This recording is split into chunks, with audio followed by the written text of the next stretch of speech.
This is a world where there is both a demon king and a hero who opposes him. The one who fights my empire, as for the demon king, he is the true ruler of the demonic realm. The hero gets his powers from this world and uses them for the sole purpose of killing the demon king. On the other hand, the demon king exists to kill the hero. It's a fairly common battle, and everyone is trying to do their part to save the man. Some want to cover for the victor, while others are in the business of saving people. Meanwhile, those who are absolutely obedient to the demon king are known as Corps Commanders. There are only 12 special corps from 1 to 12. They are the brutal and powerful subordinates of the demon king. They act with the purpose of destroying everyone. It is said that there is no one who can stand against them. But even demons like them have a hard time dealing with heroes. Not all the power of humans is known to the demon's minions. However, there is an individual who has killed one before. The commander of the Zero Corps, the demon Arutus. His identity as the demon king's joker is a trump card. He is also the talent that the man treasures the most. The demon king sat in the meeting and studied the regulations. The only person who was able to defeat the hero decided to resign. The head of the demons was very angry at such an unexpected turn. All the papers scattered around the room and the guy continued to stand silently. The man did not understand how this boy dared to try to leave him. The anger inside him was boiling. Finally, the most important knelt down in front of the young boy to beg him not to leave. He couldn't believe the kid was serious, why he was suddenly doing this. It wasn't part of his plan and he just rolled his eyes. Maybe he didn't like it in the Demon King's castle. There was speculation that his subordinates didn't show him the respect he deserved, discriminated against him because he was human. That can't be true. Demon Arut is someone who is undeniably strong despite being human. He possesses an irresistible power that cannot be obtained even by hard work. The boy was someone who is revered and respected by everyone. He is the strongest card a demon has in his hand. But would anyone have the courage to mess with him? Thus he reported that his subordinates had done nothing wrong. Then what was the reason? From his facial expression, the man couldn't understand what he was thinking. Could it be that if he didn't give a reason for leaving, he would just be taken and killed? The head of the devils erupted with anger. How could this boy assume such a thing? Why would he say such a thing when he knew how much he was cherished? After all, he just wanted to know why this was happening. Maybe it was because he hadn't been sent abroad lately, or his whole body was itching to fight. In the end, he just wanted the ringleader to calm down so he could explain everything. His mouth was bleeding again, but he only apologized for staining the floor. The man couldn't take it anymore and yelled for the Zero Corps commander's personal doctor to be called. He was really angry when they couldn't find a doctor, but the one arrived in a flash when he heard about the illness. The treatment was immediately started. The demon couldn't wait to find out how his ward was doing. The doctor's name was Ben. As everyone has probably already guessed, it is the consequences from the injury he received in the fight with the hero. But the Demon King didn't call him here to hear what he already knew. Now he needed to find a way to cure him in the shortest possible time, and if he failed, he knew exactly what would happen to him. All Ben had said was that he would do what he could, though that obviously wouldn't be enough. Arudis was asked to continue the conversation another time. The king wanted the boy to return and focus on his recovery. Everyone unhesitatingly accepted the order and began to carry it out. The commander shouted that he was fine, but the doctor was already pulling him towards the chambers. He was placed on a gurney so that he could not walk on his own. At that, rumors spread again that the commander had vomited blood. Frankly, it was surprising that he had only sustained such minor injuries. And after all, he just wanted to retire and live life to the fullest. Such were his perceptions, but everyone just says what they want. Everyone around him was fussing. What if the Lord was feeling sick? His pulse became normal, though, so they put a wet towel on his forehead. After all the manipulations, everyone bowed their heads and asked him to have a good rest. He lay in his bed and thought it was scary because his name was really Dion Hart. The servant said she would take the bowl with her as soon as he was done drinking. Except that the cup almost fell on her tray and she had to apologize out of fright. After that, the Lord asked her to leave the room. It was exciting for the girl that their hands came in contact, except that he thought she hated him a lot. It was a bit offensive that she didn't even want her hands to touch his. Compared to that, the Demon King really cared for this boy. The man was worried about the commander walking late while he was still recovering. Watching the food, for he needed to recover and eat properly. His concern is too excessive. He is the only human in this demonic realm, born with the weakest body that collapses at the slightest hint of stress. He is mistakenly considered strong, and thus he has become the commander of the Zero Corps, a subordinate of the Demon King. For now, he can chalk it all up to the consequences of his griping with the hero, but should anyone find out he was simply born with a naturally weak body? All of these things were making him very nervous. It made him furious. The Lord thought he was going to die because he couldn't stay here anymore. His secret might have been revealed, so one must get out of this place at all costs and live a long, carefree life. The only way to accomplish that, get out of the demonic realm? Ed, the assistant commander of Zero Corps, burst into the room. The leader exclaimed upon seeing his comrade. The aide had returned from the human world and immediately rushed to his commander. The kid had gotten a new cube known as a mirror cube. It was one of the few demons the Lord could feel comfortable around. He would go to the human world and bring trinkets for the kid to play with and dispel boredom, and in doing so, worried a lot about his well-being. He, like the others, believed that his commander had stopped the hero for the sake of saving all the demons. The henchman wanted to find a way to cure him, even if he had to beat up Dr. Ben. From that kind of talk, demons were really scary. After that, he asked his lord to rest properly, to which the latter willingly agreed. There weren't many demons who took care of him like this, so he was grateful to his comrade. The man read his resignation letter. It was impossible to tell what he was thinking with his expressionless face. Although he really was unpredictable from the very first moment they met, everyone had only seen him supposedly kill the very hero of humanity. It looks like he killed and blocked the hero's self-destruction. I wonder how he's still standing after taking that power upon himself. The Empire sent a pretty interesting guy here. He showed such great bravery and loyalty by jumping into the center of the battlefield for the Empire. The king couldn't believe that they had sent a useful person like him to such a dangerous place. If he were in their shoes, he would never have sent him to such a dangerous place, when lives were at stake.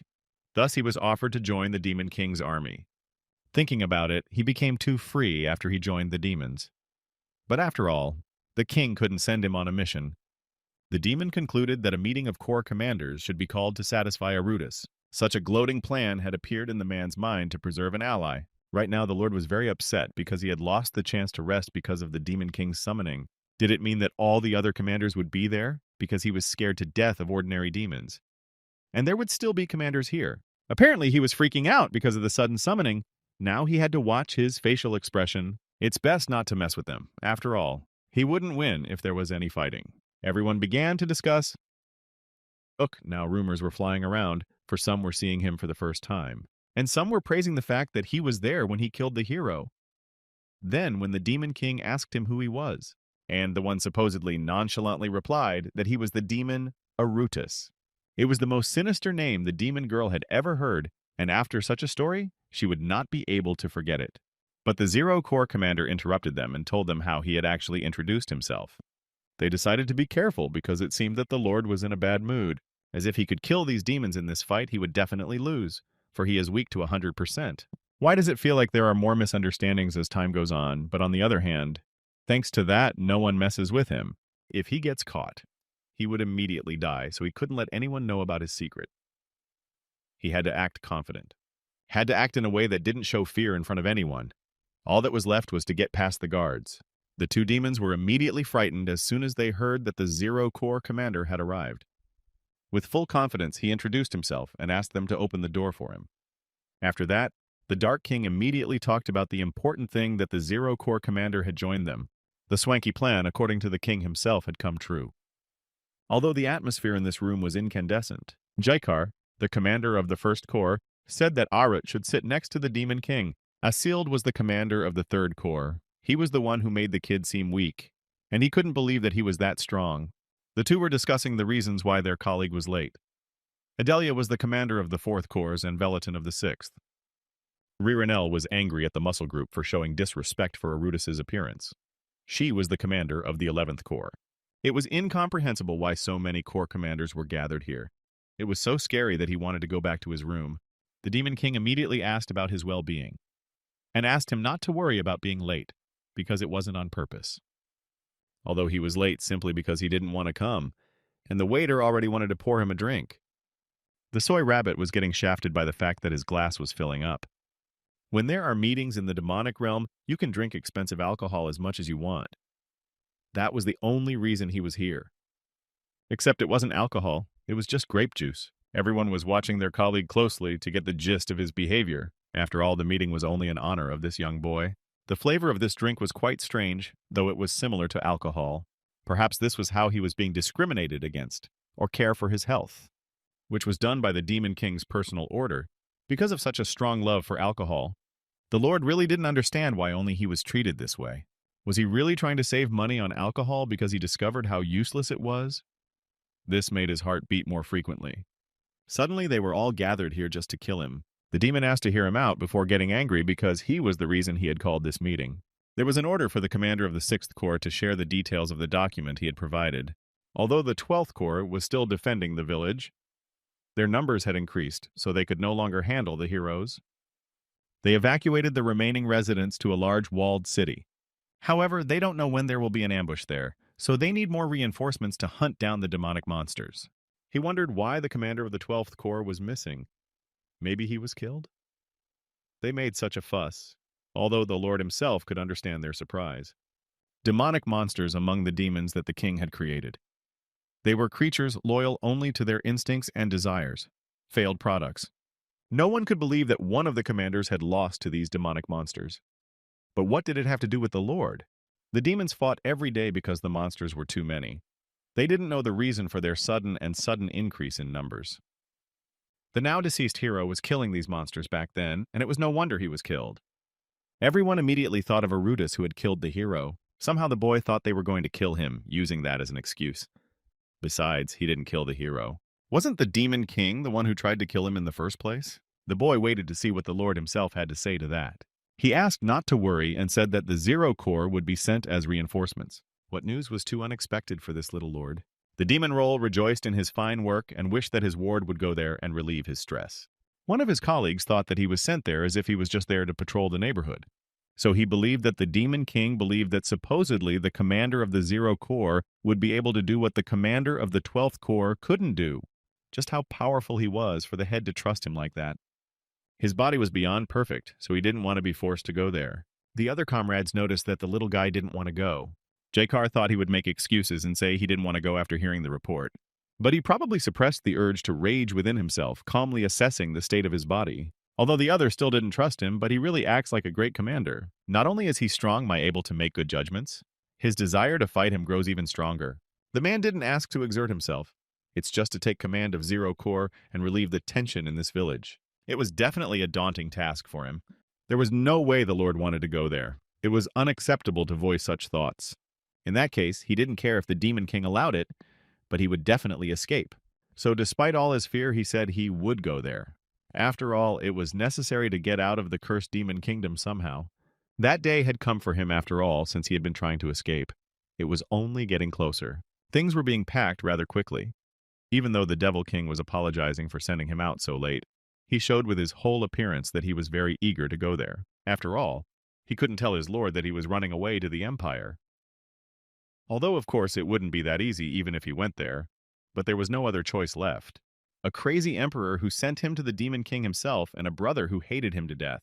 But apparently it was better than instant death among monsters. No, this boy had better start thinking positively after all. That way he would at least have a chance to stay alive and live the life he wanted. The warriors had discussed that the 0 Corps, as well as its leader, were very competent, so they were sure they could just sneak out after playing their part, and they would take care of the rest. They would be arriving at the village soon. They needed to stay in their ranks and keep their guard up. Those were the rules with their team. Only, would there be a reason for him to intervene? After all, even the Overlord had said that he didn't need to overdo it. Now that he had stopped worrying, it was time to enjoy some solitude. In his hands was a special wine of the Demon Realm, a rare drink that is only made there. It has an exquisite flavor, so it is loved by many people. Last time, he was unable to drink the wine because of his leader during the summoning. However, they are mistaken if they think he can't drink it now. They say that this wine is so fine that one can go to the other world from enjoying it. Therefore, he should at least taste it before he dies. They definitely made the best booze there. After one sip, he finally felt alive. The taste couldn't be compared to anything else. The Lord's platoon noticed that their chief was preoccupied. Even the curtains in his wagon were drawn. This seemed rather strange to them. Perhaps the Lord, still not feeling well. Maybe it was because of that incident before they left, they were starting to worry. Before he got into the carriage, he was called out. The other demon thought that the gentleman wanted to go on horseback, but he should have thought about his health and went in the carriage. But the captain himself did not understand what they were talking about, because he himself wanted to ride in a carriage. For him, a ride on horseback would be like meeting a ferocious beast. Deputy Arutha just wanted to look into the carriage. It was done out of interest, though he was yanked back as if he wanted to break some rules. Ed could tell it was because he had served Sir Arutus for a long time, and thought the man was very eager to ride a horse. Since he regularly suppressed many of his desires, the aide wanted to tell him that he should do what he wanted, but the king's orders were also for the welfare of his superior. One of the warriors shouted to the lieutenant that a village was already visible ahead. They reached their destination rather quickly, except that the entire village was already ablaze with fire. By the time they reached it, there would be no trace of it, not only of the inhabitants, but also of the buildings themselves. The poor people of the village were lying breathless on the ground. It was horrible to look at. Many demonic monsters had already scoured the area and left. But the assistant was sure that they couldn't escape far, therefore they should have gone in pursuit of them now. He gave the order to the servants. Only all sorts of monsters were already on their way. Not only were they dangerous in their own right, they were holding makeshift weapons in their hands. They were already waiting for them at the entrance. Everyone needed to prepare for battle. The danger had caught up with them as soon as they arrived, so they had to act quickly. Arut's aide shouted to everyone to fight for him, because everything depended on the ordinary warriors. Even though they had arrived with the supposedly strongest, there was no help to be expected from him. Everyone rushed to attack their enemies. No one knew how this battle would end, but everyone was ready to give their lives for victory. Everyone used the weapons that belonged to them. They were trained and had the skills to be good fighters. The entire battle took place in a fire situation. Everyone was in different locations, and the smoke prevented them from seeing the danger in front of them. The lieutenant noticed something was amiss. Their army was quite strong, but they couldn't completely exterminate all the monsters. Still, there was no end in sight to their opponents. Ed himself was a desperate man who never gave up. Battles were an integral part of his life. He was shouted at for danger. He seemed to have let his guard down because the most enormous monster was already looming over him. It was worth it to be careful. In the castle at this time, another meeting was taking place. His Majesty was being asked if only a 0 corps would be enough in the battle against the demonic monsters. Since their numbers were quite high, shouldn't they have sent reinforcements? Jaikar didn't want them to lose even more civilians, except that the leader himself guaranteed that everything was fine because to him, the 0 corps was very strong. Only in reality, things weren't so rosy. Besides, even if they were to face real danger, they had a real winner. That was exactly what the most important demon thought. Only no one wanted to remember that he was the most ordinary person who hadn't even undergone their special training. But staying on the sidelines was impossible. Out of his hiding place came their commander. Of course, Ed was scared, but also grateful for his rescue. There was no way they could just stand in one place. The deputy exclaimed because he was scared. He still had to make sure his favorite supervisor was okay. He wanted to thank him and was about to ask for help. But in front of his face, there was a dagger point that was already covered in blood. Dion Hart stood in front of his comrade. He held his sword in front of him and asked a question that didn't need to be answered. Apparently, they were now enemies. Thoughts arose that it might have been because of Sir Arutus's addiction to alcohol. It looked like he was really drunk right now. Is that where he got the bottle from? In another moment, he turned around and considered that meant his enemy was behind him. Only under the influence of alcohol he was not thinking clearly, and realized only now how bad it was. Huge flashes flashed between the man and his enemy. This monster was large enough to fight him alone. All that was left was to hope for rescue. His lieutenant was very worried that he was about to lose his friend. Even though he was considered strong, he, as his significant other, was worried. There was a need for action. Eventually, he found himself crashing near the rocks. After all, it was this monster that turned out to be his enemy who easily dealt him deadly blows. Only under the influence of such delicious wine did he decide to continue his fight. He had enough strength to get up and continue fighting the monsters. He was completely absorbed in this madness as soon as the monsters did not end. One after another, new enemies were coming. His consciousness was only enough to distinguish the enemy. Although he thought he was weak, his gaze was completely saturated with the rage that would move him at this moment. Everyone looked at their commander with a lasting impression. Everyone had finally seen what this boy was like in action and were pleasantly surprised. His goal was to not leave a single intact corpse. Even if the enemy seemed dead, one could not stop striking. There was a lot of anger lurking in this character. He continued to kill his enemies with greed. Every blow and blood splatter gave him pleasure. Off he went like a true madman. So he continued to instill fear in his enemies. Even the very monsters weren't coming at the same speed as before. They were stopped by the instinct of self-preservation. That's how he and his weak body managed to survive in this world. He showed me his best human qualities, so he was easily accepted by the demons. In another realm, one of the employees was reporting to his king about a rumor that was going around the area. It was about the commander of the Zero Corps. The soldier sent to investigate the demon realm reported that he was the one involved in the subjugation this time. This person was extremely strong and cruel, as the rumors said. Therefore, he was the most valuable talent for the theme king. On the throne sat the Emperor Eduardo Desert. Vicha's stories made him miss someone. If they wanted to leave the demon realm in this way, they should also prepare themselves. Also, His Majesty had the perfect candidate for that. So this young lad should have just agreed to such an offer to get the opportunity to succeed. The boy bowed his head even lower and accepted the royal decree. He had no right to oppose or voice his displeasure. What remained was to make this ward as talented as he was. The emperor had many ideas in his head that he urgently wanted to fulfill. Once upon a time, an 8-year battle lasted.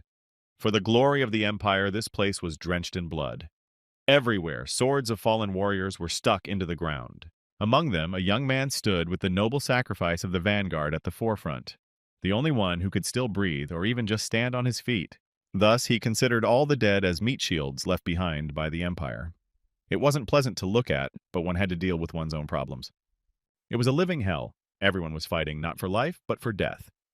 No one knew where it would lead, but at the same time, they were not going to stop. The boy didn't want to get into this hell, to risk his life fighting. He didn't want to lose his youth and old age to some empire. He had absolutely no intentions. He was just running away from ridiculous fights every time. He only wanted to live a calm and measured life. The desperate hero was doing everything he could to survive. He was clearly not the kind of person who was going to sacrifice himself for anyone. That's why he became quite cruel. He refused to die for someone else's wishes. He chose to survive no matter what. Continuing to call his body weak, he killed anyone who stood in his way. And after that, his only desire was revenge. All of his suffering was because of the place he was born in. All of this was desperately fixed in his memory. After all those nightmares, he woke up. And after waking up, he didn't realize what he saw, but it seemed to be something meaningful.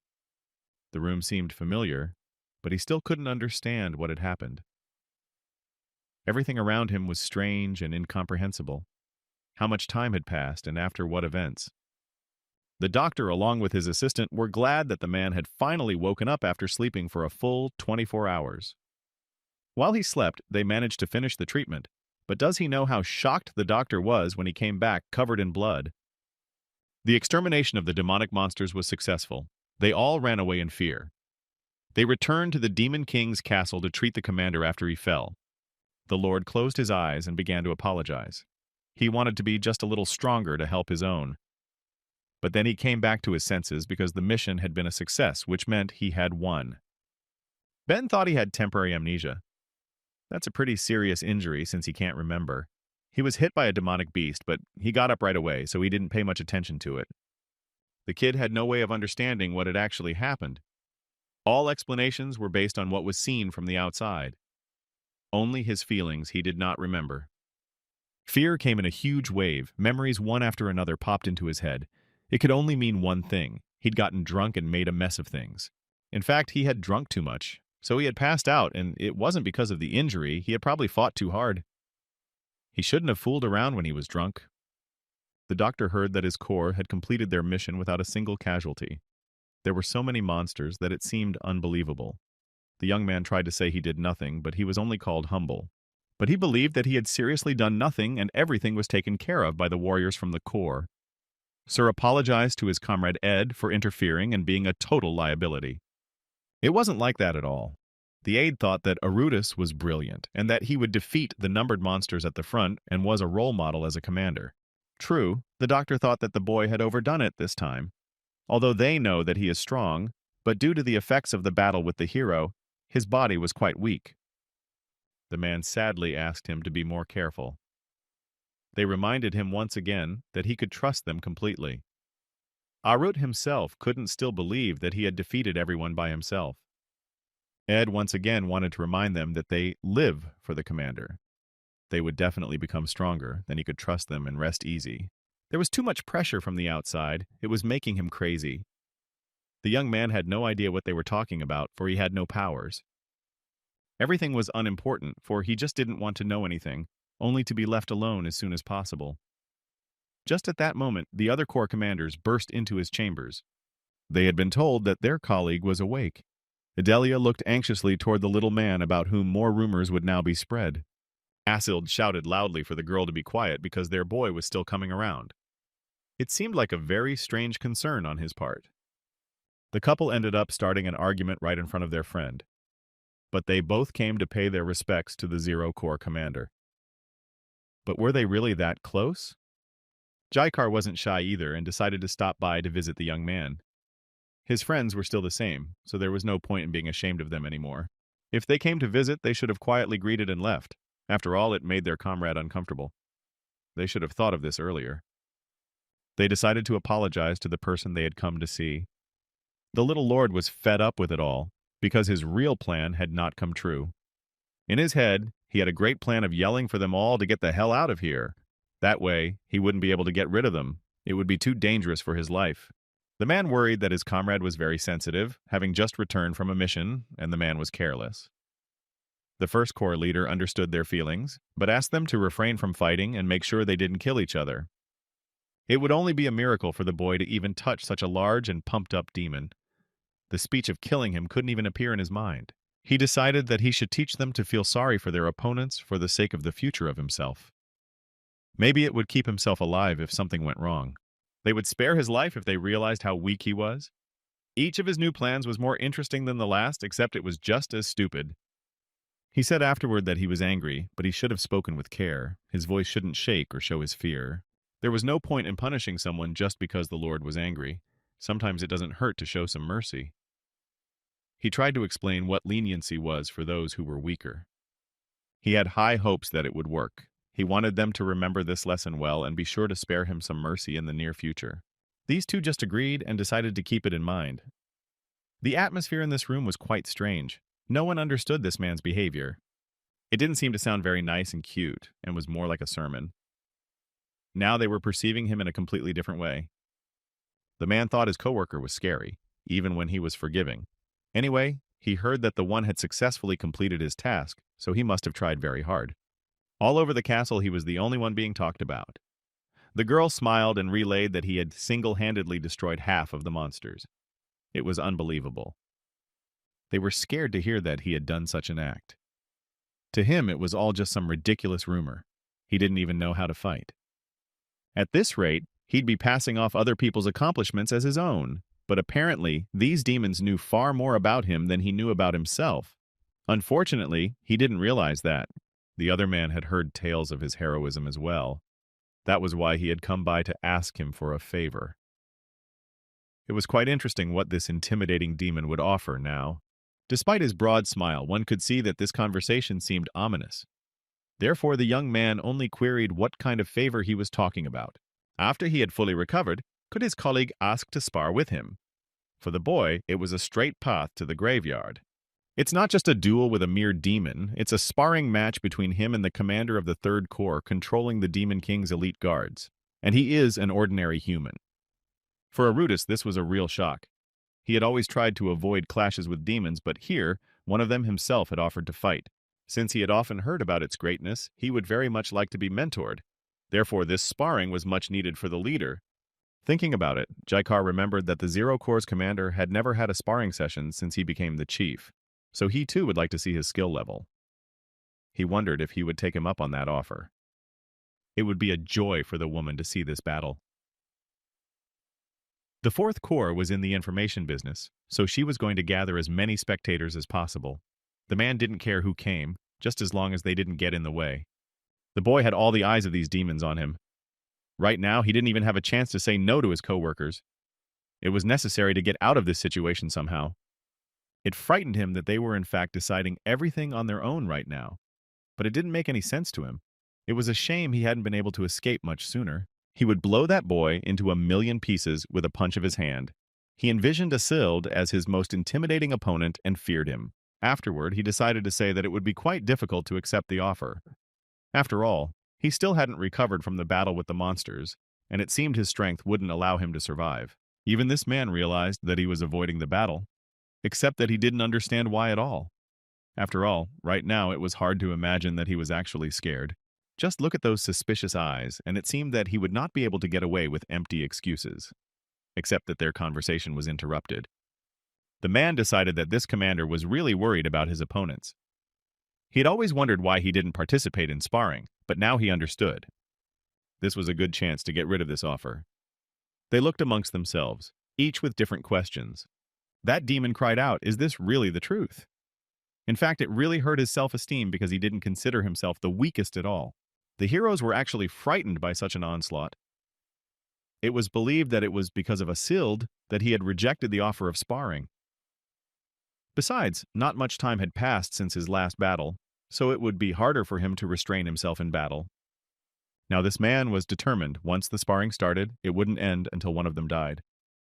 For the sake of this battle, he was willing to sacrifice his life, since his opponent was completely confident in his victory. Although he, for one, had always learned that he could fight as an equal against any other commander, he had never considered himself a clear winner. What kind of crazy confidence was in this kid? A real talent that the Demon King recognized.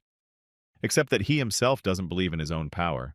No matter how much it frustrates him, he can't guarantee his victory or say with certainty that he won't die. In the end, he doesn't have the spirit to fight Arudis to the death.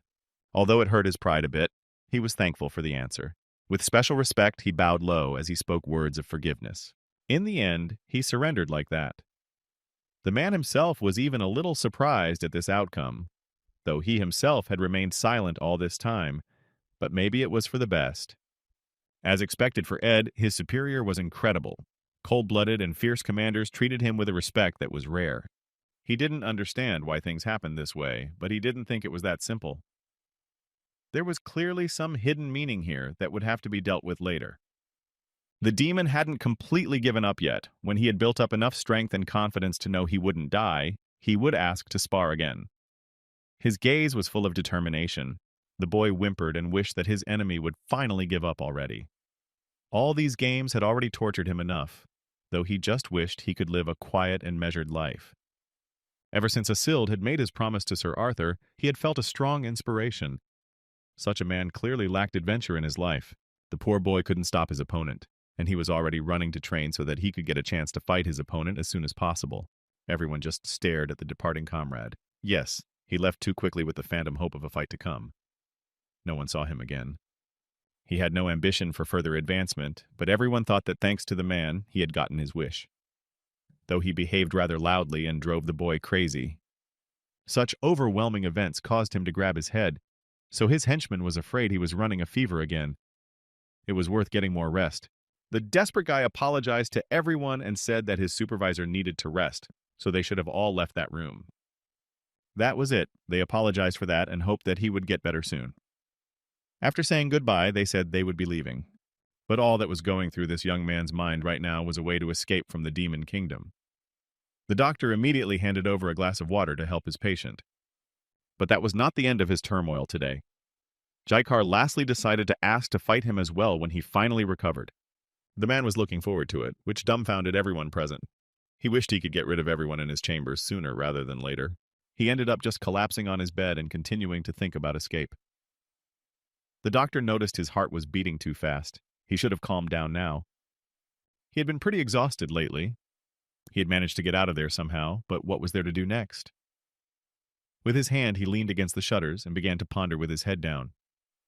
Except that his assistant happily decided that the chief needed to meet the members of Zero Corps as soon as possible. Everyone was waiting for him. The doctor, meanwhile, felt that if he stayed in his room, he would never get better. If he wanted to get better, he needed moderate exercise. He was dizzy from all the events that had happened in just one day. So much had come upon a man who wasn't even sure of his own abilities. All he wanted was for everyone else to leave him alone. He got angry and started kicking things with his foot, wanting to destroy everything around him. The other demons heard the noise. It sent them into a momentary rage. Now they were wondering who had decided to disturb their evening peace. Now he realized he was in for a bad time. The thing he'd shoved had gone in a completely different direction. He'd have to apologize profusely. Except they bowed in return and saluted the Zero Corps commander. They had already apologized themselves for causing trouble. They wanted to teach this guy who was blocking their path, being only a lesser incubus, a lesson. They would take care of it and try not to get in anyone's way. The Lord had heard that incubi are the lowest rank in the demon realm, so that meant they were clutching and bullying the poor young man. He looked all innocent and scared.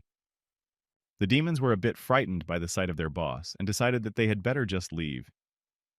It was obvious from the look on his face that he wasn't in the best of moods right now. It was a good thing for him that these monsters had fled on their own, although he had no idea why. What remained to be decided was what to do with this child. This was the first time he had ever looked at a demon weaker than him. Now was a good time to think about his safety. For now, one of the problems had evaporated. The other was already standing in front of him and needed to be quiet. The kid was startled by that look. He had heard that normally the commander was quiet, but when in anger was known to be more violent than any other. He was sure that his presence had disturbed Arudis. This time the child had definitely decided that he might die. Except that the leader himself decided to offer his hand and asked if he could help the boy up from the floor. He asked the incubus not to be frightened because those villains had already left. Of course, he had no idea that he was also considered quite evil and dangerous in this castle. It was noticeable that his eyes were not looking at the child with disgust, but with genuine benevolence. It was quite surprising for such a young demon. It had been a long time since he had been treated with such kindness. He wondered if someone like him was not disgusted by the fact that he would be in physical contact with him. The only answer to that question was an immediate squeeze of his hand. He pulled it towards him because he didn't see anything wrong with it. If he thought that, then as a person he must be disgusting to them as well. Saying that made him sob a little. He couldn't even dare to think about it, let alone say it to his face. They agreed that they both respected each other. The boy was also trying to survive in this harsh demon realm. They should have helped each other. He was so happy now because he had never been treated with such kindness. So he tried to thank as much as he could. It would be with great pleasure that he would repay him. And for that, he would need some free time. Gratitude would not be long in coming. It was only worth it to agree. This frightened the man himself a little. For him, there was a feeling that he had gotten involved in something very unnecessary. Perhaps this, his gut feeling, would prove to be correct. At this time, the king of this kingdom came into his room. The man wanted to know how his best warrior was feeling, but he couldn't figure out where he had gone. It was unlikely that he had anything to do right now. That's why he decided to agree, even though he knew that this idea was not quite right. As a thank you, he would like to give him a tour of the garden, as well as some herbs that were great for relieving fatigue. There was nothing criminal about it. Since everyone knows that such a commander is really busy, the boy would certainly understand if he was refused now. At his master, he looked at him fearfully. It really surprised him that the Demon King's castle had a garden. How in such a dull and horrible castle there was something beautiful. It was quite interesting. The young man apologized for not introducing himself. His name was Guillen, and he was a gardener, one who took care of all the plants, beyond the boundaries they were in. Even in the demon realm there was something interesting, and this boy looked like a good man. A garden was a place with beautiful colors and greenery, and fresh air as well. Wasn't that the kind of place he just needed right now? It all sounded like the perfect place to calm his nerves. Could he ask to accompany him? That was great news for the gardener. At last they came to the place they called a garden here. Everything around was strewn with red roses that grew even on the ceiling. It was indeed a beautiful garden, and the Lord looked at it all with great admiration. They were both happy being here and now. There was a refreshing scent of greenery all around. The fresh air was really what he needed right now, and he was fully beginning to enjoy it. One of the huge plants wanted to attack this man to eat something exotic. The gardener tried to calm his plant and asked it not to attack such a dear guest, and the man was scared out of his wits. Incubus had to apologize to his manager. He thought that the flower wanted to show by this his happiness from visiting him. All the dreams were dispelled to ashes. This kid turned out to be abnormal too, so he should not be considered weaker than himself. In fact, this garden only looked normal from the outside. But such scary plants were all over the inside. We had to get out of here quickly. I had to tell him that some urgent matters had come up, and he had to go. The kid was upset because there were better plants inside. Now he would have to visit the Zero body on the training ground since he had been gone for a long time. He felt he should see them immediately. The boy noticed that this lord had left in such a hurry. He must have really been busy. He shouldn't have gotten too upset. After that, the gardener spoke to the plants and asked if he was sorry to see him go too. It remained to be seen if they would see him again. He decided that he should meet him again and give him the gift. He should be given the most beautiful plant from the garden, and then he could become even closer. Well, he still had goosebumps. It was silly to think that there was anyone normal in the Demon King's castle. His room was the best because everywhere else was dangerous, even though he had used the excuse to escape from the garden. But now he really needed to check on his team. After all, he had caused chaos while drunk, and it was a shame not to apologize. Since he was already out, he should at least show his face. Compared to what he had just seen, the core members were nothing. Except that when he entered the training room, he found that it was empty. Since there was no one here, he had better go back. There wasn't even a place to sit down and wait. It didn't seem like anything would be solved if he avoided them, and he was curious just how strong this core was. They used wooden balls for practice. He was beyond excited during the destruction of the monsters, but doesn't remember anything. Figures it was a good opportunity to test himself. Except this training ball was quite heavy, and he couldn't hold it up to his weight. It was better that no one saw it. Even on the battlefield, he could barely lift a wooden sword, let alone an iron sword. Thus, he should just use his dagger and not show off. In a most unexpected moment, his team came into this hall. They were also astonished to see their commander. He had hoped they hadn't seen him, except that to them he looked like a real hero. None of them now even doubted that this man was really strong and could defeat Love. In the end, the whole team with glee started asking how the man was feeling. He hadn't checked in for a long time and they were starting to worry. But now, they just took a break. They also remembered that in the last fight, their leader was awesome. I had to calm them down and tell them to relax, so they yelled. They still thought he looked tired, even though he always says he's fine. He had really overdone it last time, though, and now they would defend him to the end. It was incomprehensible to him why they were all looking at him like that. Best case scenario was to just call it a day and get out of here. Although he had planned to go in right after the mission, he couldn't due to other circumstances, so he apologized. He had to say that they did a good job on the mission. His method of training was negligent, and he gave them the appropriate amount of encouragement. Once they started practicing, he would sit down to observe. He felt like his legs were starting to fail, and if he fell, it would be embarrassing. But in fact, one of those standing around had decided that this guy should die today. Except that in order not to burn with shame, he was able to dodge this attack and stand up. This really startled the attacker, and he immediately started asking questions. That is, it only now came to him that this was a real attack. This was dangerous for him. He should have run away from here. From the intense fear, he didn't notice how he got his elbow right in the face of his enemy. It was very unexpected for him, but there was nothing he could do. As a result, his opponent ended up on the floor with a broken face.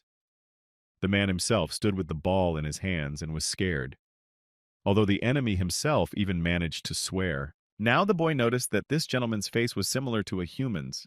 I wonder how he could be here and why he came to kill him. Where did the man come from in the Demon King's castle? The battered man was still sitting on the floor, and the hero looked up at him. The situation was depressing. The warriors decided that if even their commander didn't know him, it must be an intruder. Of course, the first thing they wanted to do was make sure their superior was okay. Except it was time for this stranger to get out of here, lest he end up dead. But would he have time to do so under the circumstances? To his dismay, the Lord had already taken the ball to the top. It looked like he was caught up now, a heavy punishment, and death was closer than he himself had realized.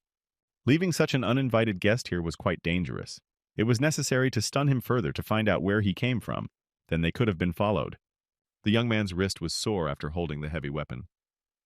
This incident was reported to His Majesty, and he asked that the man be locked up. Everyone stood puzzled but agreed to the order.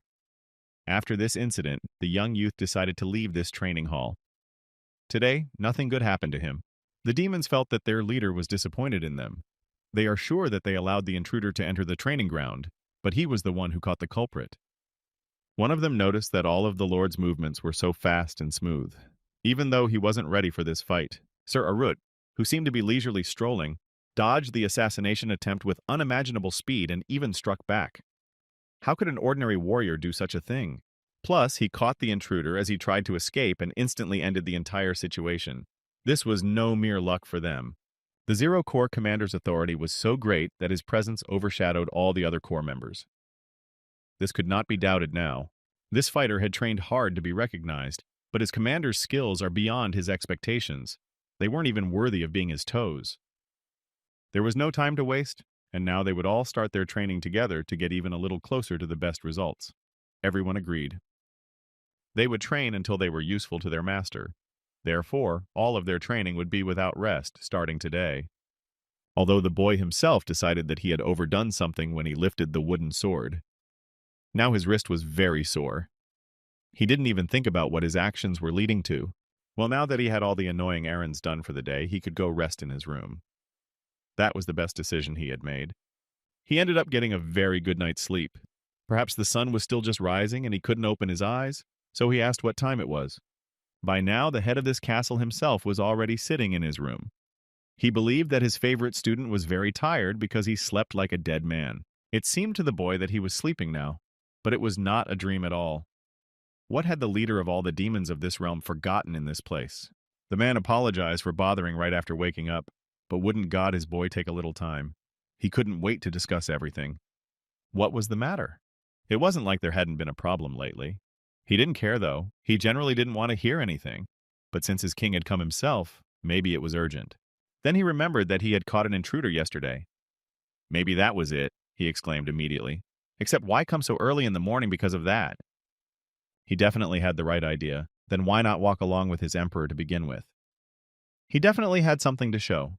They were going down to the dungeon. The criminal should be locked up here, so why did he bring him here? Is it possible that the stranger said you strange things about him? Or is he seriously going to use the boy to set an example? There was a lot of blood and breathless bodies around.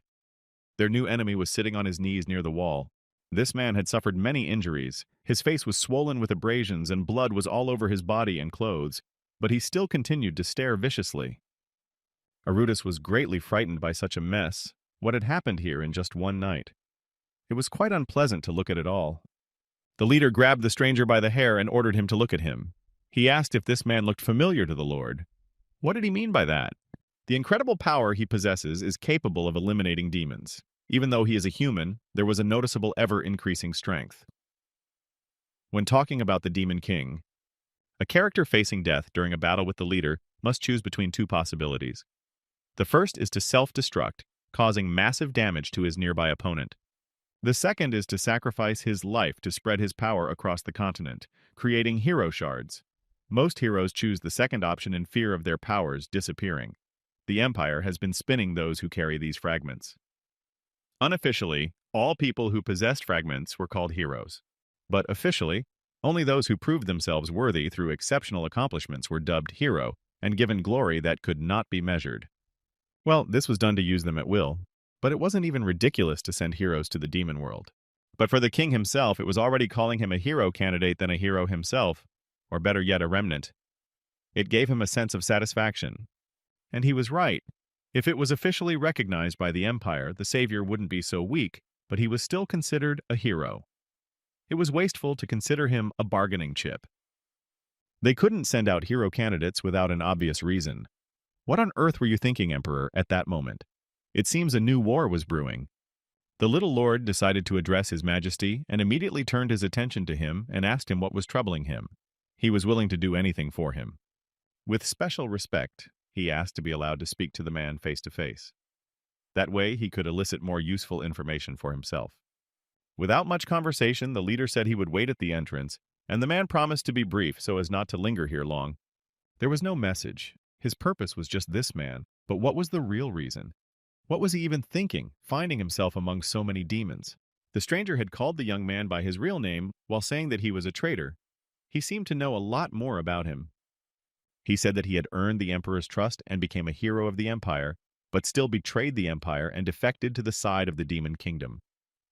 The one laughed and never in his life would have thought that he would deliver messages in such a way. To the one who arrived, this reaction was rather incomprehensible. He was still amused and asked if he was a bargaining chip. The situation was quite interesting to him, and he wanted to know more details. Thoth got angry and started yelling that he had received an important assignment to take down a traitor from His Majesty. Except that Sammy was caught looking like a hook. The kid became furious again and said that the truth was that the fool had called him a traitor. At such moments there always arose in him an irresistible desire to kill. What sins had this man committed since he had become abandoned by the Emperor himself? The henchmen of the Empire had yet to realize that he could be literally abandoned. It was because His Majesty knew everything. The commander placed his hands on this man's shoulders and continued to tell him that no one else wanted him. The reason why this man was in the demon realm was his purpose. And now he knew that the emperor understood his actions and that this was a true escape. That was why his majesty would send him here, to the dangerous world of the demon realm, to kill a traitor. Thus, he had truly gotten rid of that boy. Well, now he should have thought it over carefully before his death. Although he now realized that he had sacrificed everything for the empire, he had been repaid in a completely different way. The abandoned warrior began to insult his emperor and decided that he would not forgive him, but he also wished to kill this traitor no matter what. Dion Hart, even frustrated no loyalty was in him, only wasted his time on something completely useless. The king was already waiting for him at the exit. Judging by the look on his face, he had satisfied his curiosity. But the answers were not interesting at all. Now it remained to decide what to do with this stranger. It was not even possible to kill him, but to use him for his own purposes. So he asked his favorite. The hero replied that it all depended on his majesty, but he believed that the best solution would be to simply kill him. Not a shred of pity remained in him. The demon asked if that would be his final verdict. Though it didn't matter, he would take care of it. But in return, he asked for one favor. The first corps requested immediate support. They relayed that this was not a hero candidate. There was an actual hero that was taking part in the fight on the front lines. This caused the young man's displeasure. He didn't want to return to the battlefield again because it brought him nothing but frustration. As he probably already knew, a hero and demons don't get along well. If the hero who showed up on the front lines, not a few used discarded empire fragments, but a real hero, then the regular demons were no match for him. He was more than sure that his boy was interested in this. What were the emperor's intentions that he had sent a shard along with a real hero? So he needed to take good care of this mission. Now, all he had to do was prepare for departure, so it was time for them to get out of here. Right now, he was in a state of confusion. Right now, he was terribly scared because he was going to real hell. He couldn't resist this order because he could be killed on this very spot. After a quick assembly, the carriage was already waiting for its commander. Once again, his actions didn't have the consequences he expected. His memories were of going to the dungeon, but when he regained consciousness, he is once again sent to some crazy, dangerous place. He keeps passing out, and each time he feels like he's going crazy. The only thing he can remember is that the stranger is going to die. And then he was ordered to go to the front lines. All preparations for departure were now complete. The report had been accepted, and also the appearance of the new hero was taking him completely astray. He was coming down the stairs to get into his transportation. Since he was going to be traveling, he could afford to take a look at this new hero, could at least reassure himself. After all, it really was interesting to him. The aide knew that his commander had quenched his thirst by going on a monster subjugation mission, but he was sure it wasn't enough for him to calm down at all. Some people had heard that the front lines were quite deplorable, but looking at Sir Arudis, one would think that he was going on a vacation. Up above, the commander of the 11th Corps, Ririnel, appeared. She called out to her colleague and said that she missed him very much. That was unexpected. She came down to them and was asked what she was doing. Despite her cute appearance, she possesses the strongest demonic energy, second only to the Demon King. One couldn't let appearances fool oneself. She heard that he was going to the front line, so she wanted to give this to him. The necklace with the pink glowing stone, what was it for? It looked extremely suspicious. So why did she decide to give it to him? Maybe he needed to trust his gut this time and not take such things with him. It had a protection spell on it, so it would be able to help keep him from dying at least once. It wasn't that important, but she wanted to be of help to him.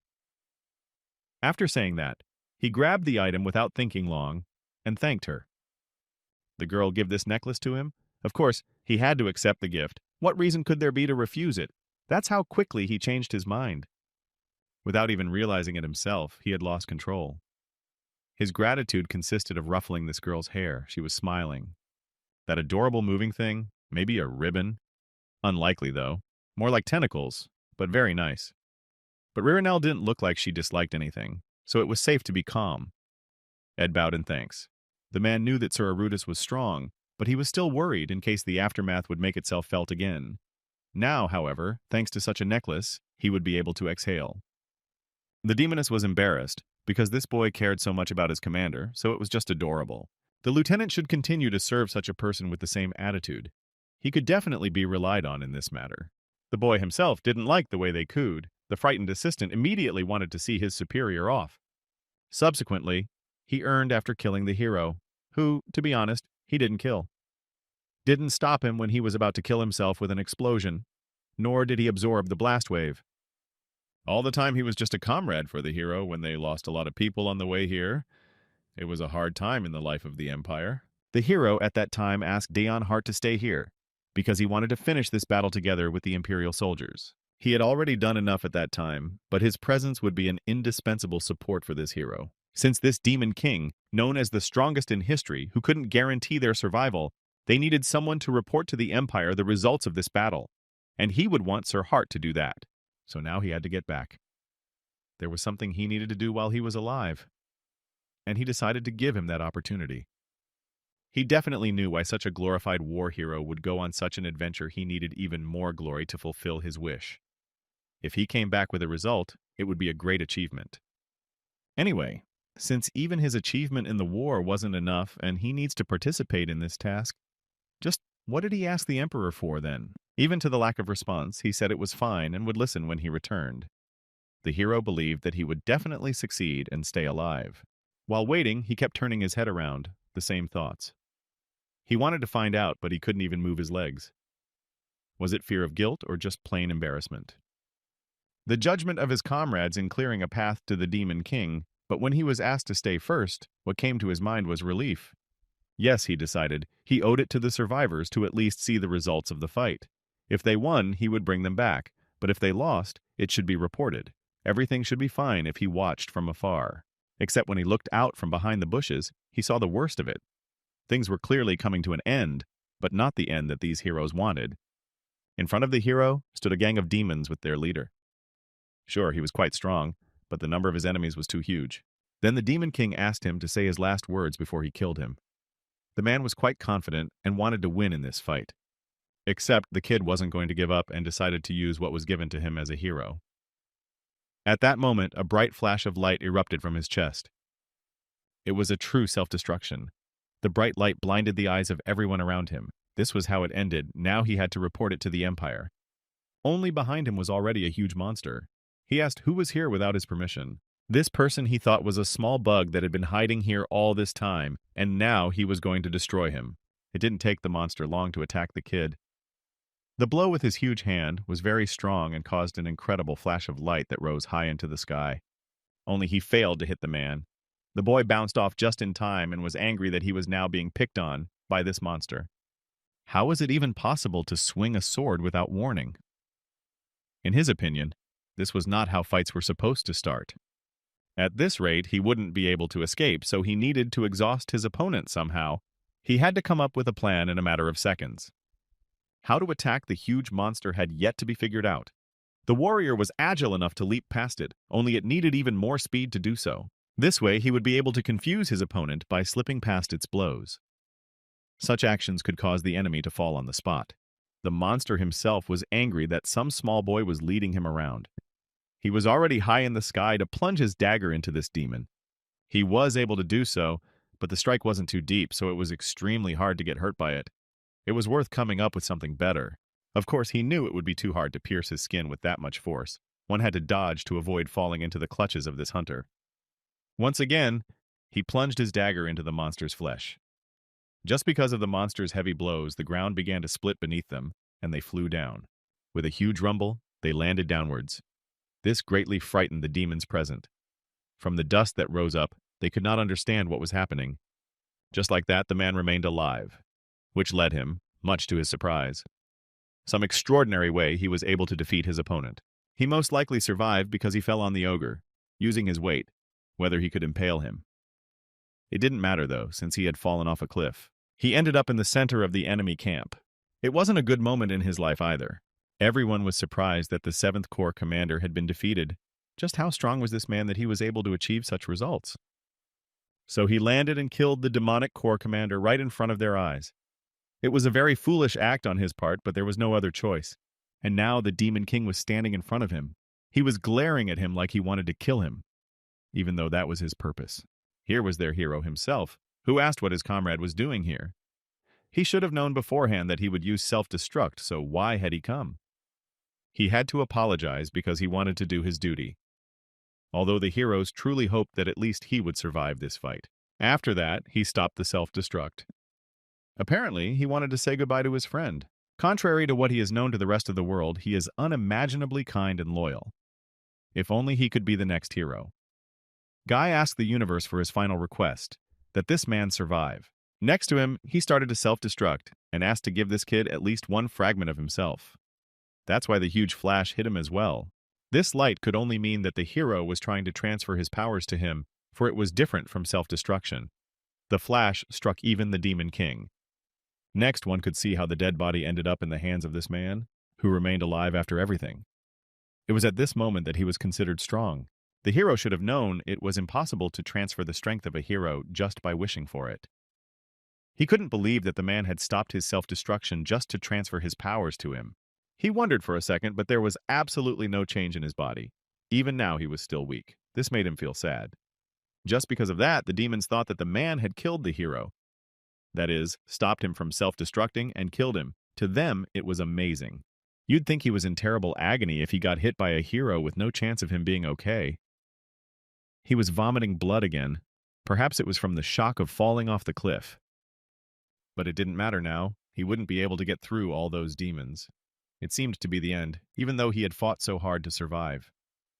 His Majesty wondered how an ordinary boy could laugh in such a situation. He asked what was the name of this stranger who was able to kill both a demon and even a hero. He had no idea what this man's intentions were, but it was in his best interest to tease him. After that, he introduced himself. That pleased the king, and he asked if the man had ever thought about joining the demon army.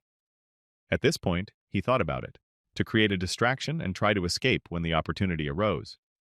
In the end, he responded by agreeing to join the army.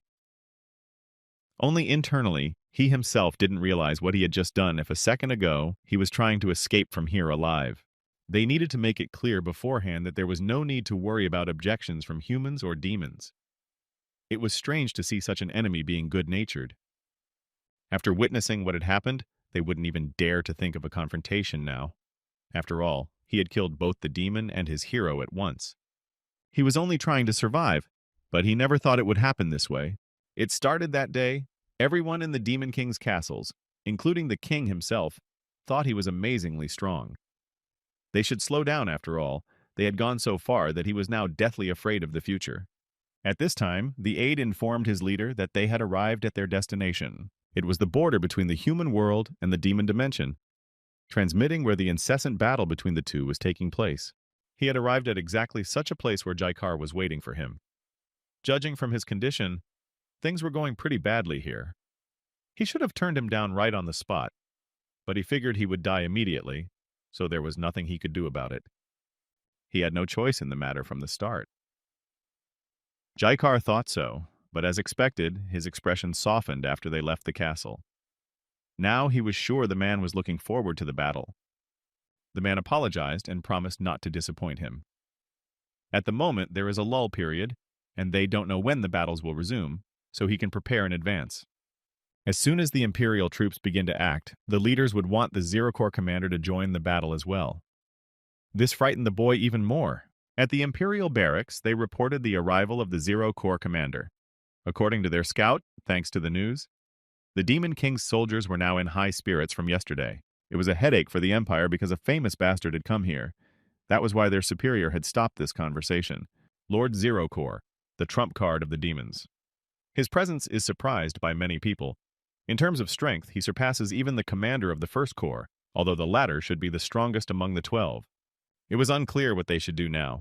If this was true, they couldn't guarantee their victory now. This irritated their warlords. The solution was to send an assassin. Although one of the soldiers decided that they wouldn't stand a chance anyway because that one wouldn't succeed. Unfortunately, the Empire still thought the Zero Corps commander was just a rumor, because no one was able to confirm the truth. Perhaps it was an illusion created by the king to boost morale. This man was a hero of the people whose name was Cruel. If they could uncover the truth with just one assassin, it would be a great achievement. Right now, getting information was the priority. The Lord's aide was preparing him for battle by rewinding his arms. For Arudis, these events were a heavy burden. Would he seriously need to participate in the battle? although he was worried about the pressure and possible outcome, but he never worried about the status of a commander. But right now, the Lord was really puzzled by the position he held.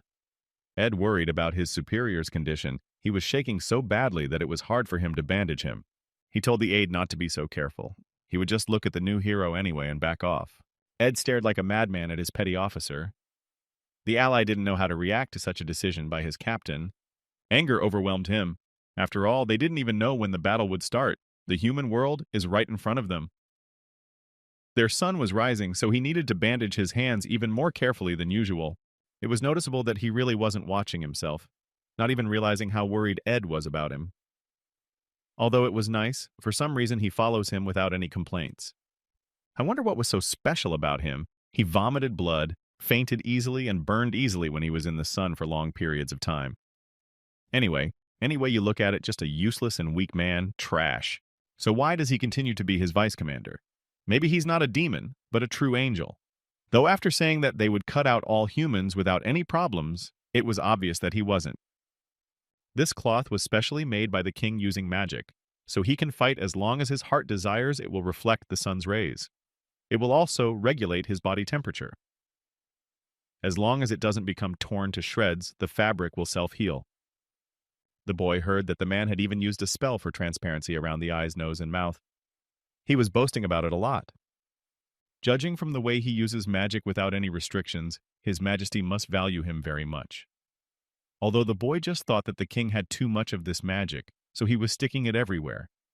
Magic is something that breaks the rules of the world. Demons, on the other hand, have a limited amount of it, and demonic energy spent on magic cannot be replenished. In addition, it is said that the more demonic energy used up, the faster a new hero will appear. If he's using so much magic, it means he's confident that he can defeat the new hero, though it was none of his business at all. The boy thanked his assistant, even though it annoyed him a lot, but his outfit was quite comfortable. In this battle, as long as they had 0 core and such a commander, they had nothing to worry about. From the moment the stranger had cleverly snuck into the training field, all the core members had been practicing like crazy. Since he had no one else to trust, he wanted others to take care of him in such a difficult moment. After everything, he decided to check on the 9-core commander and look around the tent. Although Ed thought it was better to conserve energy before the battle. Who would have thought that Sir Arudis would have so much enthusiasm? Of course it was an excuse, and he was happy to get out of there. The Lord was going to buy himself some time and look out for places to hide. But the demons appeared before his eyes. There were quite a few of them. They couldn't believe their eyes after fighting hard, but now they thought they had nothing to worry about. No one could deny it, that they would definitely win next time. Therefore, everyone was looking forward to the next battle. For Jaikar, as expected, His Majesty's decision was the right one, but his presence alone had encouraged so many warriors.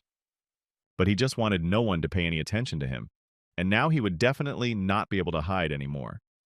To these demons, he was the last hope. Meanwhile, an assassin from the human team was watching what was going on in the demon's hideout. He had verified with his own eyes that this was not a rumor.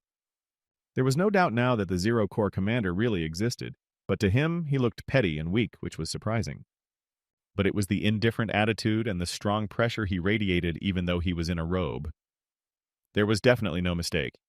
While he may be powerful, the man is sure that the rumors were clearly exaggerated. Since he has completed the task, he can head back. But since he's here, he'll check to see how strong this boy is. He had to fire the deadly poison dart. It was already flying towards the Lord, who was about to return to his tent. There was no doubt that he would be able to avoid this attack. It seemed that he could even hear the unimaginable sound of a flying needle. It was too beautiful. One could see that he had dodged spectacularly from the attack from the humans without even falling to the ground. The assassin should have been worried, for he was immediately caught. Only it was different. He almost fell because of a rock that was on the ground and was angry that they weren't cleaning the roads. The demon noticed that Sir Arudis was in trouble because he sat down so suddenly. He had to pretend it was just a warm-up. That calmed the girl down, because their main salvation was already warming up for the upcoming battle. Apparently there are no good hiding places here. He'd better not wander around and fall, but just stay in the tent. The man didn't realize what was going on. If his enemy was returning, however, then he was safe. That seemed very suspicious. Or maybe he just didn't want his subordinates to know about the suspicious enemy. Even though he was their rival, he looked awesome.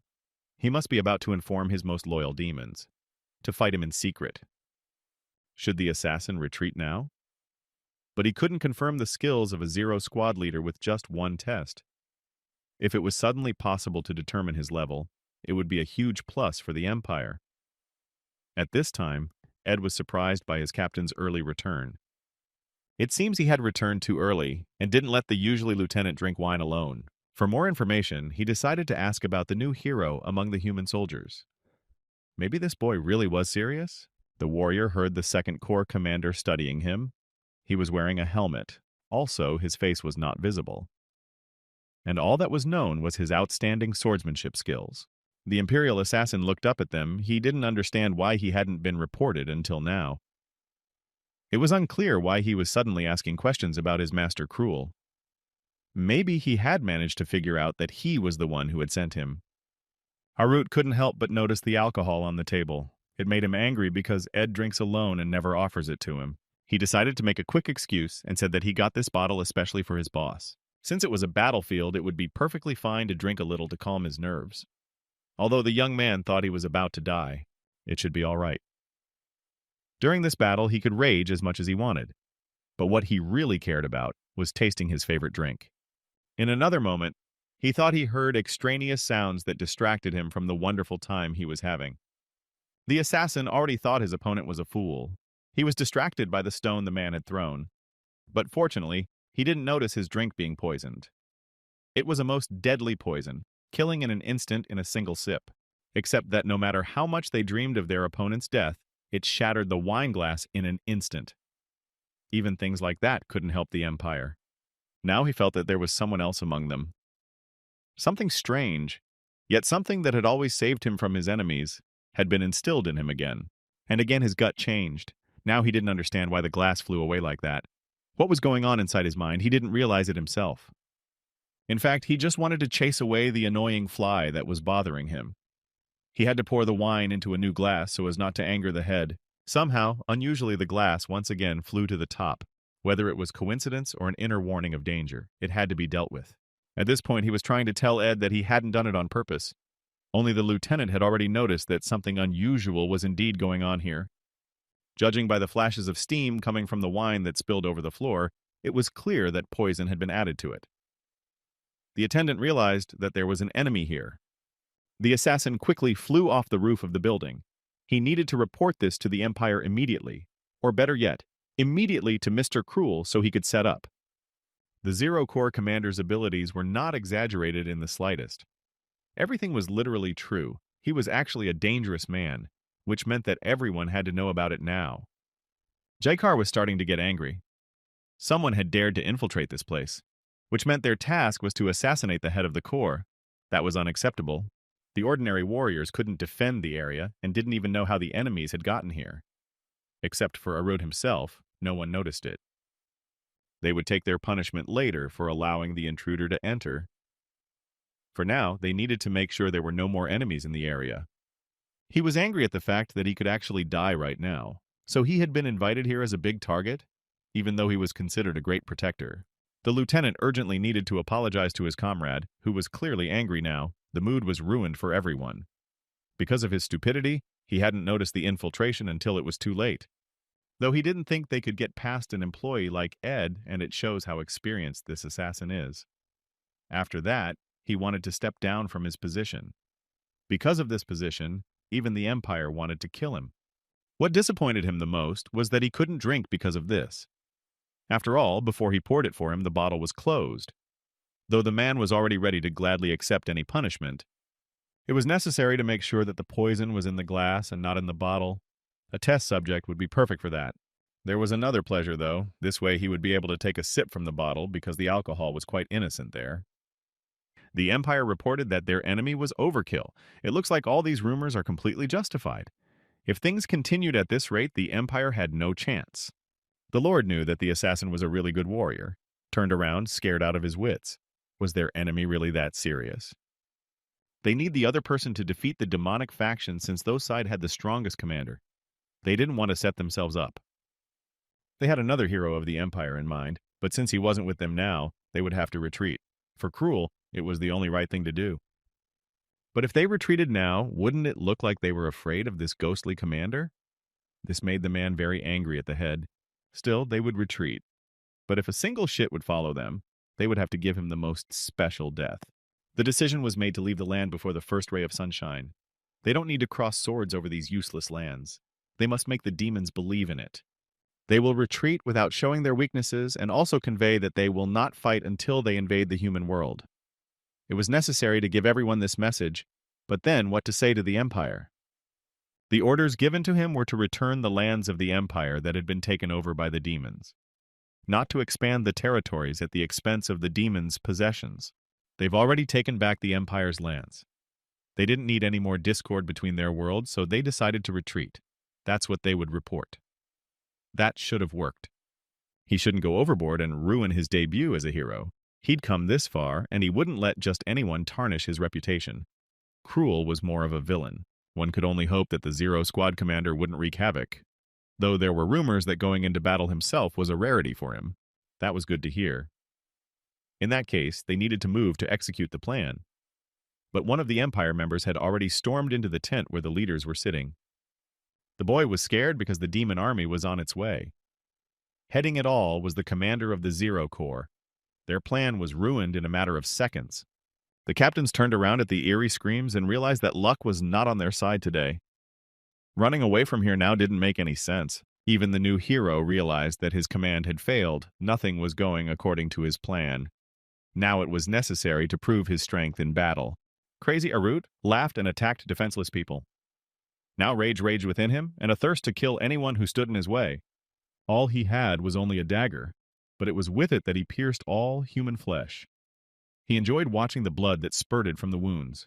The suffering of humans was just beautiful. With his dagger, he could cut off the limb of anyone, so he watched the fear and consternation that fed his spirit.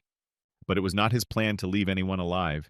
Each time he repeated to himself that it was necessary to kill to the last so that you could not be attacked again. Ed, as always, followed his master and killed people. His boss had a whole bottle of wine and was clearly drunk, but it was still better than nothing. Thanks to Sir Arudis, everyone is encouraged. People started going crazy just at the sight of that silhouette. For them, it was sometimes even worse than death because they had to experience a lot of torment before it. Who else could be called a devil if not this man? What was it that had such an effect on his nature that the memory could evaporate at any moment and never come back? The man knew he had to fight in order to survive. But he didn't want to, because he was very scared. All he asked was to stay away from him. Would he become a corpse, just like that comrade of his? Would anyone be able to help him in this difficult moment? He was hardly safe right now. He leaned over his victim and wondered why he was just sitting here. After all, if he wanted to live, he should fight. But the man only continued to shake with fear. But if he was not going to fight, he would die quickly. Arut simply swung his dagger to show how he would die now. That warrior was very lucky today, because a huge glowing flash struck the demon and immediately threw it away from its victim. It seemed to be tears of joy that someone had saved him. It was an unbelievable miracle. Apparently not all of them were ready for such battles. With great speed, the boy flew straight into a tree. Some hero had obviously gathered courage and decided to engage in battle with this invincible opponent. Of course, the lieutenant immediately ran to Sir Arudis. Someone dared to deal him a crushing blow and didn't even fear the consequences. That meant his subordinate would take revenge. The wounds were indeed serious, and blood was all over his face and body. The comrade was too much afraid for his superior, after all. He had promised to keep him safe. Definitely this person was a true hero. His body was covered in armor so that no one could get too close to him and harm him. He was going to kill the opponent with a single blow. Only he didn't succeed the first time. The protective necklace from Miss Ririnel that could save him from instant death helped. If not for it, Arut would have died from this attack. The warrior looked towards his hero while the lieutenant defended his mentor. All of them were thinking of the next steps to take in order to survive. The new hero of the Empire, Cruel, was the star of the battles. He had the lives of hundreds of people in his hands. The boy thought he would now be saved from attack, but not this time. The demon minion was already on his feet, holding his bloody dagger. There was no way he could stay still. He would be killed so easily. Now they decided to get to know each other better. Everyone was calling him the new hero of the Empire. Only Cruel thought himself unworthy of the title. Even this guy had heard about the man His Majesty had sent. There were rumors that he was actually gorgeous, but he thought that the voice sounded truly familiar. Perhaps they had met before. It was simply possible to remove his helmet for that. But how could one ask to remove his helmet right in front of his opponent? Of course he refused, though he saw the same thing in his opponent, something familiar. This is the first time they are facing each other. So why can't they get away from the thought that they have seen each other once before? Arut decided that if his opponent didn't want to remove his helmet himself, he would have to do it himself. The young man wasn't the least bit afraid to get that close to his opponent. In fact, the Zero Corps commander was quite fast, so the man could lose him even out of sight, which brought him closer to death. But that didn't mean he couldn't keep track of his movements at all. The fight would be interesting enough for both of them. They dodged each other's attacks with ease. Crazy Arut smirked when he couldn't reach his opponent. He was amused by these games. Come to think of it, the man had said earlier that the title of hero was too serious for him. Was it worth confirming that? But the man was against such persistence. Although his speed was annoying, his attacks were nothing special. The man didn't understand why everyone was so hooked on him in battles. He figured he could handle it if he kept pushing with his strength and stamina. The Imperial warrior was worth proving his strength right now. Their strength opposed each other, and gave off a bright glow that could be seen from different parts of the area. Everyone was cheering for their commander. The man had no way of understanding why his opponent's attacks were so weak. Maybe he wasn't fighting at full strength. He couldn't understand if he didn't care or if he was hiding his strength like that. But he didn't care because the hero had the advantage. Then Arut realized that his opponent had already noticed everything, which meant it was time to end this fight. The man couldn't believe his ears. How dare he if the war wasn't over yet? And especially the demons were the first to cross the border and break the rules. But that was the end, because the hero killed the commander of the Ninth Corps. But even after regaining the lands of the Empire, he was not satisfied, and continued to take over the territories of the demons. They just took what was theirs. There was a suggestion to not waste each other's strength anymore. It would be better to just settle on the fact that they were both defending their territories. The man realized that the boy was right. They already had the lands back, so they no longer needed to fight and deviate from the original plan. But if things continued, he could get rid of the commander. Even if he wanted war so badly, no one could think that his soldiers would agree with him on this matter. Because of this, he began to lose his temper. This time, he decided to retreat. While those were in a good mood, they had suffered heavy losses. It would be better to follow the original plan. The demon captain happily turned around and left. He hoped he would never see him again. So they walked in opposite directions without turning around. They couldn't believe their good fortune, and it was all thanks to Sir Arutus. They had fought for so long, and he had come and saved them all in an instant. It was a great loss to retreat like that. It would have been the perfect moment to attack since the Imperial soldiers were demoralized. Jaikar was not pleased. The demon was sure that his colleague had a good reason for stopping the battle, since he himself was looking forward to it. There was no need to spoil his mood. With extreme warmth, he placed a hand on his shoulder and told him that he had done the job well. There was no need to ruin the good relationship between them. His body weakened again, and he collapsed into Jaikar's arms. It was quite unexpected for the man, so he was afraid something had happened to him. Even the commander noticed that the boy's body was burning in such a state, but he still showed courage. Was that why he retreated in the middle of the battle? It seems he suppressed his desire to fight further and thought of his health first. Also that his opponent wouldn't notice anything. A doctor and his assistant ran up to the weakened fellow to keep him on his feet. After all, his loss was directly related to the morale of the demonic army. Fighting while in such a state, he was completely exhausted. It was simply unbelievable, but he urgently needed to be brought inside the tent. The Zero Corps commander appeared out of nowhere, took his position, and ended up failing his health. He definitely had to be well taken care of. This kid had killed the previous 7th Corps commander and stopped the hero from self-destructing. On top of all that, the Demon King had recruited him. Jaikar knew he couldn't disown him, but still continued to feel uneasy. He might have suspected something. Today, Sir Arut had proven why he was the commander of the new corps in the demon world.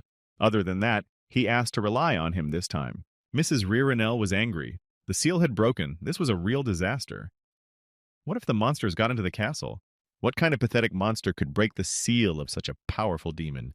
It was about the necklace she had given to the Lord. The girl was sure that her comrade was in great danger now, so she didn't know what to do. Therefore, she decided to leave, although His Majesty said to guard the seal while everyone was away. His Majesty had already met his best warrior after the battle, except he was still being helped because he could barely stand on his feet. The tired boy immediately wanted to address his king. Meanwhile, the lieutenant bowed, showing his respect. The man was amused. He heard that his ward had made a spectacle of himself this time too, never letting him down. Now it was important for him to find out how the meeting with the new hero had gone. There was something he needed to report about him. One could see by his mood that he was still reeling from the past battle.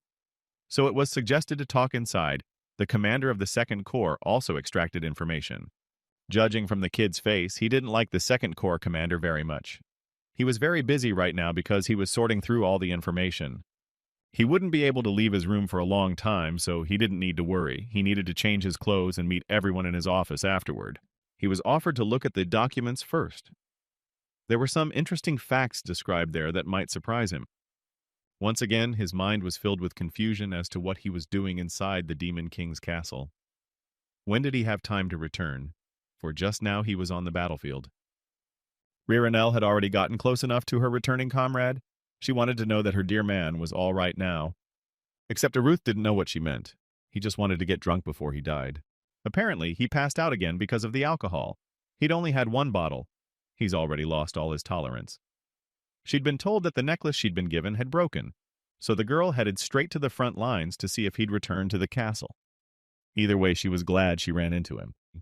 Wasn't the necklace supposed to protect him from sudden death at least once? And since it broke, that meant he was almost dead. Still, it had managed to corner the hero and even retake the demon lands. It was an amazing outcome to the battle. It seems he got drunk again and did something incomprehensible. She was now hugging him tightly and was glad to be back. In his arms was information about a new hero. His name he would never forget, because this man he couldn't help but love. His older brother, Cruel Heart, who knew exactly his sibling's name. In those long-forgotten times, they were still together. Back then, he had tried to raise his youngest. The man knew what the boy was capable of. Perhaps he had tried to stop him at the time. Then, with tears in his eyes, he asked his brother for help. His hands and clothes were covered in another man's blood, one of the shameful moments of his life. And the eldest member of the family only drew his sword with anger to repay such a horror. The relationship in their family was not the most favorable. Now it remained to be seen since when did this man become the new hero. Quickly apologizing and saying that some business came up, he decided to leave first. The girl only wished him safe business. The Zero Corps commander is seriously intimidating. So why did his mood suddenly turn bad? It seems like the mistress was in love with this boy. Even though he was mean, she thought he was hot and admired every word he said. The emperor already knew everything that had happened, but he still made sure Cruel took the hero's stance. Right when he needed to come back. After looking at the parchment, he could remember what had happened, but it seemed like now was the time to go to the Empire. With His Majesty's permission, he would also dig up more information. They would start to suspect something if his absence dragged on for too long. The Demon King put his hand down and began to put on tracking magic, which was a guarantee in a way. Of course, he wanted to know if there was anything useful to be found. This man was particularly cunning and was overprotective of the boy for a reason. So why would he need to be a spy for his king again? Since this seal was on him, then it wasn't a dream. He definitely loses his memory under extreme stress. Every time he forgot everything, he was in shock. He should worry less if he didn't want to lose his memory permanently. The lieutenant heard from His Majesty that he was going to the human world today. The Lord thought Ed was missing. He was with the king. Yes, it is time for him to go back, and there is something personal that Aruth has discovered. Perhaps his aide wants to tell him about it. Before that, the head himself had offered Ed to become a corps commander. This shocked the young man. That was because the position of the 9th commander was now vacant. Until now, all the positions of commanders had been filled, and he had to appoint him as vice commander. But judging from his skills, he was clearly worthy of more. He was the first to be offered the position. It was an offer he couldn't refuse. While Ed served Sir Arudis, the man had completely forgotten that this was the position he'd always wanted. But if he accepted the offer, who would replace him? The king didn't understand, for they would surely find someone else to replace him. Of course, he wasn't going to force him, so he asked him to think hard. But if he refused in the end, this offer would go to someone else. Would he really accept that a newcomer weaker than him would stand taller as well? In the end, he failed to fully report the conversation, except that the Lord himself thought he had been told off for his commander's bad behavior, so the lieutenant decided it would be best not to say anything, so he asked not to worry. He was always smiling. Since Arut was already leaving, Ed would report to the chief to prepare food for the trip to the human world. It was obvious from his expression that he wanted to say something, but the Lord decided not to press him. One of the soldiers had already arrived and reported that the carriage was ready for departure. It was worth hurrying. Arut asked his comrade to take care of himself until he got back and decided that he would ask to step down as vice commander because he was too much of a burden on him. Since he was going to the Empire, maybe his comrade wanted something that was only available there? He should have found out before he left and thanked him for his help in some way. He liked the appetizers from there, didn't he? Maybe he could find something there for long-term use. He'd be taking a lot of stuff this time anyway, so Ed had better just tell him what he wanted. Was there any other leader in the demon realm who also worried about his subordinates? He doesn't need anything special, so let the boy just pick what he sees fit. More importantly, he must wear the necklace from Ben at all times and remember to wear the robe while in the human world. There was no commander-in-chief here who needed as much help. But the fact that Sir needs it not one bit didn't upset him. Rather, it shows that he respects him more than anyone here. As expected, he doesn't want to become a corps commander. He likes being Sir Arut's vice commander. That's the kind of unexpected answer he gave. So wherever the Zero Corps commander goes, he will be waiting for him here as vice commander. He politely said goodbye and showed that his attitude was truly sincere. The Empire was quiet today. 2 guards were standing near the gate guarding their castle. Well, suddenly they noticed someone approaching. It was a stranger in a cloak. They told him to stop. After all, this was Earl Hart's estate. He meanwhile did not even dare to raise his head, and his face was covered. The Earl was not in the manor now, so visitors were not allowed to enter. The young warriors immediately pointed their weapons at the uninvited guest. The boy only said to open the gate, so what was wrong with him? Did he really not care if he turned the count against himself? If he approached, they would be forced to attack. He was actually trying to get into his own house. Would they dare to interfere with him? He needed to reveal his face so they would realize that their master had come to see them. Everyone around them immediately became nervous. They had to hurry, for the count had returned. The servants lined up in 2 rows and greeted their leader. Although he had told them that they shouldn't greet him like this, only they couldn't afford not to fulfill their duties. Therefore, they would have to put up with it. The most important person there was the butler of Remember Manor. He greeted his master with special respect. The man has been here since he inherited the manor. When he sees him, he feels as if he has truly come home. They hadn't seen each other for about 6 months. It was interesting to see if he had successfully completed the subjugation of the monsters. The society thought that he went on an expedition to subdue monsters under the orders of the Empire. It was a bit embarrassing to talk about how things had gone differently. The butler noticed that the boy was injured. He was already so old that he was no longer able to punish the monsters. Arudis yanked his arm away from him, telling him that it was all right, for he was no longer a child. It was like that, for he was now a respected earl. Though old habits weren't so easy to get out of his head, he must have matured after his long journey. Should he prepare a room for the little lord? But there was no need for that. He's off to see the Emperor in a jiffy. Arut is sure that the Emperor already knows that he has returned to the Empire, though it was at this very moment that he would like to lie down in his bed. On top of everything else, he needed to ask about Cruel. All of their family members had been assigned to different places. All he could say was to agree to the order and follow it. As always, the man only bowed obligingly. The Empire was already discussing the return of Dion Hart. The man sat at the table and listened to his subordinate. The dog emperor had finally returned to look at his master. It was Duke Illustre Starby. This news brought a smile to his face. What should they do now? After all, the new hero's younger brother had returned to their empire. One solution was to make a request to the Assassin Guild. But what if Krell was followed? They had another card up their sleeve. Even the arrival of such a dangerous man couldn't upset them. Did the gentleman really mean the Revolutionary Army? His aide was a little frightened by this information. If it's a group willing to give their lives to assassinate the Emperor, we'll be involved. There, whether they get caught or not, didn't matter. The Duke didn't think Sir Cruel would miss something so obvious. It was dangerous to bicker with such a man. He had to apologize and say that he would contact the Revolutionary Army. It was interesting to see just how talented the Emperor's hero was. The Count's servants had already completed his preparations for departure. He was definitely suited to this image of a respectful and honorable man. There was a lot of commotion. Baths, changing clothes were all done instantly. It was finally over for him. Or maybe his military uniform made him even more stunning. Not a chance. Strict style is in vogue these days. The servants kept admiring this boy.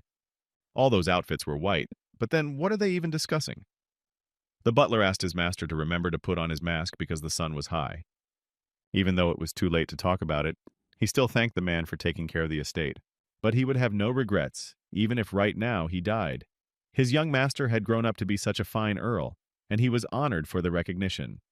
Though as he grew older, he was sore in many places.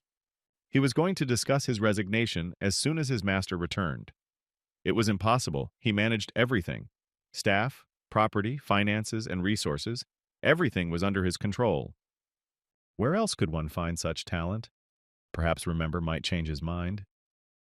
Suddenly, his decision wasn't thought out enough. He was actually joking. He was pleased to see his boy so excited. He shouldn't have been so worried about the old man. In any case, the career was ready, which meant it was time to go. After such a bad joke, there was no more business to be done. The guy felt that he didn't need that much security. Just a couple of people would suffice. Well, the army was already ready to depart with their chief. Not many in the empire know of his return, and it wouldn't take long. Half of the soldiers would follow him, and they would be on their way soon. First, he had to suck up to the Demon King, and now he would have to do the same to the emperor as well. This annoyed him terribly. The current emperor, Eduardo Desire, took the throne by removing all competitors. The ninth prince is the one who killed all his siblings. He carnivalized himself while his clothes were soaked in blood. Even 10 years later, he is the main topic of all discussions. At the end of the coronation, when the bloodshed of his relatives ended, the king ascended the throne. The prince took the position after shedding a lot of blood, so that informed, from now on, the state would be under his rule as well as a new name. After that, the country began to be called an empire. This was the name that the country was given. Obviously, after that, the other countries were not going to stand by, and so the war began. What completely turned his life upside down was an incredibly long 8-year war. It was a living hell, even though he lost half of his memories, because it was too horrible and there was no desire to remember. But the empire that swallowed up a third of the continent had become a true wingman, a true emperor. Due to his achievements in the war, he was given the title of honorary earl, even if he can't remember everything. He was sure he had fought desperately for life, and not remembering anything but the life purpose he had once decided on. Of course, because of that, he now had to go back and forth between the Empire and the Demon Realm. Something stirred the carriage as it traveled. A revolutionary army came across their path. Back then, the boy didn't understand how they had gotten wind of his return, so they also made their way here. This was no good, which meant he had to join the battle to protect himself and his people. One of the brave warriors grabbed the boy by the throat, pressed against a hard surface, thus he wanted to kill him. Finally, he was lucky enough to find the emperor's dog. There was a look of animalistic desire in his eyes that he had succeeded in catching his prey. This organization was formed during a terrible war. As a result of this war, they had lost their homeland and the people they held dear. Therefore, what else was there to expect from those who had nothing else to lose? They had completely lost their minds trying to destroy the empire and kill the emperor. It was His Majesty who created such reckless bastards. He didn't care, he wanted to spit on their beliefs, but becoming a victim wasn't in his plans either. The man was nervous because he had been told that the guy was a hero, but in the end he turned out to be nothing but a weakling. Although the man was desperately trying to prove otherwise. Just in case, he decided to ask what his opponent's name was. The one naturally introduced himself and expected it to be over. He ended up getting grabbed by the neck anyway. Yes, his name was Don Hart, but he wasn't the emperor's dog as they all believed here. White hair and red eyes and terrible manners. It was all justified by the rumors. He urgently needed to find a dagger to defend himself. While his opponent dropped his guard, he was able to pull out his weapon to point it in his direction. Only the man was much stronger, blocking all of his attacks and bringing him to the ground. Blood was oozing from his mouth. Now he couldn't breathe. The blows were really strong and his body was quite weak. Until now, this brigand thought that his opponent was a hero. Were the rumors lying? But it seemed like he wasn't going to stop just because he was lied to. Continuing to hold his neck with his hand, he pointed his axe in his direction. But this time he wouldn't be able to follow through, because his axe was knocked out of his hands by someone's spear. Someone had gotten to that spot and decided to prevent the revolutionary gang member from killing an innocent person. The hit was right on target. The unfamiliar kid rejoiced at his perfect throw towards the enemy. They made it just in time. These people were bloody, ghostly knights, devils born of 8 years of war and led by Dion Hart. They had a crossed-out imperial emblem. One of the Yawls didn't think they were allowed to let them go. Perhaps they should have put on a real show. That way they would entertain everyone, but primarily themselves. It wasn't their abilities that frightened them, but their complete lack of common sense. They definitely resembled their master with this behavior. With huge smiles on their faces, they began their escape to kill everyone who opposed them. Their bloodlust was even stronger than their thirst for revenge. In addition, they possessed excessive cruelty. All of them should have realized that they couldn't let their enemies die so easily. But who cared about rules? They should have just had fun. All they wanted and loved was to cause blood with their weapons. In that, they were a perfect copy of their commander. If someone came face to face with them, they would definitely lose. The revolutionary armies needed to finish and leave. The only thing this man thought of was to throw the Lord aside to cause him the most pain. But every decision has its consequences. In the end, his arm was well torn and blood oozed out in rivers. For this, the Count apologized, for he wanted to tear it off completely, but he was too weak.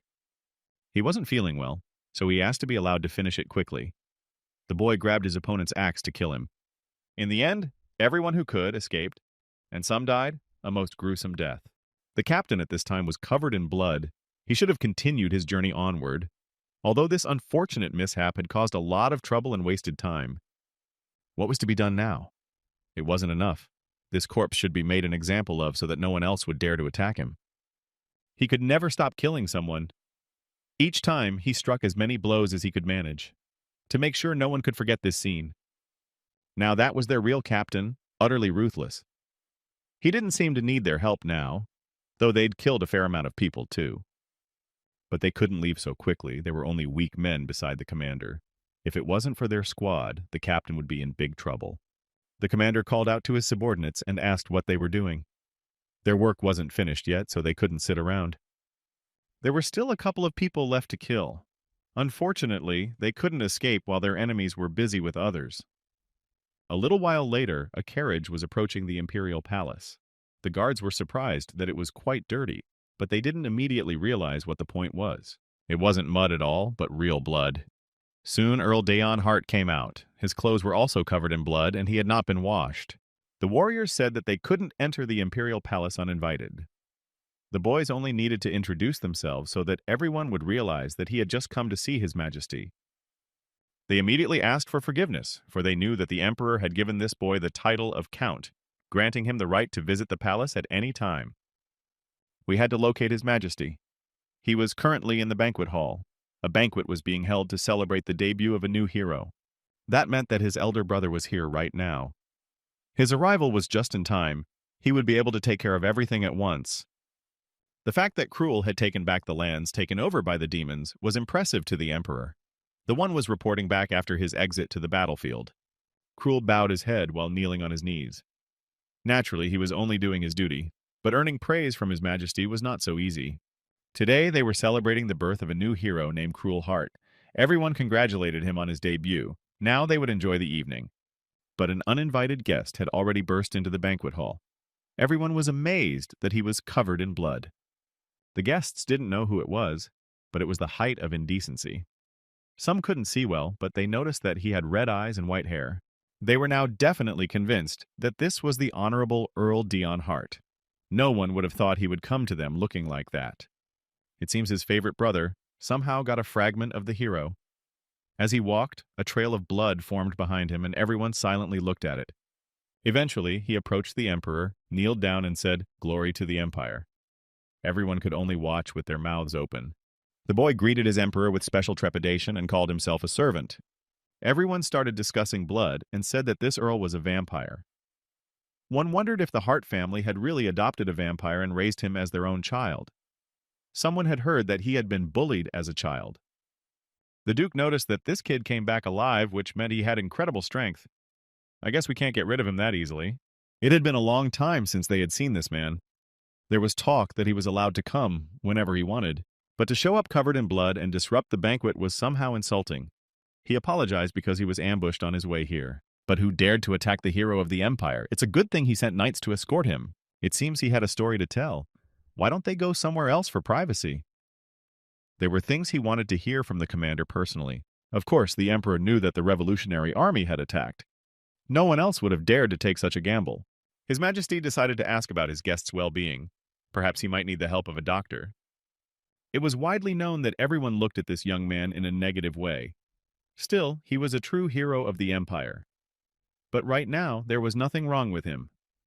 Only the man liked this young man's methods, because no other talent had achieved the same things he was able to. Their methods were similar, so they communicated well. As the vanguard of the 8-year war, he had accomplished a greater feat than anyone else. This kid was able to kill anyone who was in his way, and when he left, being a fellow hero, he was able to retrieve his body, something no one had ever been able to do before. Usually, a hero defeated by a demon king is given to them to eat, and if Daeon Hart couldn't save him, the hero would suffer the same fate. It's incredible to do that against a demon king. But there's a price to pay. Now the emperor wanted to know how the boy was able to find out how to lift the curse. Except he didn't quite understand what he was talking about. He was referring to the seal of the demon king. But he didn't recognize anything. It wasn't a curse. It was tracking magic.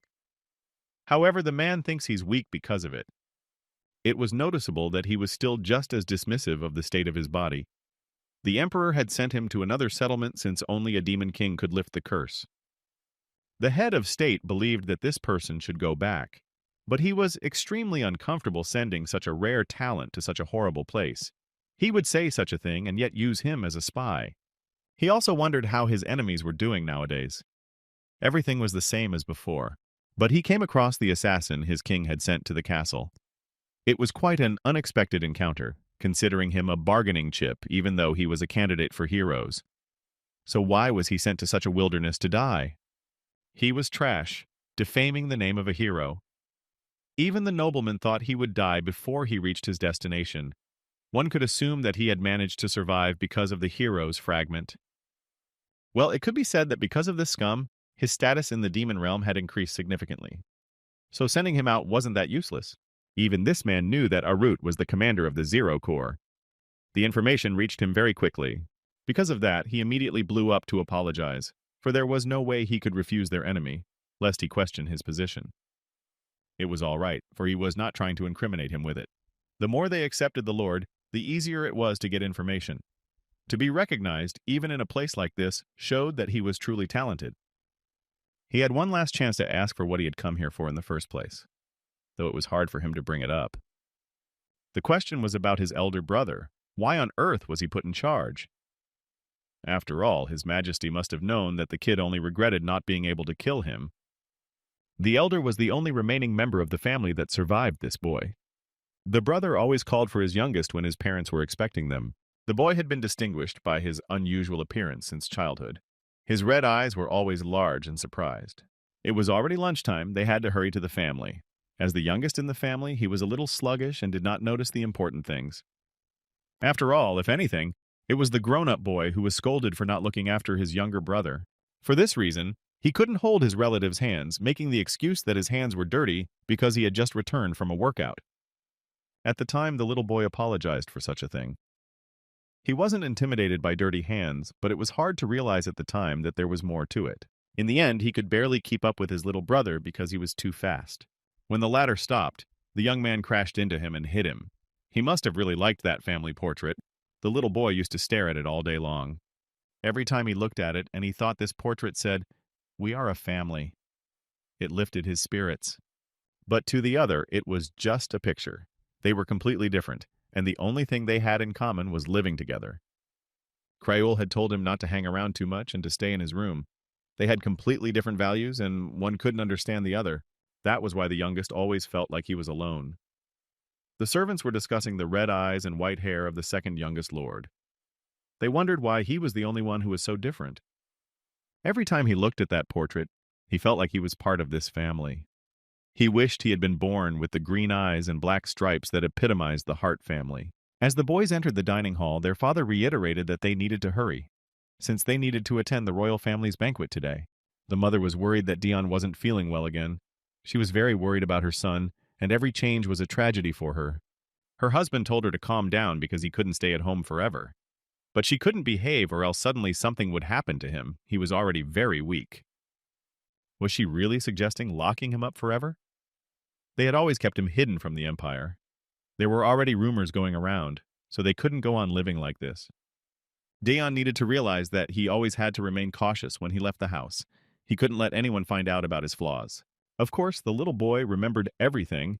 He was sure that his parents were not happy with him because of it. He didn't look like them, and he had a weak body. All of these are huge problems for such a famous county. But the eldest son decided to go to his father and ask about the new fencing coach. He didn't like the attention being paid to another member of the family. It was noticeable that he changed the subject because of his brother. But in this life, he was never interested in anything around him. He tried to follow all the rules of the outside world. New workers were hired by their dad for their eldest son so that his skills would get better and better. It gave him great pleasure. The atmosphere at the table changed once Cruel started talking. It was hard for them to find a good swordsman. Even though he said so, he still enjoyed it. Was he lonely despite the fact that they were together? He blamed himself for his loneliness. Since he was a flawed child, if he tried hard enough, he could be like a brother. Then his family would love him more too. When they arrived at the palace, the little boy was called out by someone. He was dressed up in his best clothes and looked different from everyone else. It was other children from distinguished families. They definitely wanted to make fun of the new kid today. They were all spoiled because of their wealth. He was so pleased that someone spoke to him. It was the first time he had ever talked to someone his own age. He was glad, of course, but what if he messed up? His parents had gone to see his older brother's fencing teacher and left him here alone. Had it not gotten to him yet? There was a very common rumor that Dion was an outcast in his family. Apparently, it was true that his family kept him locked up. The boy tried to deny it. After all, he was just sick a lot and his parents didn't want him to get worse. The child began to insult him with a vile bastard. Even if they were his family, it was impossible to love something like him. He was abandoned by his family. After everything, he called him a true monster. Except this was something the young man couldn't bear. Someone had to get for his horrible words. Why talk this nonsense when you don't know anything? The kid was sure that his family had not abandoned him. Therefore, it was not worth spreading different rumors. The other boy decided to take revenge and smashed his fist into the face of his new acquaintance. They started fighting. One couldn't think that he was part of the Hart family just because of his last name. After all, to everyone, he was just a monster, a mistake of humanity. He called him a disgusting bastard who was turned away by his own family. It was unclear who the little kid was angry at. He wanted to shout to the world that he was not a monster. One of the adults noticed this and tried to stop the attacker. The beaten young man was lying on the floor of the palace and someone was already calling for him. Now more than ever, he lacked a mother's love and care. Except what would happen after this? His older brother ran after him, but not at all to pity him. Of course, he blamed it all on him. These events would not go unnoticed. The young man's face was burning with rage. After all, he would be the one to receive for not looking after his younger brother, which was completely unfair to him. The second young master's body was extremely weak. He was extremely susceptible to stress. You also have to be careful with sunlight. Special care would be required here. It was so bad there had never been a child in their lineage like this before, once this could happen. After that incident, there were only more problems. Such a mistake brought the baby to tears. He apologized to his dad and mom. There was little hope left that they would take his side. He promised he would try harder, so he asked them not to hate him. Though even at such a young age, one had to realize that other things decided everything in their world. After his sleepy ramblings, it wasn't his parents near the bed at all. It was his older brother holding his hand and telling him that everything would be all right. Right now, he wanted to tell his rival to look, his whole family really loved him. Even at a time like this, he had a loved one by his bedside. Except his brother was saying he didn't need to try anymore. No one had any more hope for him anyway. Such words shocked him. Fortunately, it was only his nightmare. All the events were jumbled in his head, and he couldn't put together a complete picture. His parents immediately came into the room and wanted to ask him how he managed to fight in the palace. After all, he had already been warned to be careful outside the house. He was so sorry. But he was so eager to tell his story that it was the others who started bullying him. So many insults he had never heard in his whole life. But his father still wouldn't listen to him. What if he was thinking the same way those kids were? These thoughts were tearing his soul apart because he wanted a simple family love so badly. It looked like it really was too early for them to go out into the world. Now he would be forbidden to leave the castle for a while. He should have thought about his behavior in the room. The certainty that they were disappointed was growing. He couldn't bring them any more trouble. He needed to try to become stronger, to become someone the family would not be ashamed of. The young master did not leave his room today, but even the servants felt uneasy when they looked at him. He tried so hard, but who would even recognize him? Every day he studied hard to prove that he had the right to be in this family, but they just kept laughing at him, and his parents. The husband and wife supported their oldest son and asked him to try harder. He just needed to trust the adults to get on the right track. The toddler was watching all this from the window. Of course, it was frustrating for him because there were no such privileges for him here. But there was no time for envy. If he tried his best, then the family would recognize him. He had a positive attitude and really wanted to show what he could do. And if he wanted that, he needed to get stronger. He decided to practice 30 minutes longer today. Was that his plan? Even though it was so hard, he felt like he was going to die. But he had no right to give up. He still kept trying to practice fencing. His diligence caused his nose to bleed again. Cruel noticed this and ran over to take the stick from his junior's hands. The latter was trying to figure out what he was doing here. He just wanted to get stronger, though. Was it concern, or was he just afraid of losing his place? His brother only repeated what they told him to do nothing and sit quietly in his room. He wasn't even given a chance to show what he could do. He wasn't even allowed to try his best because he was a mistake. It broke his heart every time. It shouldn't have been a surprise that he had become like this after a torturous childhood. In the end, he agreed that he wouldn't do anything because no one expected him to do anything. Even his resentment he couldn't express to anyone in this house. After everything, he apologized and said that he needed to rest, so the eldest needed to leave this place. And was he doing it with a displeased face? Then he began to think about what he needed to do to be loved by this family. In his little years, he had worked so hard for something that people usually only get when they are born. And only the butler would ask his young master if he would eat in his room as usual. One could never expect a trick from this man. Dion was already 14 and had always wondered where his family dined. After all, they were clearly all gathered around a large table and enjoying each other's company. The Count and Countess had left to deal with something urgent. At this time, Cruel walked into the same room. He was already 17 years old at that moment. But didn't his older brother have a training session right now? He had finished it back in the morning, so he proposed to go play chess together. After he gave up, his relative came to play chess with him from time to time. The boy noticed that he was too polite. Maybe he had interrupted him from something important, and he couldn't remember the last time he had seen his parents. Oh, and how could he be busy when he was locked in this room with no one to visit him? Although it sounded like he was making fun of his eldest. One could already sit down and start their regulars game. Since the situation in the Empire was unstable, their parents were extremely busy right now. That was also why the other person rarely saw them. Everyone told him that his mom and dad were busy, but he was sure it was all because they didn't want to see his face. For so many years, he had formed this opinion. He knew full well it was a lie, but there was a reason he wanted to believe them. Still, his gut still hoped that they were family. Sometimes when he was supposed to be sleeping, his mom would visit him, even though he had sworn not to expect love from his family. He could hear his mom apologizing and wishing him sweet dreams. He still tried to look for love in their simplest actions every time. He had hope smoldering inside him, and that's why he thought he was pathetic. Perhaps they were really busy in a big way, and his older brother had decided to let him know that he wouldn't be able to play chess with him for a while. Here again, he realized that his hopes were meaningless. He himself apologized, for it must have been burdensome for his older brother to come here all this time. Unfamiliar voices began to say that when war breaks out, at least one member of the family must be mobilized.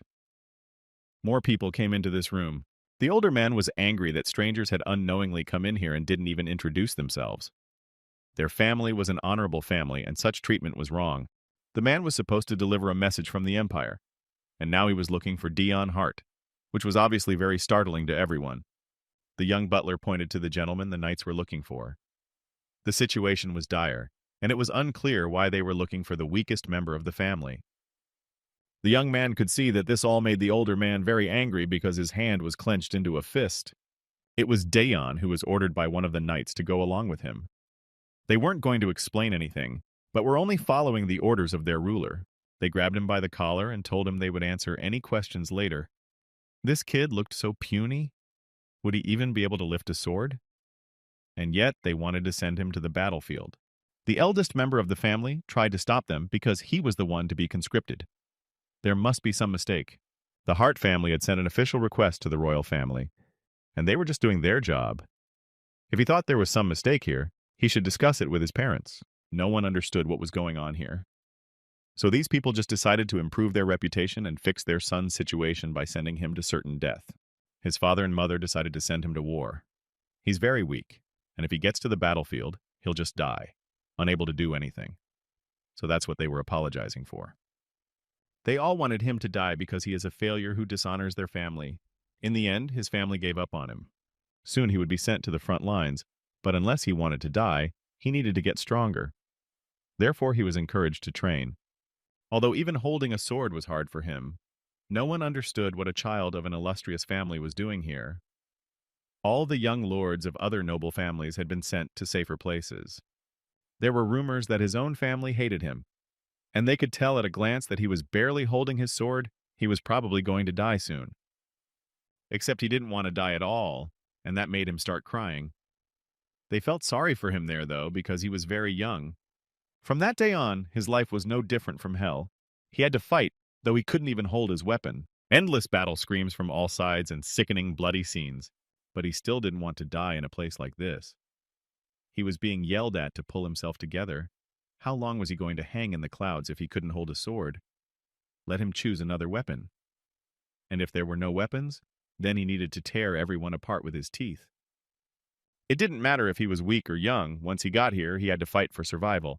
And this man was right, because he had to survive. It was decided to kill as much as possible, because he wanted to live at any cost. That's how he got his first blood on his hands. But his body didn't get any stronger. It still oozed blood in every stressful situation. But he wanted to go home. But in the end, he still kept killing, to survive. Sometimes he wondered if he was happy back home and should he go back there? By this time, the gifts that the Empire had sent them had arrived, so everyone needed to sort through them. Since he had first arrived here, he had heard that they had been sent some sort of reward. This was an unexpected event for these soldiers. Someone's daughter had sent a letter to him for the first time after she learned how to write. That must have given him strength. Somebody got a home-cooked meal from a mother he missed dearly, except he didn't have much to look forward to. For now, everyone was happy to be remembered by loved ones. This boy was left to fend for himself. Naturally, there was nothing for him. Only a letter was handed to him with an order appointing him commander. That's when he made the decision that he would make sure the Hart family paid for their betrayal, to experience everything he'd been through. He had finally accomplished that and had come to greet his family properly. He felt no shame for wanting to kill Mom and Dad. They were scared, but Dad wanted to confront his stepson. Why did he have the nerve to come here along with the dagger he had already stained in blood in the war? This was a dream he had cherished for years. He killed his father first. That was how he said goodbye to his entire family, placing his dead mother on top of his father. There was a lot of blood around, but it gave him peace of mind. He wanted them to look at him. They shouldn't have done this to him. When he sought their love, they should have treated him so much better. But in the end, he was hurting despite wanting it and striving for it. Now he felt depressed. And his older brother had already entered the hall. The man didn't realize at all what his youngest had put on now. It made him furious, but also very much in pain. And he himself asked his favorite brother for help. But could he think that Cruel would help him? It was utter nonsense to him, so they needed to fight now. He didn't want to leave anyone alive from this family. Perhaps he was just a random bystander, though he had abandoned him in the end as well. But his mind clouded over. One side was asking for help, and the other wanted everyone around him dead. Dion had reached his limit. His mouth was bleeding again, his body resisting such a struggle. In the next moment, he might just pass out in this place. Right now, his main desire was to kill his brother, only he wouldn't be able to do it because of his poor health. Krell, on the other hand, had every chance. The next moment, Leanne Rayner, the commander of the Noble Knights, called out to the Count. He was thinking about something and didn't hear the girl at all. They hadn't seen each other for a long time, so she greeted His Excellency. The girl was the only normal person among these lunatics from the Noble Knights. Of course, he was very happy to see her. Only when he looked around did he see that he was in the banquet hall of the imperial palace. He was taken aback by this fact. He remembered being in the carriage when they were attacked by the Revolutionary Army. But how on earth did he end up in the imperial palace, and where did he get that outfit from? The commander noticed that the guy didn't look well. Maybe he felt sick after meeting the emperor. If that was true, then he had experienced as much stress as possible. So how did he manage to deal with such a dangerous army? His next question was what was the occasion of the banquet. This really surprised his interlocutor because this banquet was in honor of the debut of the new hero, Cruel Heart. Astonishingly, he approached his so-called brother. He too was surprised that he had managed to get to this place in one piece, even though he'd organized it all himself. He knew he'd had a bad dream for a reason. He obviously didn't want to cross paths. He had two personalities inside him, which often made him confused about events. Green eyes and black hair, the complete opposite of him. The embodiment of the Hart family that he never thought he'd see again. But their meeting was imminent. He was the one person the boy had no desire to meet again, except that while one avoided the other went straight to meet him like a daredevil. A few days ago, during an expedition, he had encountered the commander of the Zero Corps of the Demon Army. Perhaps he realized who it really was. When he saw him raising the spirit of the army with ease, he immediately thought of his younger brother. Their spirits were indeed high and memorable. He heard that he too was capable of effortlessly commanding troops on the battlefield. It would be nice if the boy was also among their team. It sounded too absurd and he couldn't help himself, so he started laughing loudly. This kind of speech was more like a joke to him. He had no reason to fight alongside him, so it was time to stop making up these fairy tales. They were too close to each other. Those eyes are the same as before, an indifferent gaze expressing a lack of any interest. The same enmity remained between them. Wasn't it time for him to go? He was bound to have some fun before he left, so he asked not to worry about him. He could eat pudding. Anything was better than hanging out with that jerk. The banquet was stupid. He'd just kill some time before he went home. But the older man kept on asking about the monster-slaying assignment. So why did he keep talking to him? One had to ignore him since he didn't want to talk. It was necessary to pretend that he wasn't around. His next question was just worthless. He asked if his brother was in pain. Talking like that could easily make you choke on your food. Why was he being so annoying today after all? He could take care of himself, so there was no need to pretend to care anymore. Even if something was hurting, he would never tell his big brother about it. He would just watch from the sidelines like he always did. When he was dragged to war that day, one could continue to just keep on just watching as well. He would never forget that terrible pain. One could have calmed down and not wasted the effort of not coming to the palace. It was a disappointment, although Cruel still had something else to say. Duke Illustra Starby appeared on the horizon. She thought she was seeing a very touching, brotherly relationship right now, though it was more of a laughing matter. He was the leader of the opposition against the emperor. Of course, the new warrior immediately decided to bow respectfully. That's the way he was raised. But this was the first time he and the count had met in person. The man had heard of him, and it was an honor. Now there was another uninvited interlocutor. At everyone's discussion, the young boy ignored the duke's greeting and did not extend his hand in return. This was an unheard of impudence for a guest. But basically, as expected from Dion Hart, acting like this towards the only duke in the empire, being only an earl. Now people would be discussing the new gossip. Of course he knew everything, but he had a mouthful of pudding and couldn't answer. He tried to chew as surreptitiously as possible and swallow faster. The duke, it seemed, was about to explode with anger, but it didn't matter to answer later, but for now he should just shake his hand, if it could be done. The crown prince of the empire, Elpidius Desire, appeared. He immediately decided to greet Illustra. The boy was insanely handsome and cute. Was it really honeyed here? Why were they flying down here like bees? Either way, one had to greet him, though the man had already noted that the duke had not been at the palace for a long time, probably due to heavy busyness. His Highness turned his back to the boy while the duke apologized to him. This could be understood as a protest against his presence. It was decided that he should be the one to apologize. Quite tactless of him. I'm sure the duke had his reasons. Though I thought to myself that when the man had arrived, he'd immediately start hanging around the Earl of Hart like a cunning scoundrel. And as a military commander, he wasn't going to sit idly by, so he should protect this guy. But anyway, he got a chance to eat his food. But all his plans went to shit because another man ran up behind him, which means all the pudding is about to come out. It was the crown prince's sister who also wanted to see the guest. The princess of the empire, Alatea Desire. Her appearance was flawless, except that her brother wasn't happy about this presence. He was surprised that she had snuck in through the whole crowd and dared to disrupt their conversation. Everyone thought the poor guest had vomited blood and wanted to call a doctor, except that it was actually a puddle of pudding due to the strong embrace. The woman noticed that it wasn't blood and said that a doctor wouldn't be needed. She decided to just help her friend through this awkward situation. To top it all off, the emperor also came, followed by General Nemesius, the first hero of the empire. Today, at this celebration, everyone decided to gather around him.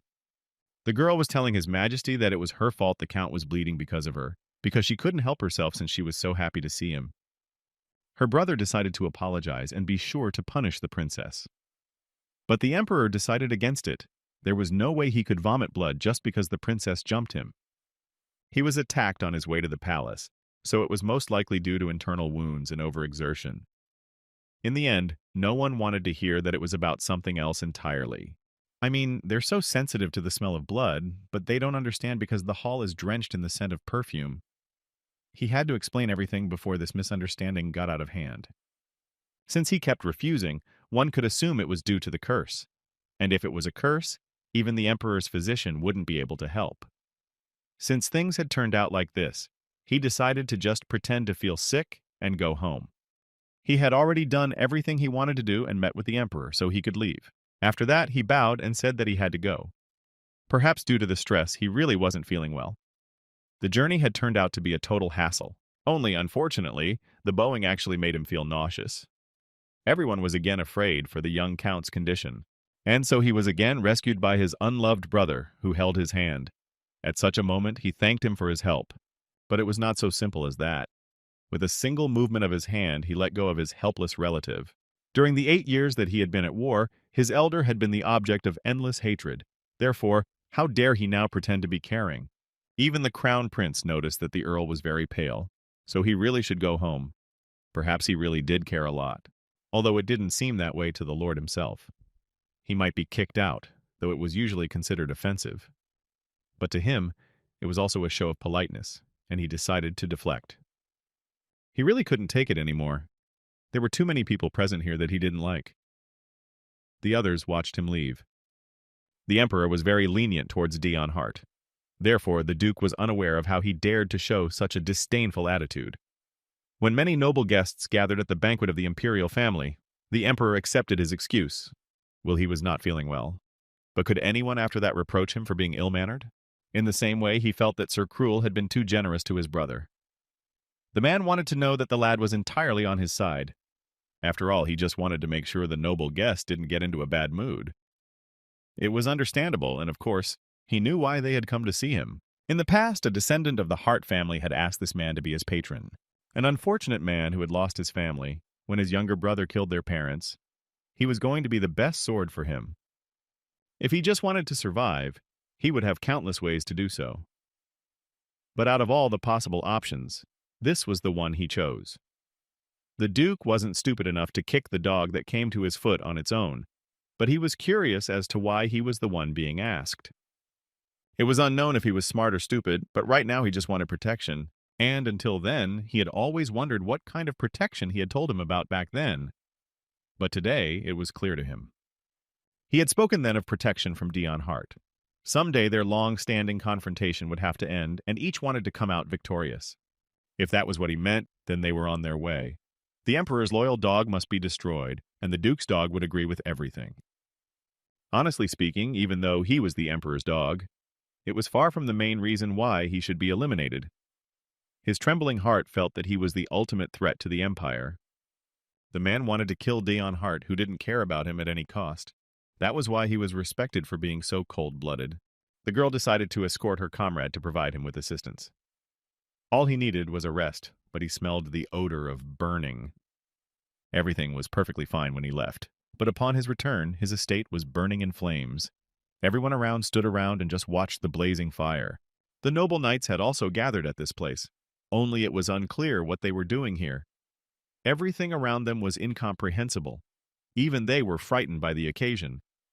He wished more than anything that it was just a dream and he was actually dreaming, because he had been under a lot of stress lately. But a fever like this couldn't be a hallucination. The commander-in-chief started shouting to his soldiers and asking what they were doing here and why everything was burning. Since when did his house turn into a kennel with maddened dogs?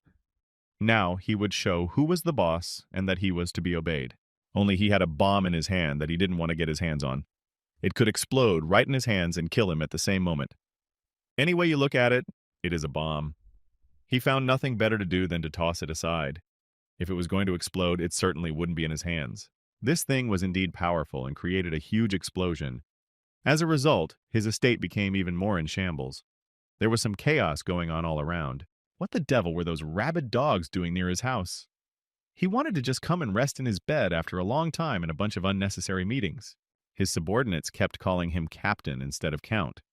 They had wanted to explain to him what was going on here for a long time, but it had never worked out. The girl was already worried about her friend. A man appeared who really wanted to say that the boy was a hero, but at the same time threw away the bomb that had arrived so unexpectedly. It seemed like everyone was beginning to realize who was responsible for all of these events.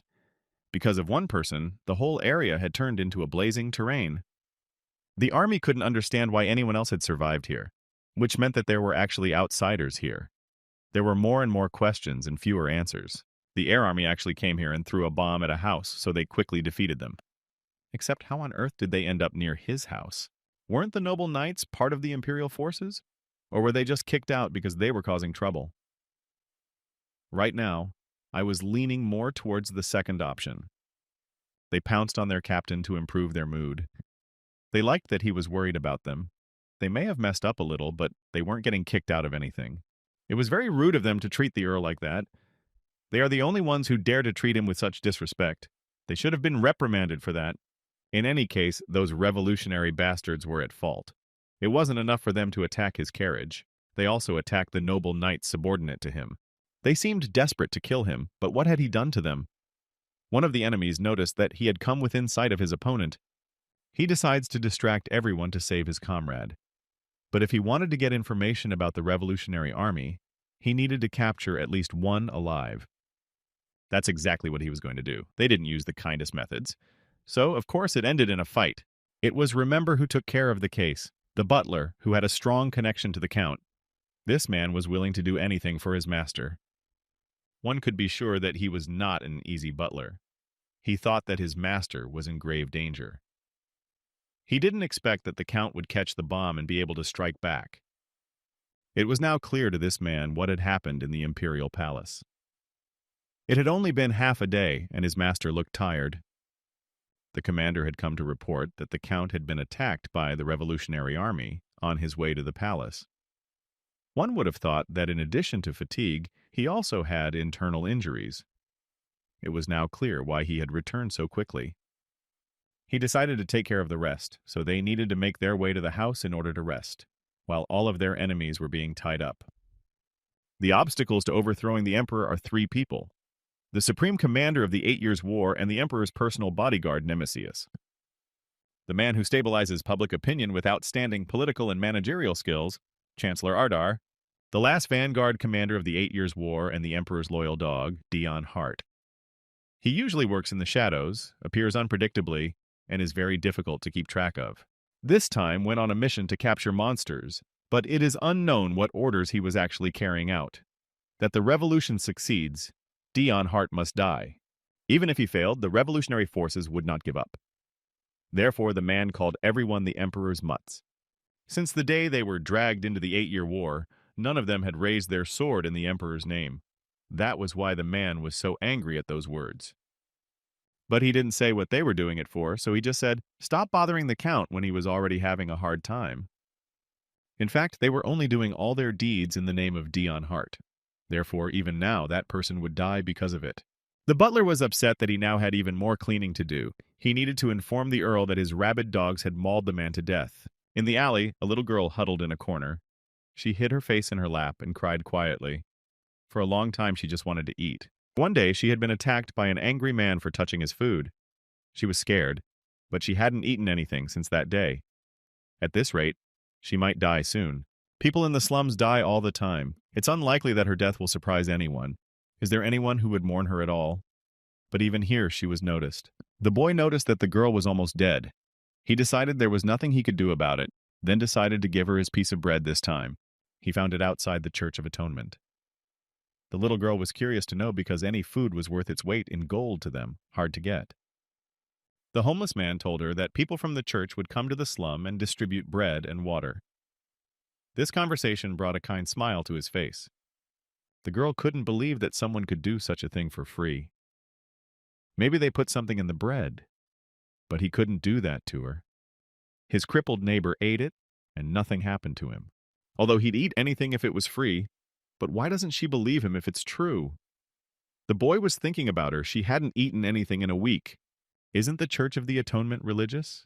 You have to make a donation to be part of the congregation. He was starting to get angry that there was no way she would accept food.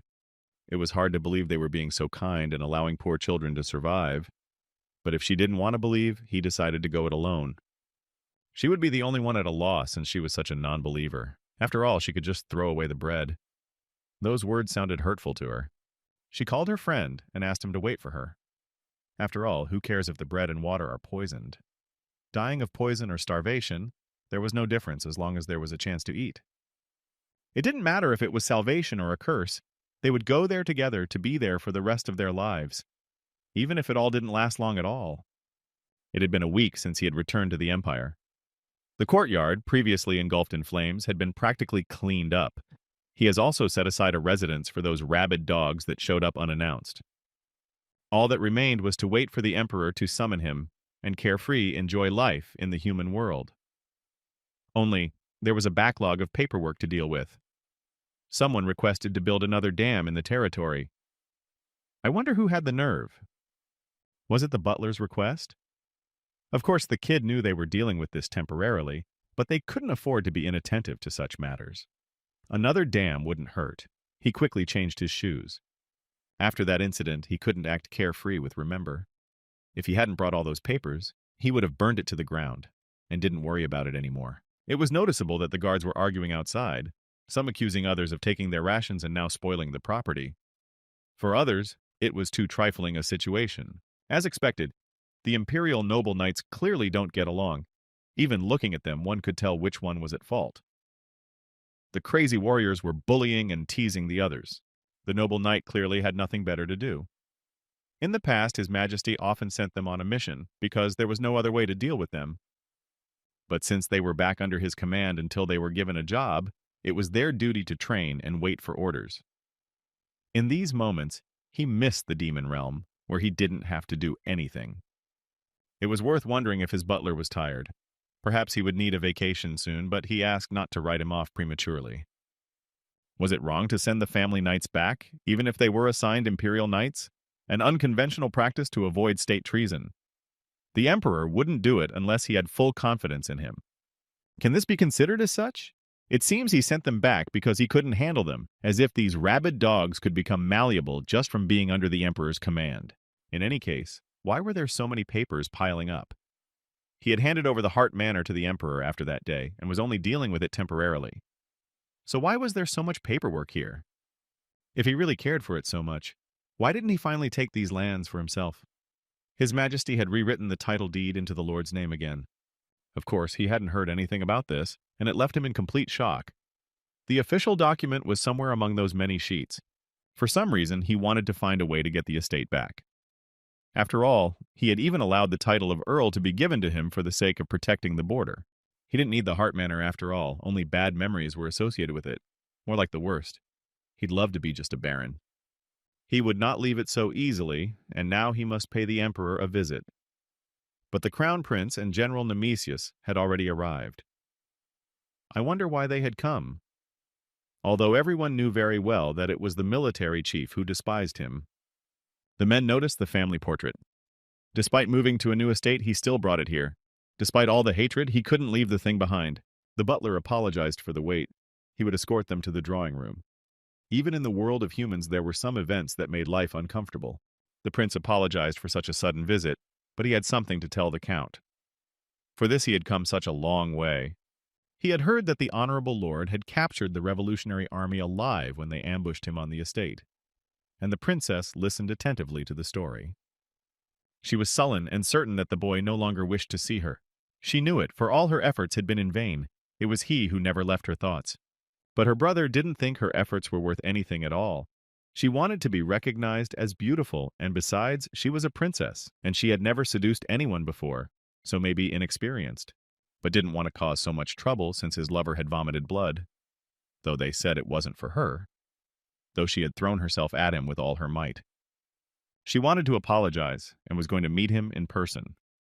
But her older brother had forbidden it. She could do anything but that. Whether she came to him or invited him, it would be a scandal. So it was even better for her to use the scandal as an excuse to marry him. To put it mildly, she is a naive and downright stupid princess. She didn't really love this count.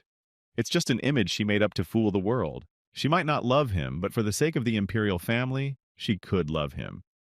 She was actually quite cunning and didn't want to miss her opportunity. If the girl showed him how to think logically, her image as a foolish princess would arouse suspicion, though if she wanted to abdicate, then her brother is all in favor. It's okay. They should stick together no matter what. The nobles are already debating who will inherit the throne. Anyway, as far as Daeon was concerned, her plan hadn't failed yet. The girl has expressed her feelings towards him. If they are already well aware of it, they have eyes. They wouldn't dare to even think about him. And moreover, this is a great opportunity to associate such a talent with their family. He was sure she had her own reasons for this. After all, she had good intuition. So he stroked her head with a smile. He knew he was saying it over and over again, but still, if she wanted to, she could abdicate at any time. That would be the best option for him. Only she kept persisting and asked him to find out what this boy really thought of her. That was a priority for her right now. Apparently, she'd drawn the wrong conclusions. This would lead to an extremely difficult situation, if the Emperor's precious talent was upset over such an incident. They came to make sure that the princess's behavior didn't upset him, but since they were already here, they decided to force him to join the Emperor. They couldn't get rid of him. Dion Hart welcomed the future of the Empire. Of course, he respected tradition and bowed whenever he met high-ranking people. He decided to ask what brought them here. They had a particularly important conversation, and the general had a real business to attend to. With how busy they all were, it was worth being brief. One could see the man looking at this boy with horror. Did he really want to pierce him with his gaze? The hatred was strong enough for him. Above all, they wanted to apologize. But for him, there was no need for that. It was therefore worthwhile to speak at once about the main thing. Now it was about the banquet, during which the princess behaved extremely inappropriate, although the guy himself tried to forget about it as soon as possible. Of course, the prince already thought that for a while she would not do so. But it was an absolute trifle, and His Highness was glad that he was not hurt by it. Maybe he was a little confused, but it wasn't the first time for everything. Besides, there was a show of sympathy and nothing to be angry about. In truth, he wanted to ask him for a favor. Finally, he got to the point. But what was the issue since he was visiting him in person? He ended up asking to be his friend. The man wanted to get to know him better, but the man was always busy and it was terribly difficult to meet him. Had he really traveled all the way here just for this? The title of Crown Prince is too burdensome for him to do whatever he wants. He can't even pay a friendly visit to someone he wants to get close to. So he came here under the pretext that he wanted to apologize for what happened at the banquet, and he hoped the offer wasn't too embarrassing. But why ask a question to which the answer is already obvious? There was no way he was going to accept such a ridiculous offer. It would embarrass him. But all he could say was that he would be honored to be the Crown Prince's friend. He looks like he would kill him if he refused. Incredible loyalty. In that case, from that day on, they became friends. And the prince decided to do everything he could to make them closer. It was rather onerous. The heir was glad to be friends with someone the emperor considered his greatest treasure. Except for the noise, the talent, such news only made him sad. Although he realized that such an offer carried too much pressure, but he still did not refuse. The rumors were lying, and he has a good heart. Therefore, he would be genuinely happy if they could get closer. He asked to come see him whenever he came to the palace. They could spar, have tea, or have a chat. It seemed like different pictures for everyone. In the end, the lord couldn't say anything because the prince had already gotten the answer he wanted, which meant it was already time for him to leave. He asked not to see him off because he still had some things to discuss with the general. His Highness hid behind the door and left without his commander. It wasn't the kind of company he wanted to be alone with, but there was no choice anymore. And the blond man himself was already looking forward to seeing his new friend again. For him, the day had ended the way it should. Now Dion was alone with Nemesius. The awkwardness in this room was growing. Now what was he supposed to say to this formidable man? It had been a long time since they had last spoken face to face. And since he was busy, that man would not take up much of his time. In fact, His Majesty wanted them to hand over a captured soldier to the Revolutionary Army. They need to discover the location of their base to destroy. Of course, since he was the one who had captured him, he had every right to refuse. Now he was glad his interlocutor was quick to get to the point, for he too was not eager to chat with someone he didn't like, and he would gladly pass on from his prisoner. We'll send him away and go to rest. He was immediately taken to the enemy of the Empire. The Lord has ordered the prisoner bound so they can take him with them. They took him out of the cell. They were attacked by 3, but 2 were dead, though one of them died in the explosion, but nothing was reported about the cause of death of the second attacker. I wondered what the man was getting at, so we asked Dion Hart a direct question about exactly how this man really died. He'd never had a grudge for nothing. During the 8-Year War, it was possible to observe him at close range. That was why he learned the truth about this boy and his sudden personality changes.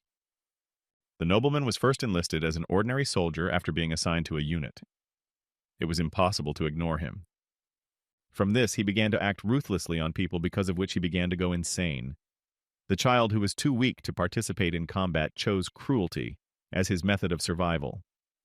He had been holed up in his tent for a long time, but he needed to recover.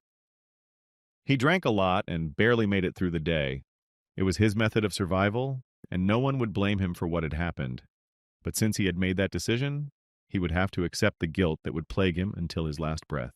A child who was tormented by guilt after every battle ended up splitting his personality into 2 parts, and sometimes didn't understand what was being said to him. He thought it was about his injuries and asked not to worry about him.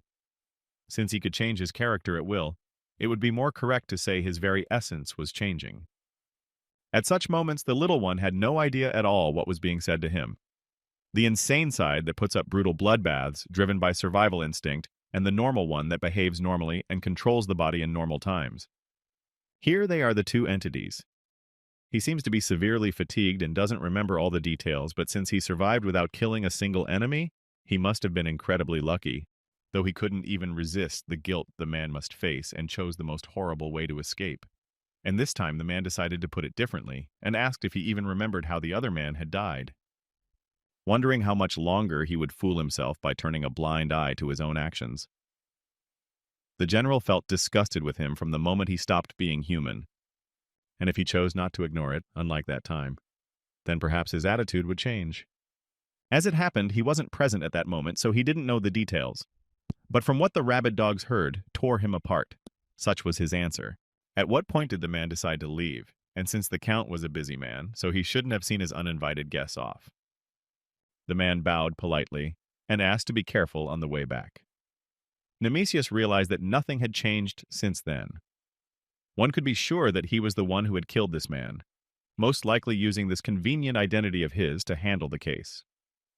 The weakness of someone who put more responsibility on himself could lead to a more serious disaster. Therefore, Dion Hart was extremely dangerous. So why would His Majesty keep this madman by his side? It remained a big mystery to the general. At some point, the boy fell asleep right in the chair, even though he intended to rest. The butler was waiting nearby at this time. In any case, it was necessary to find out how he was feeling. After all, he had given the man quite a scare when he lost consciousness. He had to call a doctor to take a look at him just in case, but now he had some rest and was fine. The doctor said that although his body is weak, it's mostly from stress and fatigue. At least once a day, his blood pressure goes up. So this old man had a suggestion. Why don't he take command over the knights in the monster extermination expedition? In principle, it wasn't a bad idea. They should calm down if they were tiring enough. Of course, he thought that the commander wouldn't mind. Since there were monsters in the vicinity of the manor, it was worth sending this army there. In the end, he asked for it to be done as soon as possible, and for all the annoying people to disappear from his sight so that he could breathe in a full breath again. Generally, this was only in his dreams. For some reason, he was dragged after everyone else. Now he would have to fight the rest of the monsters. The girl informed the Count with a smile on her face that they were almost at the border. Everyone was excited for this trip except him. Purely out of curiosity, he decided to ask why the Count had to go with them. But the others couldn't understand how he could miss such a fun task. Sure, he could get tired of sitting in his office all day long, but they know that he tries to show concern for them in the form of them going crazy from boredom. Doesn't he feel depressed since he hasn't seen blood in a while? He didn't like this talk, and he wanted to deny them to the last. But these rabid dogs persuaded him to go on the expedition with them, grabbing his legs. They whimpered, screaming like little children. He was part of the noble knights, so he can't send them alone to such an exciting place. Except for him, it didn't imply fun in the slightest, except that the old man said he'd been annoying him all week and asked him to count it as a little vacation and a way to repay him for a job well done. They made faces like puppies because their master was too busy. It was breaking their hearts, and they were the only ones who could bail him out in this situation. He felt bad that the butler had set him up like that. But it was all about catching the bastard who had been chasing him all this time. Therefore, the old man would catch the rat, so now my lord needed to go and rest. There was a hidden meaning in every decision, and how was there to refuse? Of course, they had to catch the spy. All these constant problems annoyed him terribly and made him even more nervous. Everyone here was their own, so there was no need to be shy. They had heard that their commander had traveled alone on a monster extermination expedition and had come back happier than ever. But he was just resting in the Demon King's castle. They were madly wishing for their favorite boss to relieve stress under those conditions. There were quite a lot of monsters, and it could make one even more tired. The bravest warriors had already thrown themselves into battle, except that the chief himself didn't enjoy it at all. You could see it on his face. He thought they were absolute lunatics and missed the demon realm. At least it was physically comfortable there. It was noticeable that Mistress Liana was tired as well, and she lacked any pleasure in doing so. She was doing all this for her comrade, a knight who was recommended by the personal emperor when he requested someone capable of taking bloody ghost knights under his command. She serves as the standard, being an excellent knight to her fingertips, unlike those rabid dogs. Mistress could easily join any order of knighthood she wished. He was sorry she seemed along with him, and she asked if my lord would fight. But it was best to let these lunatics fight to their heart's content. They'll calm down quicker that way. It's impossible to get in with these lunatics at all. He wanted them all killed so he wouldn't have to interfere. They seemed to enjoy his vacation the most, even though they kept calling him out for a fight. But in doing so, they didn't forget to argue amongst themselves. Angrily, he said that he would sort out his own vacation so they had nothing to worry about. There was no way they could leave him alone. He had a feeling that if he interfered, everything might go to shit. He wasn't going to go, lest he show his true colors again. Out of nowhere, an arrow flew at my lord and slammed into his body. The girl was scared for her mentor. If he hadn't turned around, the shot would have landed in his throat. Maybe it was the neighboring state's fault, but there was no way they would have done this. Not unless they wanted to start a war, which means they're assassins sent by someone who wants to kill him. So far, he's been hunted by people he doesn't understand. The boy asked his mistress to break off the arrow. He urgently needed to enter the fray to find those who were trying to kill him. He wanted the arrow removed as much as possible so that it could not be seen. Anger was boiling inside him now, and he was ready to fight. But if she did, he would suffer even more in removing the tip. But judging by his tone, he wasn't going to ask twice. The tip would penetrate deeper and deeper, so he would be in excruciating pain. Only right now, he didn't care about that. Orders had been given for the noble knights to get their medicine. Right now, they had a more important battle to fight. The attackers noticed the one they were shooting at. They now began to realize that it was the third hero of the Empire, Dion Hart. Judging by his white hair and the fact that he was out with the bloody, ghostly knights, they had confirmed the identity. Only they were still trying to figure out who he was fighting there. This man thought that he was only destroying monsters, so what happened? He knew that this boy was the heroes of the Empire, but the injury he had just received looked serious. He seemed to have realized that it had only been 2 years since the end of the 8-Year War. If they blamed those bastards for attacking their kingdom, they could probably get a large compensation from the Empire. All thanks to a scandalous famous boy. My lord had taken pills that temporarily shut down the mind. Only the girl knew that these drugs were forbidden, although it is simply not necessary to openly talk about the use. Now it was time to join the fight with the assassins. This guy knew exactly how to piss off his second personality. He jumped off his horse beautifully despite his deep wound. Right now, he wanted to kill his opponents and forget about it like a terrible dream. Of course, he was quick and attacked his opponent, ordering him to lie still until he did the same to his leg. A bloody battle ensued. Since he captured one alive, he sees no need for the rest, which meant that everyone else would face imminent death. There was chaos all around. The mad dogs began their vicious attacks on the humans again. There was nothing to stop them. The Count asked his mistress to make sure their hostage didn't die. Now he would go deal with the steel bad guys. The lady accepted the decree flawlessly.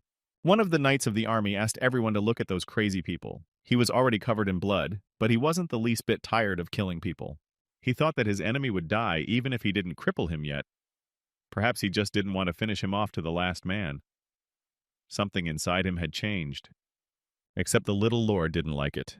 His cardinal rule was to kill a man until he let out his last breath. Since these rabid dogs were now knights, they thought they should fight like decent men. Except their captain decided to remind them what they're all here for. Since they had not yet taken the cure, they were considered very weak. If they couldn't even kill, none of them would survive. They had already forgotten the crazy side of their mentor. They didn't seem to have the talent to spare their enemies and still survive. Hadn't he said that time and time again? One had to put guilt aside and leave common sense behind exactly enough to distinguish between enemy and friend. Right now, they had to do whatever it took to survive, and their enemies had made the wrong choice of opponent. They were too greedy, so they came out for this fight. But it was too tempting an offer to refuse. Of course, it was all about the Empire's new hero, Cruel, who had set everything up. Even if they just wounded the enemy, they would be paid half of the reward. But he just added extra conditions in the assassination order and was sure that everything would go smoothly. But the order already said to kill Dion Hart. So why would he pay out of his own pocket to add such a condition? So he decided to take full responsibility. He probably despises his brother more than anyone, but sometimes he does such strange things. I don't know what he's trying to accomplish. He just wanted to see the end of this kid's life, pervaded by profanity, screams, and dirty tricks, an incredibly brutal battle. Here the blood of the enemy flowed in rivers. The man standing in the center of it, the way his eyes shone as he hacked his enemies to pieces was reminiscent of a bloodthirsty beast. Only now did the attackers begin to realize that they shouldn't have gotten involved in this. They didn't fully realize how strong and dangerous their opponent was. How could anyone keep their sanity after encountering such lunatics? No wonder they are called bloody ghost knights instead of noble ones. Don't they look more like demons than humans? The look alone spoke for itself. It was obvious that they were only interested in survival. No one knew if he was blinded by money, or maybe just an idiot. Or maybe it was all combined inside this man. Maybe he wasn't a fan of torture, so that would be glorious. Tell him who was behind it. He was kept alive just for that purpose. In the meantime, there was a complaint from the kingdom of Ilion. The Honorable Earl must have been destroying monsters at the borders, and others didn't like it. They claimed that the battle they were forced into by the ambush at the castle walls was an attempted armed invasion. The Earl himself was wounded by an arrow in his left shoulder. It would be difficult for him to use his arm for the next month. This made the Crown Prince sad. And apparently the Ilion Kingdom is demanding some sort of compensation for what happened. Apparently they had decided that no one would get involved in a war. If they aren't strong physically, they should at least have brains. The heir assumed they hadn't been silent for too long. The aide was startled at the thought of his master. There was still the option of accusing the kingdom of an ambush to corner them, but the prince himself was adamant and told everyone to prepare for war. It had only been 2 years since the end of the last war, and it was costly, but this was too much of a respite for the prince. They could gain money and resources by embarking on a conquest. That was what they had done during the 8-year war, so there was no reason why it wouldn't work now. Even His Highness considered himself a tyrant and asked him not to oppose him in this matter. It was better to follow orders and stay alive. There was no way to escape. Especially, he was just thinking of conquering the continent, so these events were just in time. But if he wished to be a tyrant, he didn't have to give in to his duty. The emperor was obsessed with taking responsibility because of guilt. Conquering the continent had been his ultimate goal ever since he took the throne by killing his siblings. He's not going to be irresponsible with the current state of affairs. And his duties, which had become Candela's, were looming disaster. Only the aide didn't like the fact that he put the responsibility of his deeds above the people of the empire, which was definitely wrong with the hierarchy. If the disaster couldn't be avoided, he hoped it wouldn't reach the empire. A budget had to be worked out in secret, and the chancellor was no doubt scrambling on the fly. Then it was time for them to get to work too. He asked the general if he had heard of the Church of Atonement. It was a sect that had been increasing its numbers in the slums as chaos raged in the country, residents turning to religion to calm their nerves. But the Church of Redemption had become too influential. It would be better to eliminate any threat before war. Wondering who could take care of that. Of course, he had to put the Count in charge of the matter since he had made this mess. Though he had no intentions of punishing him. Since he only needs to handle a few rappers, even though he's injured, surely he could take care of it. The great commander objected to it because the man was dangerous. Nemesis had always felt that way about Dion Hart, and for good reason. He definitely didn't like him. It was because of his ruthless approach to destroying his enemies. Of course, the man was sure it was just his way of survival, but the Lord had created two separate identities for himself. It was time to tell him about it. The bastard's psyche was as fragile as a sandcastle. He couldn't even take on the weight of his own responsibility, which the Emperor said would happen if his psyche broke. Once he came to terms with reality, the wall he himself had erected would crumble to pieces. Only His Majesty didn't care at all. It turns out the man was aware of all this. This is the decision that the boy must make. Even if something happens through his fault, the responsibility for it will be on him. The general couldn't believe his words after all. Having such a helper would eventually affect the owner as well. He might end up sharing this burden of responsibility with his subordinate. Eventually, the king got tired of listening to all these lectures. He perfectly accepted his fate and responsibility for his actions, so he wouldn't do anything about it. It was time to recognize that he had become a tyrant. But he could be a fine ruler for those he held dear. He chose to forgive this subordinate's disrespect, as he was not so ignorant that he could not graciously forgive a loyalist's mistake.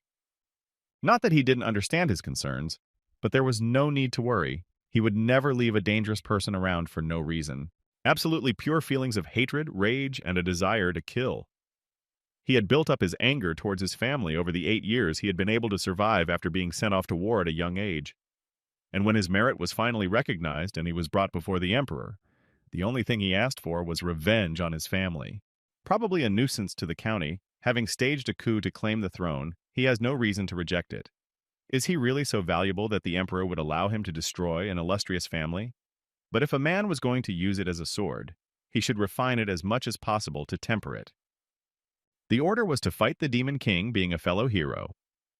The result was amazing. He managed to collect the dead hero's corpse. And even after that, he still had the same feelings. With such an achievement, everyone should have recognized him as a hero, even if he didn't possess that fragment. But what is fate? The king let him deal with the Hart County. That night, Cruel Hart returned home late, as a witness to his brother killing the people back home, but he himself managed to survive. He finally accepted that, and it became a great card to play against Dion Hart. Whatever the reason, he killed his own family, and the only building he had left was his brother. Well, to complete this, he will certainly need the Emperor, while Cruel serves Duke Illustra to guarantee his own salvation. The two brothers are at each other's throats, so as long as Cruel Hart is alive, Dion Hart will remain on the Emperor's side. In the end, he was completely consumed by the madness.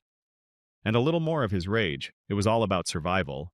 And he didn't have to remember. Even if it stayed in his head, he just needed it. His inner voice was making him forget all his bad deeds. Self-suggestion in the form that he hadn't really done anything. And upon waking up, he believed it was just a dream.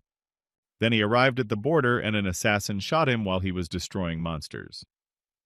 That's what he thought to himself. But his guard reported that they had arrived at his estate. He didn't notice when they returned by the time he regained consciousness. It was all over, and naturally he didn't remember anything afterward. If it wasn't for the shoulder wound, he would still think that everything that happened earlier was a dream. Upon arrival, he immediately inquired where his butler was. The man had expected this to some extent, but was still surprised to find out who the spy was. Now it remained to recognize the one behind it all, except that the rat himself was very resistant. Even the man realized that he was now talking to an unusual butler. Up until now, he had been trying to break free from his shackles. In the end, Remember informed his master that he wanted to find out everything, but their hostage had died. It was unclear whether his words could be trusted. Well, he wasn't the only one to get information from, so one could assume it wasn't that important. By this time, his assistant reported that the Count had returned to the manor. It was necessary to remove the body before anyone saw it. They didn't plan to linger. They needed to follow that guy to find out who had been communicating with the man, as well as who was behind all of this. And using the butler's position to terminate his employment contract, his methods were frightening. When the commander was already in his room, his employee approached him and greeted him cheerfully. Of course, he had heard that his master had been wounded. It was worth it to see if he was all right. The wound was in his left shoulder, so it wouldn't affect his routine much. What a relief for him because the paperwork kept piling up. The boy noticed that his old man was also wounded because he smelled blood. After all, he had just grabbed the spy. He must have gotten blood splattered on him. So he started looking at his hands. He had to apologize because he was trying to keep him alive, but there was an accident. The guy ended up accepting it. Even he didn't know what kind of butler he was. It was known that he came from a small state in the central continent. The man had heard that his count had encountered an assassin. Perhaps he had managed to learn something, but that enemy was also dead, so there was no way to find out anything. Although he didn't really remember anything, but judging from the situation, he was sure that was the case. Since my lord had also failed, it probably means that the person behind everything should not be underestimated. That would narrow it down to the revolutionary army of an enemy state or the head of the nobility, the Duke of Illustra. And it seems this duke was the most likely option. Such attacks on his part could not be overlooked. At any rate, this was not an enemy he could handle alone, so why wouldn't he ask for the emperor's help? This butler was good indeed. But if he had overstepped his bounds, he apologized. But the boy was still going to pay the emperor a visit and get the estate back, so he might as well deal with that before he got into something else, like getting rid of the bloody ghost knights or quitting his job. He was determined to get a peaceful, quiet life as soon as possible. But at this time, His Majesty was holding a private meeting with Illustra. He would have to wait a little longer. Though he thought he would be able to see His Majesty right away, but his plans had been displaced and he would have to wait some more. While he was wondering where to pass the time, the Emperor's children were already waiting for him here. The girl wanted her brother to let her go before she jumped on the guest again. It was urgent to apologize to the Count for this girl's behavior. She thought it was all right, though. And Dion Hart welcomed the future of the Empire, that he obligingly bowed according to the rules of noble society. But the prince had already stopped that boy, for there was no need for these formalities. Weren't they friends now? And of course he had heard that he needed to wait so they could spend time together. If he had known he would bump into them, he would have come back later, though now they were having tea together and there was nothing to be done about it. Since he liked the tea, the prince decided to ask for more to be made. But there were still cookies on the table, so it was suggested that he try them. It was best not to think about anything. All his time would have to bear with this company for a while, and he would go about his business. Of course, His Highness heard that the Earl was injured when he was on the expedition. He should be more careful because of the curse that weakened his body. Why on earth was he so actively participating in destroying monsters? He should be more careful, after all. He should serve His Majesty for many years. But he was going to abandon his duties and enjoy an idle life, although he wasn't going to become an emperor. And this caused a huge shock to the Lord. The situation was awkward for the two of them. Right now, he was the crown prince because there was nowhere to go. But since he and the emperor were only 8 years apart, shouldn't he be preparing to retire when the head retired? But here was a boy not interested in politics at all, and he didn't want to hear it. But if this person took the head's place, then it would mean that something happened to His Majesty, so he hoped it would never happen. These children already know His Majesty was like a sibling to them, so they only wished him happiness. Well, the princess thought a little differently. Yes, of course, he was aware of how much the crown prince and princess respected their uncle the emperor, the current emperor, and the previous 9th prince. If one remembered that he had killed all of his siblings along with their children, it would be hard to explain the existence of these people. Not to say that they don't despise him, but for they have their own reasons. The first prince, the father of the crown prince and princess. He was kind, unlike most of the other imperial personages. Even to the 9th prince, who had no hope of claiming the throne. Every day until his death, he and his children would visit the 9th prince.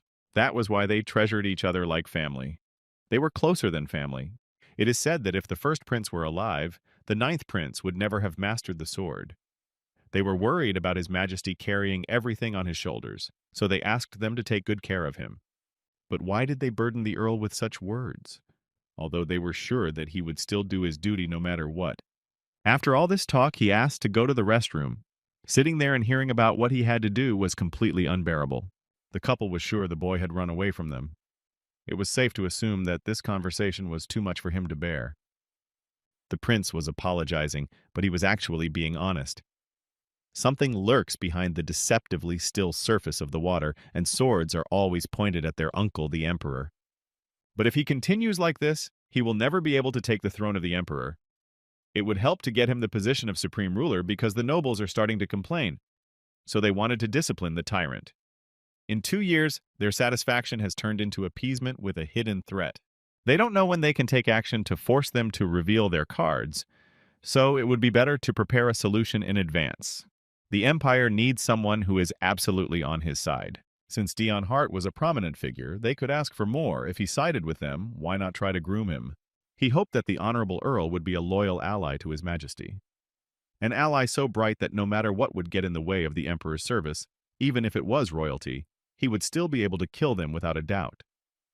Only, there was no way he could find the restroom, due to the fact that after meeting with the Emperor, he immediately leaves. The Lord is not oriented in this palace at all. Ahead stood a frightened man. Lord is used to people running away at the sight of him, but now was not the right time. He could not stand it anymore. One would have to be nice and smile, and after that ask where the place he needed to go to was. He just wanted to know his way to the restroom, but he was already about to be killed along the way. Of course, the attacker didn't succeed and just fell with all the papers and the knife on the floor. He was now definitely caught. After so many failed attempts, he finally managed to steal the document. But now he's caught red-handed by this Earl Dion Hart. Though the boy didn't really need anything, his chances of staying alive were slim even if he ran, so must attack while he least expected it on his part. But that's when Cruel Heart entered the fray. The hero grabbed his foe by the neck and lifted him to the top. And this time his older brother did everything and appeared, as always, unexpectedly. This situation was interesting. The question was looming. What was he doing here? It was time to recognize that he was his main enemy and was following him around. Well, what were the papers in the hands of this enemy, which until now had been in the hands of the hero? Of course, the Duke himself decided to pick up the papers here. It seems that they were rather important documents for the imperial palace. He had just seen the emperor, but he didn't expect to run into the count like this. A conversation ensued between the two of them. Of course, the man asked what the young lord was doing here, though he didn't think he had to report everything to him. While they were waiting, they managed to catch a spy in the palace. But wouldn't the emperor fulfill the boy's every whim after something like that? Wasn't anyone going to take his glory? Even if Cruel-san didn't approach, Dion would have easily caught this spy himself. But it wasn't like that. Just then, the heirs who were recently having tea appeared. They were worried since their friend hadn't returned, but they saw that something strange had happened here. Of course, the prince immediately jumped up to the boy and noticed the blood on his face. As a loyal comrade, he was scared for his well-being. Immediately, there were shouts for someone to urgently call the court physician. Of course, there was nothing wrong with him. His body began to emit blood again. The count had been wounded while apprehending the spy. It's clear that the weapon might have been smeared with poison. Everyone began to speculate on the subject. No one wanted to let this boy go for nothing. Everyone thought that right now he was between life and death. And the royal physician was already running away. He was calling for His Majesty and heard that there was a patient here. But the doctor felt uneasy when he realized that it was a case with this lord again. He was sick of treating him for something he didn't understand. During the last banquet, the doctor had come running when he heard that the earl needed emergency treatment. But he was already gone. There were only high-ranking officials around. This made him feel frightened. Those creepy high-ranking officials are always so concerned about his health, so perhaps he should stop crippling himself all the time. He was scared to answer questions about his health. The prince was angry because his friend had vomited a huge amount of blood. Perhaps he had gotten a bad checkup. And the lord himself realized that at this rate, he would increase the number of enemies. Then the general came over and suggested that it was all because of the Demon King's curse. There were more and more people around. He came here to report that His Majesty had summoned the Honorable Earl. It would be better for some servant to do it for him. Why go out in person? But did His Majesty expect him? Then he should go. And of course he was grateful to His Highness for thinking of him, but next time he shouldn't worry so much. He probably thinks that there is no need to make others worry since there is no way to free him from the curse. How can you continue to treat him with incomprehension when he's like this? Courteous. This is very unfortunate. The Duke, sitting in his carriage, realized that the documents were estimates of expenses for the war period. And though he informed him that there would be no war in the near future, he should be careful. For the sake of accomplishing his own goals, this time he would be especially helpful in his plans. The emperor noticed that the boy did not look well, but he had also heard that he had caught a spy and may have been badly wounded. He was fine, though he was thrown into a cold sweat, but that was most likely due to a lot of pressure from outside. Of course, the man asked not to hide his condition from him. After all, he was the most precious talent in the empire. But surprisingly, he really was fine. In fact, he just really needed to go to the bathroom. He should have gone before coming here, but unfortunately he couldn't because of others.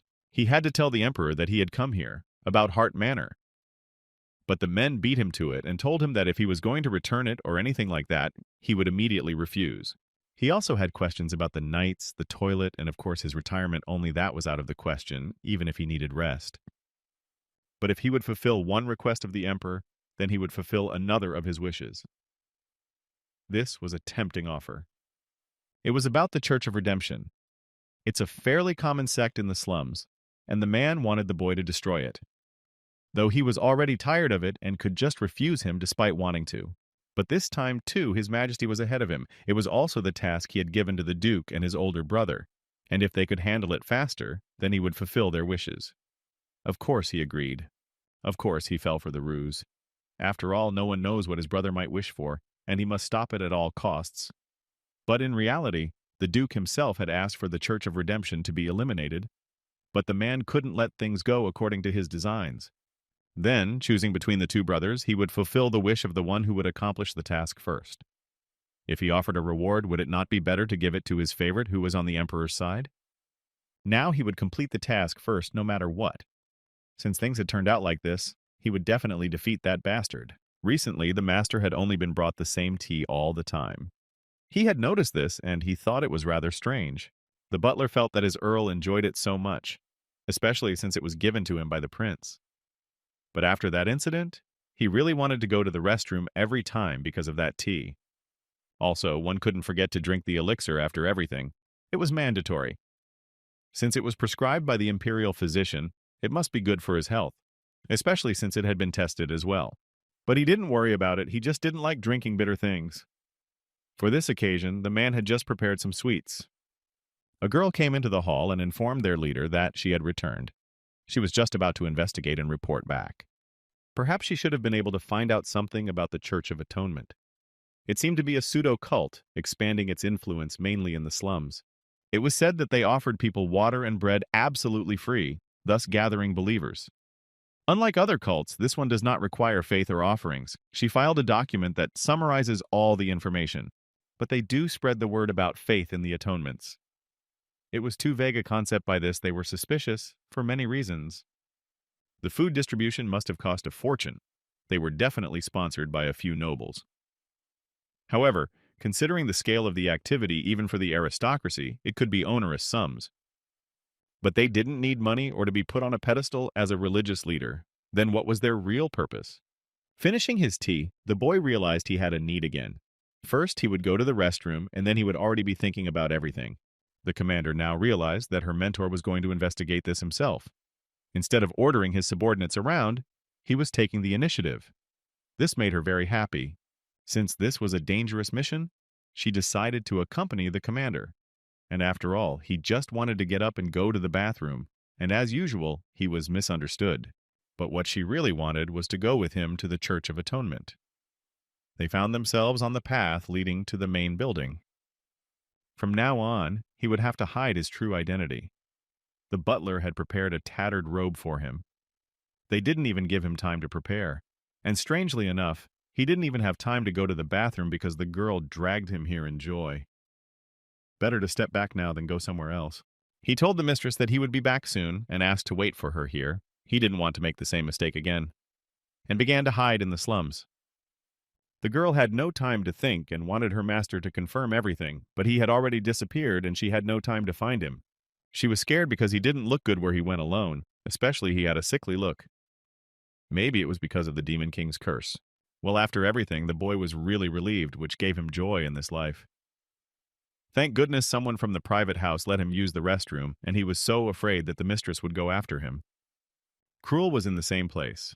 It seems the lad had also decided not to wait long and go on a mission as soon as possible, and they met, as always. Unfortunately, this body vomited blood even from mere surprise. Such an unexpected moment upon meeting his brother made him feel sick, although he didn't want to show his weakness in front of that bastard. Of course, the elder thought that he and his injured arm wouldn't sit still. He was referring to the arm that the spy had injured him, but to him it was a small injury that he barely felt. He never remembered it. So that was how he knew which place he had been wounded by the assassin during the monster enslavement. That led him to different thoughts. Cruel was sure that one was wounded, yet he still managed to move like that. It looked like they hadn't done their job properly. Now it was starting to make sense. It was his older brother who had sent those assassins. So now he had to kill him right now. Suddenly, to top it all off, the lady appeared, apologizing because she was looking for her count due to excitement. He almost lost his mind, and the girl ran to immediately intercede for her lord. He vomited blood. She doesn't deserve her knighthood. How could she let him go alone, when he was so unwilling to bother them with his health? And in such a state, he was still able to fight off the Empire's new hero. Cruel himself recognized the commander of the knights under Daeon. She wanted to apologize a little later and deal with this man first, but the Count stopped her with a single motion of his hand. He motioned for the lady to step aside. Of course, he thought it would be great if she killed him for him. However, he was recognized as a hero of the Empire. Liana was at a disadvantage. After that, Cruel asked about whether they wanted to infiltrate the Church of Redemption. But the boy wasn't going to answer, as he didn't seem like he would continue the fight. They had to separate, even though he had lost his mind. For a while. His brother decided to remind him that it was too dangerous to get involved. Only they weren't in the right relationship to talk about such a thing. How did the man who'd tried to kill him suddenly care? With anger, he muttered words of gratitude. He thought he was a complete idiot who just needed to live the rest of his life in peace, though the hero himself thought his weak body was a curse. Of course, he wondered how long he had left to live. He didn't know the details. Surely it wouldn't last too long. If it lasted until he died, he could end it all. Then he started slathering himself in mud. But will the girl stand like that? She is noble from head to toe regardless of how she looks. She knew she had to do it, but she didn't seem to like being covered in dirt. Since the lady was born a noblewoman, she had never done anything like that. After all, how could she leave him alone? He remembered that she had promised never to leave him, but it seemed that it was all a lie. Those words made her furious, for she couldn't break her knightly promise, so now she would take the ground and smear it. She really didn't like it, but it couldn't be helped. If they were going to act, they should look like they came from the slums. Only his brother didn't forget to suggest putting mud on his hair as well. He was annoyed that he was shoving more of his advice in. One could be sure he was here for the same reason they were, probably also tasked with eliminating the Church of Redemption. It was impossible to procrastinate lest they run into him again on this mission. He ended up asking Liana to hide his sword and leave. He decided to go first. But unfortunately, he didn't have time to wait. In the end, after he got caught up when he was running in the church, his foot caught the ground and he somersaulted towards the girl who was a minister. Now he wanted to die just there. The woman was very surprised at this unexpected approach and decided to ask if the stranger was all right. She decided that he had been starving for too long, so he was not on his feet. He must have been injured. He had to be helped to get up.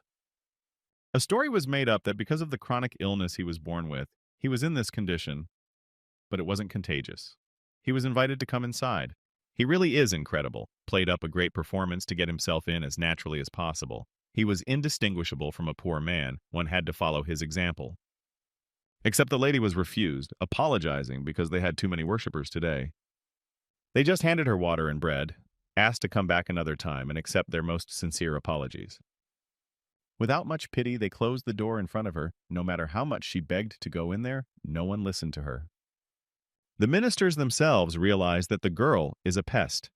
Her aura is such that even dirt can never hide. Her gait is confident and powerful, and she is a spy who is trying to infiltrate the Church of Redemption and is probably a noblewoman. Unlike him, whose gait that made it clear he'd been starving for a long time, in him they saw a true wanderer in the street. Perhaps he had a wounded arm and coughing up blood. He was offered a drink of hot tea. Everything said that he was from the slums. He thanked and asked if he could get food here. They say they give out food here? That was correct, and now they would bring him food and asked him to make himself at home. They didn't ask for anything in return, so there was no need to worry, and he didn't notice anything suspicious when he got here. The building looked like a normal temple, with kind priests and impoverished, well-happy people. The guards looked like holy knights. However, even though there was nothing out of the ordinary here, it was all rather suspicious, and that fact made him doubt it even more. There was nothing wrong with him, but his appearance might be disconcerting to those around him. Although his face wasn't very famous since he didn't often go out in public, but red eyes were a rarity for everyone. Since it was only that, he could take it easy. His appearance would not be judged by anyone here, so the woman simply took off his hood. Perhaps his appearance really did strike her, only the question remained, what did it really mean? She took his face in her hands and began to look into his red eyes. It was very impressive, and she couldn't tear her gaze away. The boy decided to overplay his hand and said it was disgusting, really, and he knew the people around him wouldn't like it. Who could look at his eyes? Even his whole family rejected him because of them. The woman immediately removed her hands and said it was actually fine. The woman asked if he knew about Dion Hart. She just wondered since there were rumors that he had red eyes too.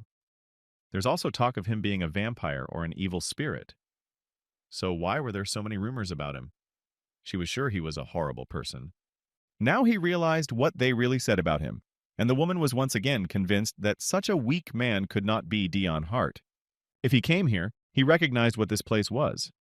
Would they help the poor by handing out water and bread without asking for anything in return? A lot of people think that way about the Church of Redemption, but now he would be told how quickly they were expanding their influence.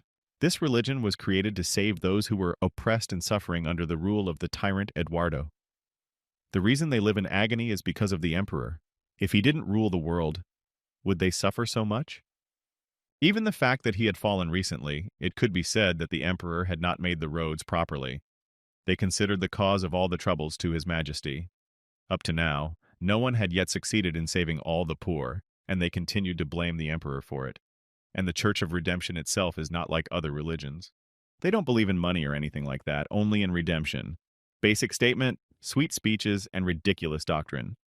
However, when food is handed out along with it, things become much more convincing. Will faith really bring him redemption? Who is the one who will save him? One wondered what was behind it all. Once he becomes a supporter of the rebellion, he'll find the answer. But why would he become an adherent of the cult? Everything seemed suspicious, but he couldn't find any evidence. It didn't look like they'd done anything with the bread.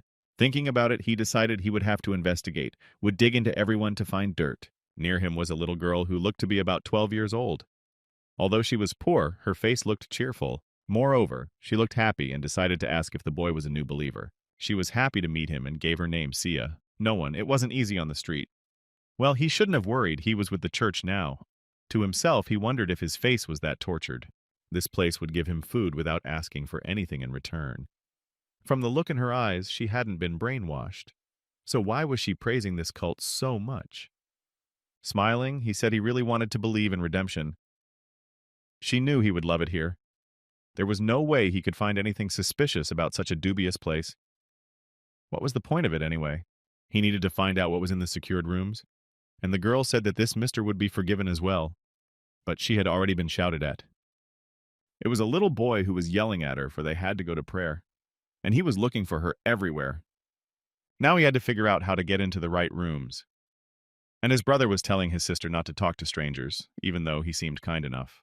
He couldn't understand why Mistress was still outside. He didn't know she hadn't been let in, so he thought they would meet inside. Mistress thought she could get in through the back door, but it seems she won't be able to.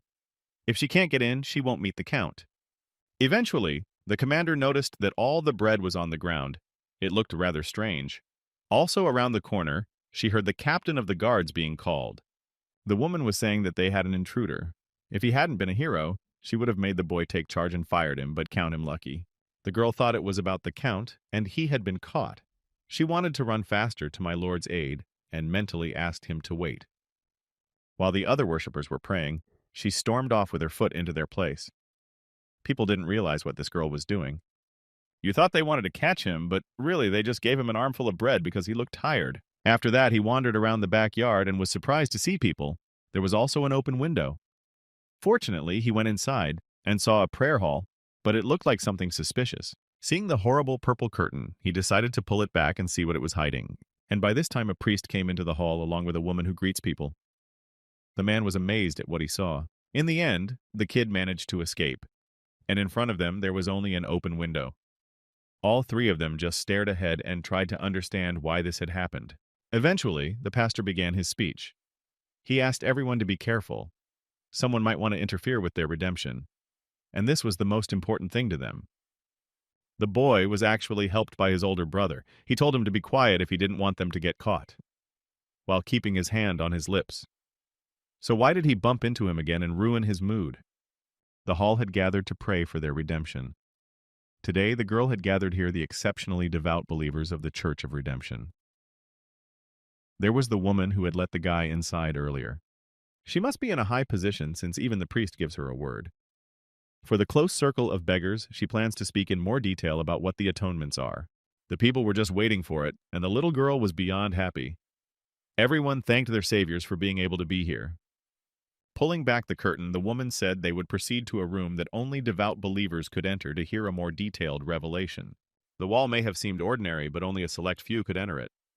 Somehow, magically, she slipped her hand inside the wall, causing a purple glow to form. Now she asked everyone to come this way. But the two men were curious about what was being shown now. They wanted to be with them and see everything up close. People one by one walked through the wall. Was this really magic? It all seemed somehow unusual in their lives. It was the turn of the little children as well. The little girl looked ahead in amazement and told her boy that it was time for them to go there. The women watched people disappear into the depths of the wall. To her, it was clearly a common occurrence, but to the others, it was actually some kind of miracle. Eventually, they all dissolved behind that wall and the curtains closed off this unusual place. There were more and more questions, and still no answers. Finally, Dion was able to free himself from his brother's grasp. It was unbearable to stand so close to him for so long when they were sworn enemies. My lord had asked the older man to stay out of his affairs because he could take care of himself. But this matter concerned them both and was very significant in their lives. But for Cruel, it would be much more burdensome if they grabbed him and increased the guards. The boy was yelling and saying he could have handled it himself. It was pissing him off. They should have just finished this task and left. They touched this part of the wall. There really was something here. Pulling back the curtain a little, they found a crystal. It was a sign of real sorcery, which was quite unexpected for this place. By paying a certain price, it is possible to create an effect similar to magic. It was created by humans, a way to counter magic inherent solely to a demon. But not everyone could use sorcery, and it was too difficult to find sorcerers. The Church of Redemption was able to resort to extremely rare spells, it seems, and the quality is quite high, and he really wondered who was behind it all. It's a headache, but he'd love to just get up and leave. But if he didn't try hard enough, the wish would go to that bastard. So it was necessary to stay. One of the servants burst into the hall and had to hide urgently. They had to notify Madame Shilin immediately. The problems were getting bigger and bigger. The man started talking to the crystal and calling for his madam. There was an intruder in their church. Someone was looking for their madam and making a commotion inside the building. Had someone else broken in here? The boy wondered who else it took. It would be worth considering right away that he had not come here initially alone. Someone in a cloak appeared in front of the boy, which scared the hell out of him. He ventured to ask the stranger who he was, but it would do little good. Here was a mistress who was unclear what she was doing. She was very angry, and everyone was being asked where the gentleman was. She was crazy, determined to ruin everything. She was told to follow him quietly, so why is she making such a commotion? She knocked the church clerk to the floor, who didn't even know what she was talking about. She only spoke in riddles and considered the Lord as someone for whom a knight could sacrifice his life. She has no right to call the earls her lord since she is bound by contract to his majesty. But it's not like she can't call him an earl or a hero in this place, so she kept shouting that she was looking for her lord. She continued her reckless behavior, even though the priest himself tried to ferret out at least some information to help this woman. He had thought she was someone normal amongst the lunatics surrounding him. But now he understood how she could control those rabid dogs. It was impossible to think that the connection had already been broken. Except he'd be caught if he got out. So what could he do in this situation? On the other hand, the women heard the conversation of the strangers. Hearing her voice, she realized that the intruder was the strange knight she had seen in front of the gate. Coincidentally, a passing beggar with purple eyes had walked in at the same time, which meant that man was indeed Dion Hart. The woman knew that the emperor had entrusted the building to his henchmen, but she still loosened her grip. They had only been able to beef up security with the arrival of Cruel Hart. The question remained, how did he get in if all the windows were closed? Apparently he had a lot of secrets too. Turns out the servant girl knew what he was up to, but wouldn't fall for it. I'm sure the Duke sent him here to check it out. I mean, he's already gotten important information from him. There was a blueprint where they needed to finish this game as safely as possible, which means he can definitely handle it. As someone serving the same master as the hero, the most she could do for him was to refrain from summoning guards at the moment. She'll beef up the guards before Dion Hart. Try to sneak in here so he'll have to make it out on his own. The blueprint didn't say anything about a portal room, but it was here. It was impossible to disappoint her master, for he wished for his victory. However, she had no idea that their main enemy would enter through the main door. Since they had already reached the goal of the Redemption Church, the only thing left to do was to cover the place. And this time, she could only hope that the one who would sweep the place would be Cruel, and not Dion Hart.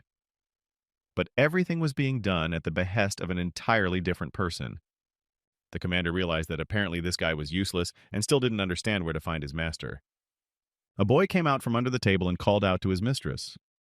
She wondered why he crawled out of there, but was glad that this guy was safe. The crystal was no longer glowing, which meant the connection was already broken. He was going to talk later because first they needed to get out of here. The girl continued to kneel and apologized for not knowing how to mention him since she wasn't sure. He was a little surprised, but they were in a tight spot, so it couldn't be helped. But she was determined to take full responsibility. She hadn't realized it when she'd first met him under orders, but now after her service she understood. The boy was pedantic enough to bury himself in the dirt and forsake his pride for the sake of the task, and was brave enough to meet his adversary face to face. From that moment on, she, Liana Rayner, swore to serve him for the rest of her days, as long as it didn't conflict with the Emperor's wishes. It was so sudden. She would serve him as her master with all her heart. After everything that had happened, she decided to make such a sudden confession right in this hall. To think that she had decided to take the oath of a knight here. He would certainly not refuse since it would not harm him. In response, he said he would do his best to be worthy of her devotion. But from her words one could understand that she would put the Emperor of the Empire above her lord. But today, they decided to back off. If they were going to conduct a thorough investigation, they needed noble knights. A talented sorcerer was also needed to uncover the secrets of this room. After 3 days, they were still searching for normal sorcerers. There were rumors that 99 out of 100 sorcerers came from the south. Were there really none in the north? It would take too long to go to the south and find someone there. The only hope left was for the hero to find the right one first. The butler entered the hall and told my lord of the good news. They had already found the sorcerer themselves. Good news indeed, which meant they should start preparing now. Not far away was the sorcerer's village, only a day's journey away.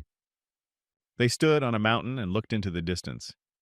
It looked like the right village, but it looked rather small. Sorcerers usually live secretly with a couple dozen other people. But why on earth would they live in such a remote area? My lord was clearly having a hard time because the path was difficult. The girl asked the lord to speak less formally to her. After all, he was his master now. But he was only an honorable earl, and she came from a noble and illustrious family. Fate could not do without the imperial hero, who also decided to hurry up and visit the sorcerer. Had his older brother been following him all these days? It was unlikely, though. They kept crossing paths due to the fact that they have one mission for two. Suddenly, a rock flew into the boy's head. He was warned of danger at every turn, and he could never avoid it. Of course it made him bleed, as always. And the word was he needed outside help. Well, even the man couldn't understand what was going on here. It was all the fault of some grandmother who was trying to calm down.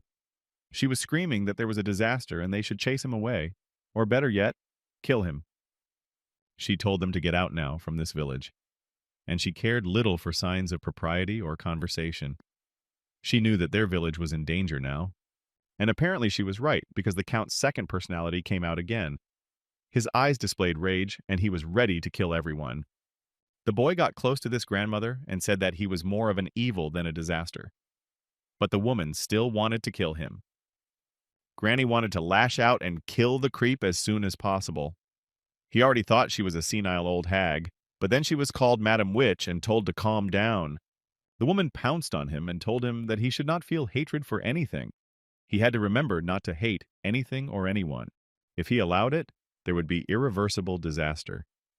Her pupils were narrowed in her eyes now. She was seeing things they could not understand or ever see others. The Count was beginning to get angry and thought it was delusional.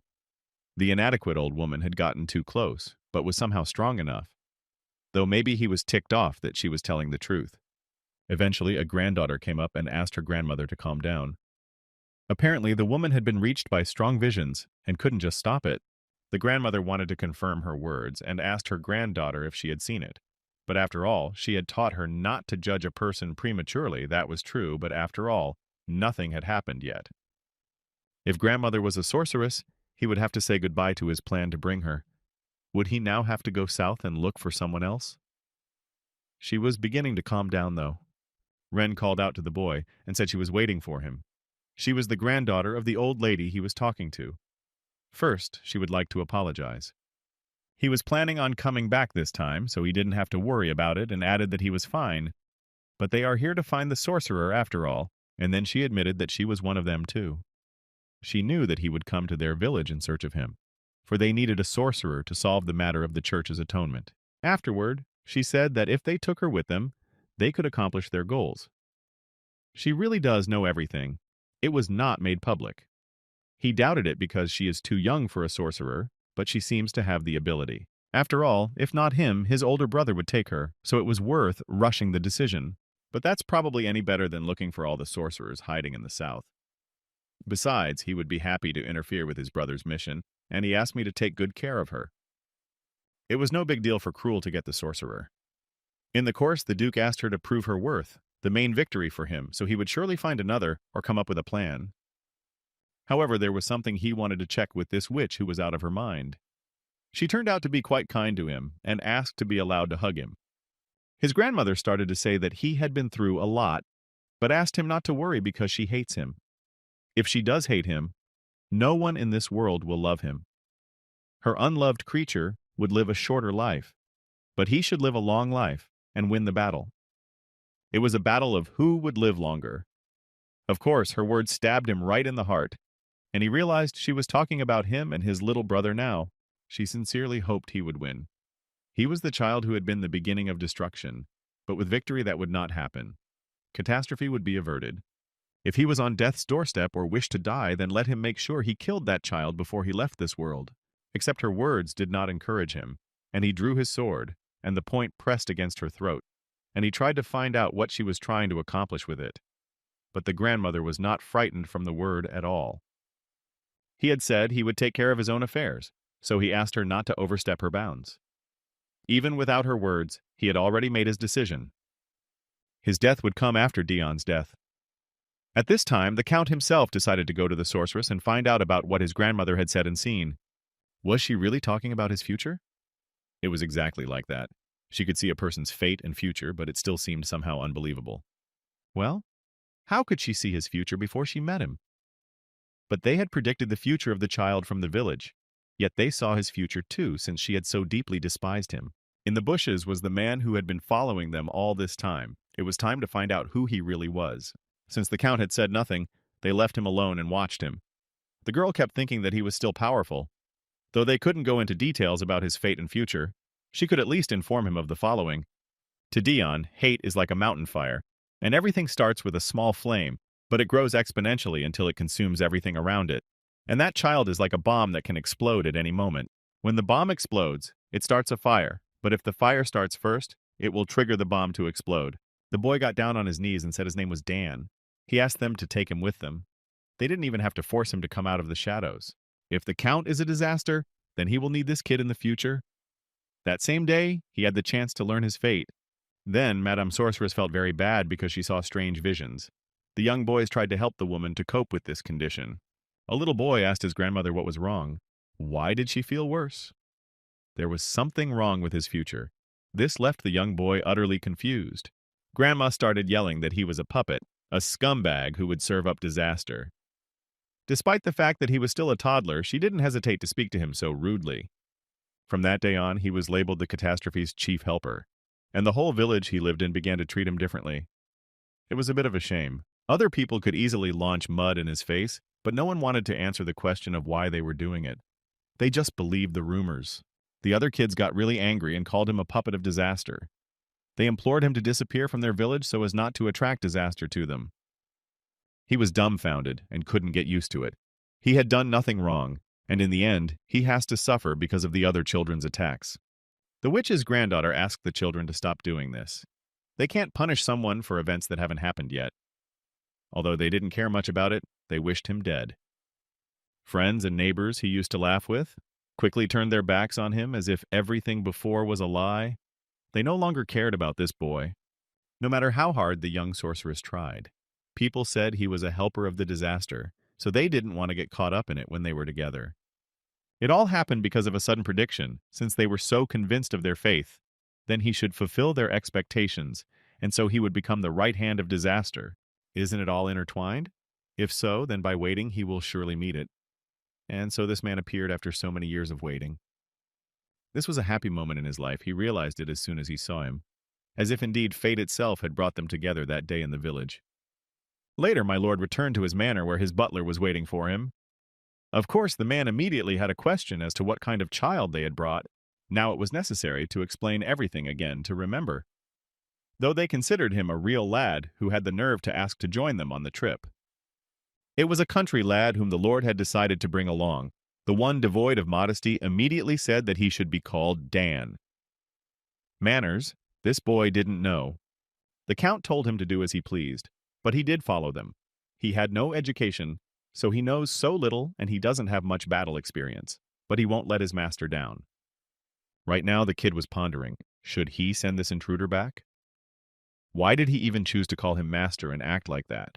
Since the assignment was his priority, they would leave as soon as all preparations were made. So it was time to get ready, and asked Miss Liana to bring 10 noble knights as volunteers. That's when that village boy came forward and asked to go along with him on the mission, but he wasn't allowed and was told to wait in the manor all this time. Especially he said that he had no experience in battles, so where was he going? Since he was looking after him, he couldn't be allowed to die, especially since he had guards. Still, he didn't look happy, so why did he want to follow him so badly? All of these events were rather strange. Of course, the Count didn't know what purpose he was pursuing, but no matter how one looked at him, he looked suspicious. But for all that, he didn't dislike him. At this time, the church smelled something suspicious.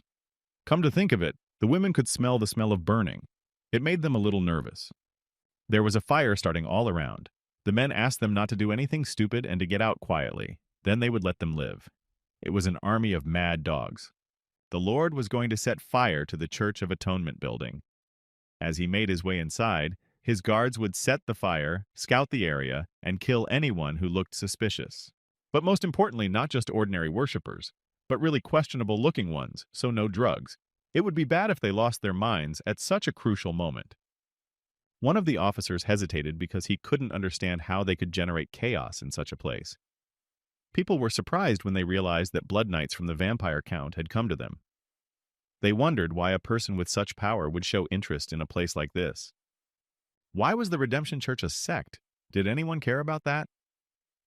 The little girl thought things were finally getting better and felt alive. She asked to go away and leave them alone. If they were going to destroy this place, the little girl asked that they kill her first. Whatever it was, she was sure it was better to be killed here than to starve to death. If this place disappeared, she would simply have nowhere else to go. She begged her uncle to let her go and leave this place. Only the knight had other thoughts. Once she touched him, he can't just let her go. So he had to use this child as an example. Meanwhile, her brother was already calling her to him. At first, in his usual manner, he pulled out his sword to perform a show execution to make other people realize what was going on here. But he couldn't do that. It would be better if they were ordered to kill everyone than they could. Stoned out of their minds, wipe everyone out for no reason. This place is their last hope. They are desperate enough that they would rather die than destroy this church. Everyone was amazed that Dion Hart, who was the sword of the Empire, had come to them. So, the destruction of the Church of Atonement was also the order of the Emperor, and at that moment someone pointed the sword at the Emperor. Facing this church, they started to have a big problem. It wasn't just a mission, but a search for the king's opponents. Finally, he and the sorceress approached the crystal. The clamor rose at the right time. No one was felt in the prayer hall. The girl definitely sensed something. They used the crystal as a conduit in the spell. It had many functions, like communication, space distortion, and there was something else that scared her. The girl couldn't believe that such a thing was possible here. She was so amazed at what she saw that she bounced away, the guy holding her back. It wasn't really witchcraft, but magic and disguised as witchcraft. So where did magic come from in the human world? But she was sure that the space distortion function was activated by magic. There was no doubt about it. I wonder if the Demon King himself knew about this case. The sorceress realized what the base of the structure was, so she needed a few more minutes. It was amazing that sorceresses could move into the realm of magic, which meant she wasn't such a simple sorceress. It looked like she was hiding some secrets. After everything, she opened a portal and said that they could now enter there to learn all the secrets of the place. They were lucky that she went to this place with them. It was just like that time this girl really managed to figure out this extraordinary crystal. Despite her young age, she was quite skillful, and so they were already led by the boy to this uncharted place. Everyone was determined. They formed a great team, but having reached the other dimension, they did not realize that they got to a rather familiar place. Every step they took was surprising, and they could not come to their senses in any way. Eventually, they realized that they had just returned to the prayer hall. The furnishings were quite similar. If one didn't look closely, one might not have noticed anything strange, but there were still differences. If you looked around, you could see cracks in certain places. Everything here was clothed with magic, and at the bottom, there was a seal all over the floor. It probably had something to do with that door, since it was located in the very center. It remained to be seen what was behind it. The mistress decided to go first, and there was no stopping her once she opened the door. They found themselves in some sort of forest. They thought they were supposed to be in another room. It seemed that there was magic disguised as witchcraft here, and again they were puzzled, from the fact that things were changing here in an unusual way. They had forcibly merged the two spaces. One would have thought to enter a real room. The door must be opened in a special way. Then they look for what is in the real room behind the door. More specifically, it seems that certain actions have to be done to move in the right direction. It remains to be seen how it works, but how long will it take to figure out what that action is? Since magic was an unknown area for a sorceress, it would take her at least 10 minutes to figure it out. But that was too long. What if there was already someone in that room? And if they already had, why did they come and look for another way out? One shouldn't have underestimated their opponents, but it seemed they had no other choice. The Count just had to wait. The one thing he didn't want to lose to his big brother. Madam Commander believed that her master was very worried. After all, His Majesty had personally assigned this task, so he wanted to do it right. To soothe his soul, she prepared a chair for him to sit down and calm down. She tried to take care of him as much as she could. Only suddenly this boy disappeared. Even though he had been here just now, he vaporized as if he had been moved. There was only a small haze of smoke around. The sorceress turned around at the girl's screams and realized that something unusual had happened. It looked like the magic was starting to work, but this time, apparently, it wasn't about her actions. All the boy's thoughts turned into reality. He found himself in the same room together with the new hero of the Empire. Now their gazes met, and once again they were on the same position on the way to the same goal. The woman assumed they were trying to drive out the civilians and were looking for the people directly involved, but they were too weak of character. She would surround the entire building and kill every single person in it. She was very violent inside, but now she was running away from all events to fulfill her purpose. Of course, securing the evidence. Dion Hart's first priority, since he needs to get evidence as to who is behind the Church of Redemption in order to strike at the top and destroy it completely. But in the end, she believed that she would win in the end. Therefore, she would not allow the Count to get what he so ardently desired. The woman was greedy for her desires. The boy noticed, though, that his brother was overly quick when it came to information. Apparently, they were fighting for the same cause, but their goals were different. To top it all off, Cruel took and set fire to all the documents that were lying on the floor. My lord realized and was afraid that his goal would be defeated. After all, no one could even imagine what it had cost him to get here, and now so easily everything was blazing fire before his eyes. Did Cruel really have his own plans for this? He should have been able to salvage something at least, but his hand was grabbed by the man and he couldn't get to the documents. He begged to be let go. Didn't he need it himself? He didn't even have the strength to shove the man's hand away. His body was too weak, and the fire was making it harder and harder to breathe. It looked like he wasn't going to make it this time. Cruel picked up his little brother and threw him over his shoulder. No matter how much he tried to scream, there was no way he could be released. As perplexed as he was by his actions now, the question never left his mind. Who was really behind the Church of Redemption? There weren't many people capable of pulling off something of that magnitude. But then the thought popped into his head that few people other than the members of the imperial family held the most power. And there were some very obvious people. Who was the embodiment of the color purple, and who Cruel was actually serving? Of course, it was Duke Illustra, who had also been entrusted with the task. Still on his shoulder, the Count was cursing at this guy because they were trying to make a fool of him. It was an unequal fight from the start, no matter how hard he tried. This kid must have had a lot of fun watching his brother make a fool of himself. But he only had a purpose in getting rid of him. He insisted on being released because his mouth was bleeding again. His health was too weak, and any stressful situation made him feel very ill. Eventually, they returned to the hall where the commander and the sorceress were, and the hero continued to carry the character on his shoulder. The girl was very struck by such a picture. Of course, she immediately worried about his health. He was bleeding, and she was afraid that now something bad might happen to him. The hatred was like a forest fire. At times like this, killing each other was what they wanted the most. Each time, they would get in each other's way and prevent the fulfillment of the goal. Eventually, the hatred would consume them completely. The hero warned that if he wanted to live, he'd better keep his mouth shut. About what he learned here today. Once again, all bandaged and battered, he was already lying in his own bed. The words of his grandmother, who could do magic, were spinning in his head.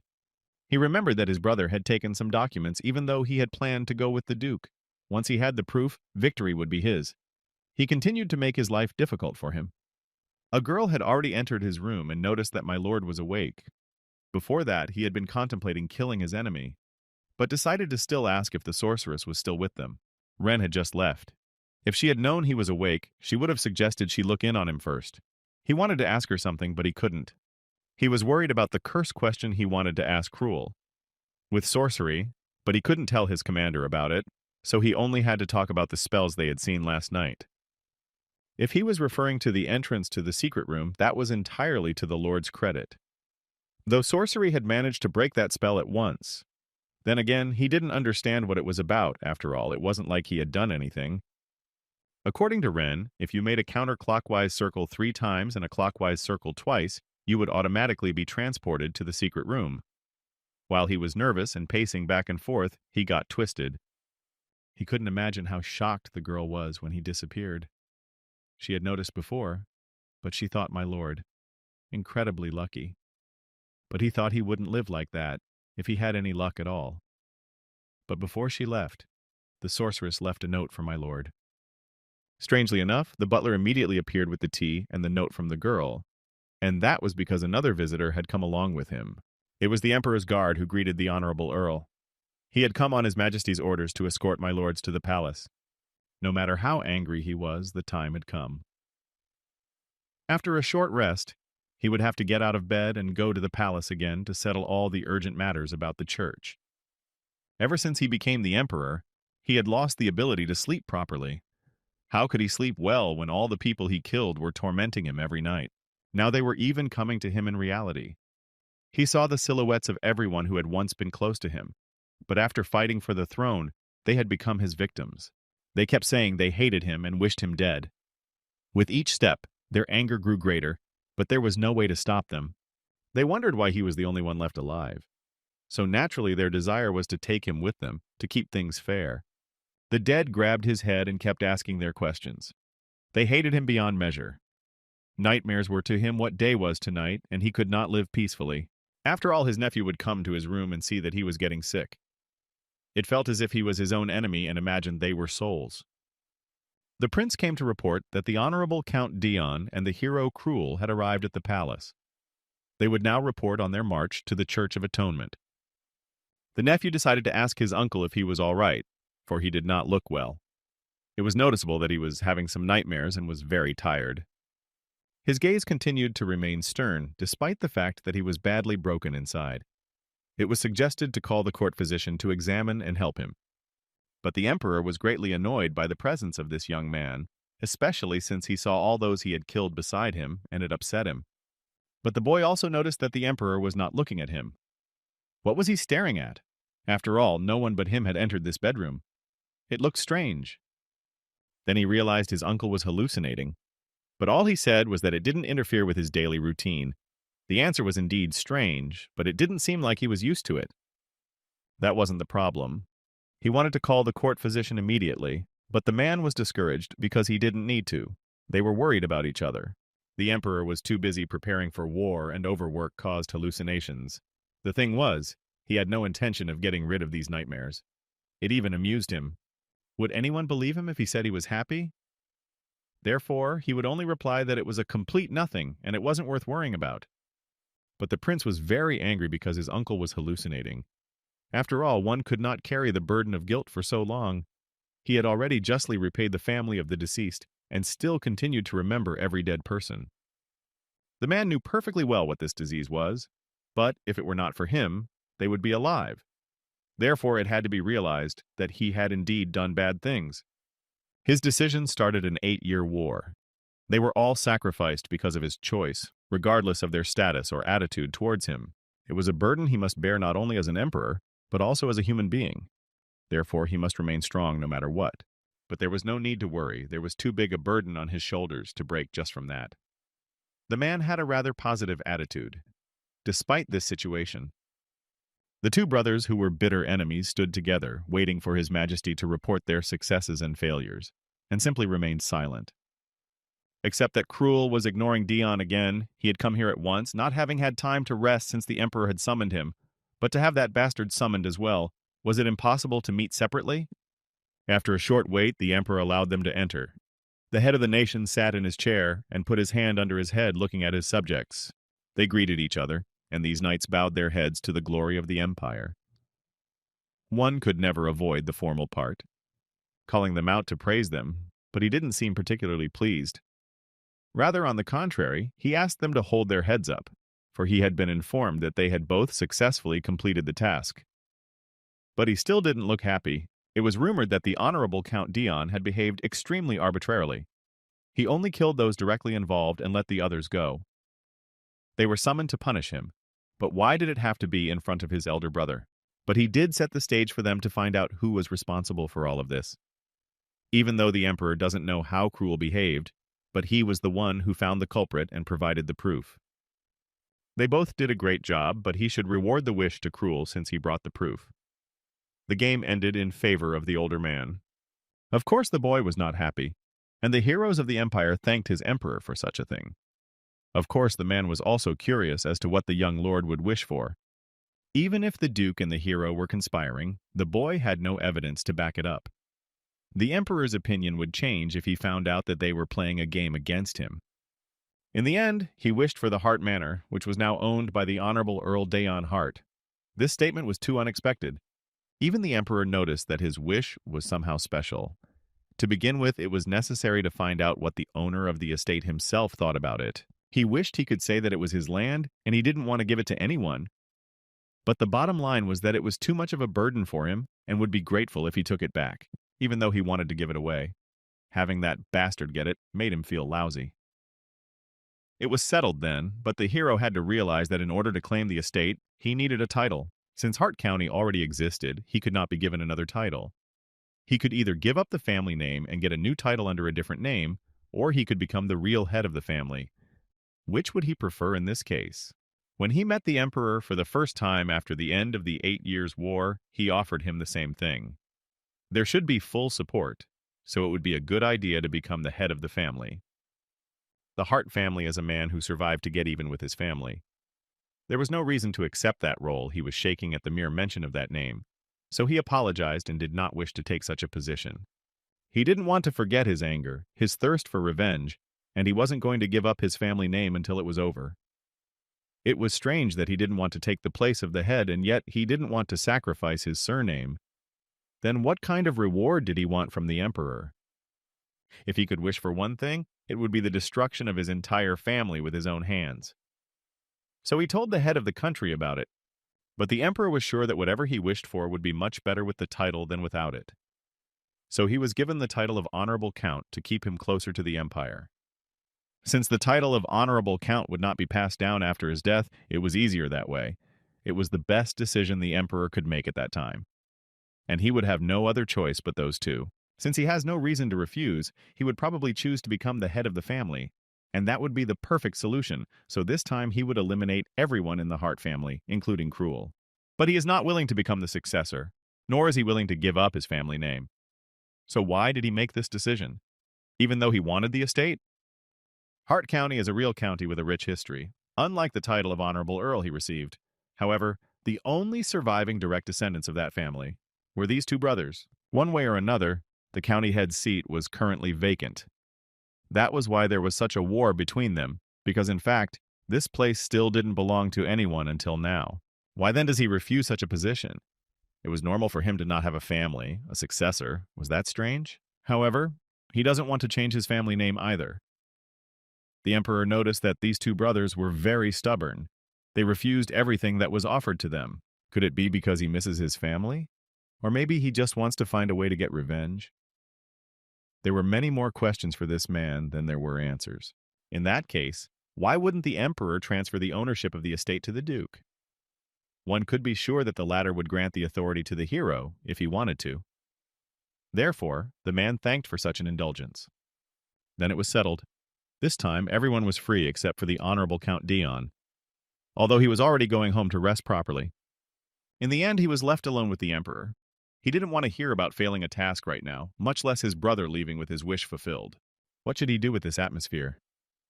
This assignment had finally opened his eyes to the fact that he wasn't a true talent, but that was primarily the hero's mistake. But the emperor noticed that his subordinate looked confused and upset. He was sure it was because of the loss of the estate he was currently living in. Everyone wanted him to speak up so as not to leave any inner worries, but no one had ever heard his true thoughts. The man wanted to inform his subject that he was about to start a war. He wanted the boy to hear it from him and be prepared to follow up. The elimination of the Church of Atonement was completed just in time. The kingdom of Ilion was starting to be too noisy. It was becoming unbearable. It was strange that he said that this would merely start a war, which meant that the continuation was very strange. No one knew what might happen next. This guy was fed up with war. This time, he's finally going to unite the continent, all with the help of innocent people who were unwilling to fight. Therefore, he would like to leave the demon kingdom to his beloved Dion. So what did he mean by that? War, or just being there? There was no way the demon king would sit idly by while the empire took over the continent. Since he is the only person who has earned the trust of this demon, the emperor needs him by his side to make sure he doesn't interfere in this war. It was clear that he wished for Dion's return to the demon realm. It was a good option for him if he could rest there. The man hoped that the next time they met, the young man would be without that seal. For that, he would have to do everything possible and impossible, though he wouldn't even accept his resignation letter. The duke told him that his underlings had received an estate as a reward. Was that really all he needed? The answer was unequivocal. It was strange that he had agreed to this, even though anything was offered to him. Come to think of it, the last time the duke had confronted the earl at the palace, he had said he was trying to get the estate back. So now the man hoped that the hero wasn't doing it for his brother. But in reality, this guy didn't need anything. It looked too noble on his part. Most likely, the man was overly sensitive because of the meeting that was about to take place. Though that was definitely a lie, for he just didn't like the fact that his enemy owned the place. Elistor didn't blame Cruel, as this whole situation was just an excuse to reward him. It remained to be seen if there was anything else of note at this meeting. To the one only said that there was nothing special there. Cruel only wanted Dion to reach an appropriate outcome and retreat, but he had already realized that the Duke was standing with all of this. He must have had a lot of fun watching himself make a fool of himself. And Cruel had a lot of secrets from Elistor about Dion. Eventually, the man called for the commander to follow him. They were late for one of their meetings. The hero had to hide it no matter what, if the Duke got wind that their enemy was aware of it all. He would want the one to kill his own brother.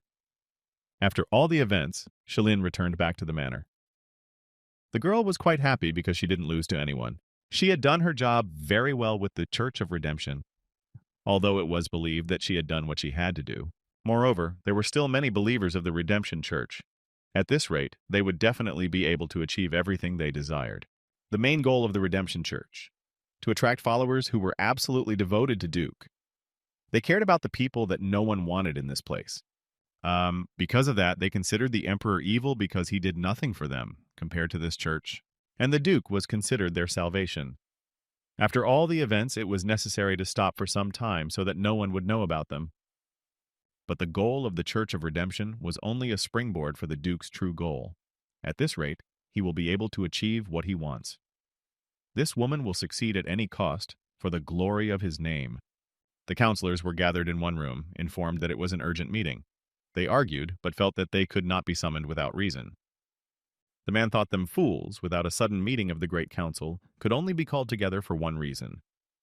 Something the emperor excels at and does in order to prove his worth, which means he will officially declare war. Finally, His Majesty arrived at the hall and noticed that everyone was assembled, which meant the meeting could begin. He would start by thanking everyone for attending this meeting without advance notice, though the man himself looked annoyed. Getting to the point, he said he would declare war in 3 days. Not a single muscle trembled on his face as he began to speak of such a terrible thing. Some of the lords were frightened, some were furious. After all, it had been a very short time since he had proclaimed the end of the last war, and now they were about to start another one, though he only did so because there were no nations challenging them. But there seemed to be those left who had forgotten their fear of the empire in the time that had passed. Sure, the neighboring kingdom's behavior was certainly outrageous, but there were other ways besides starting a war.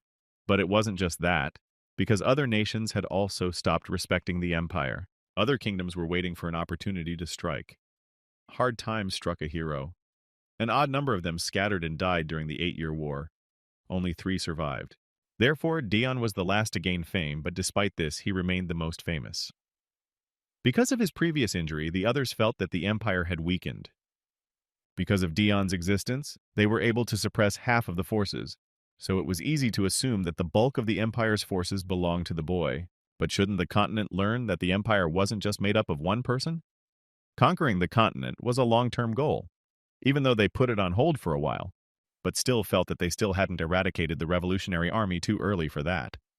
It was too dangerous to start a war when there were internal enemies. Rightly so, that was why the emperor summoned them as well, to find a solution. Although these advisors were beginning to be forgetful in their statements and contradicted His Majesty, the man believed that he was the empire. If they were doing something for him and didn't want to offend, then they should have refrained from this utterance. The war was approved, and they needed to find a solution to fight the revolutionary army by the next meeting. Now it would have to be difficult. The emperor informed the Duke that they had found the culprit behind the Church of Redemption, and he was part of their opposition faction of nobles, who put his hand to his heart and admitted guilt while apologizing for his inability to deal with the nobility. The man presented his sword to the Duke's throat because he didn't want to be held to for an idiot. After all, this man never leaves any buddies alive. Since he couldn't directly infiltrate the emperor's supporters, he probably chose someone who was an eyesore as the culprit behind the Church of Atonement.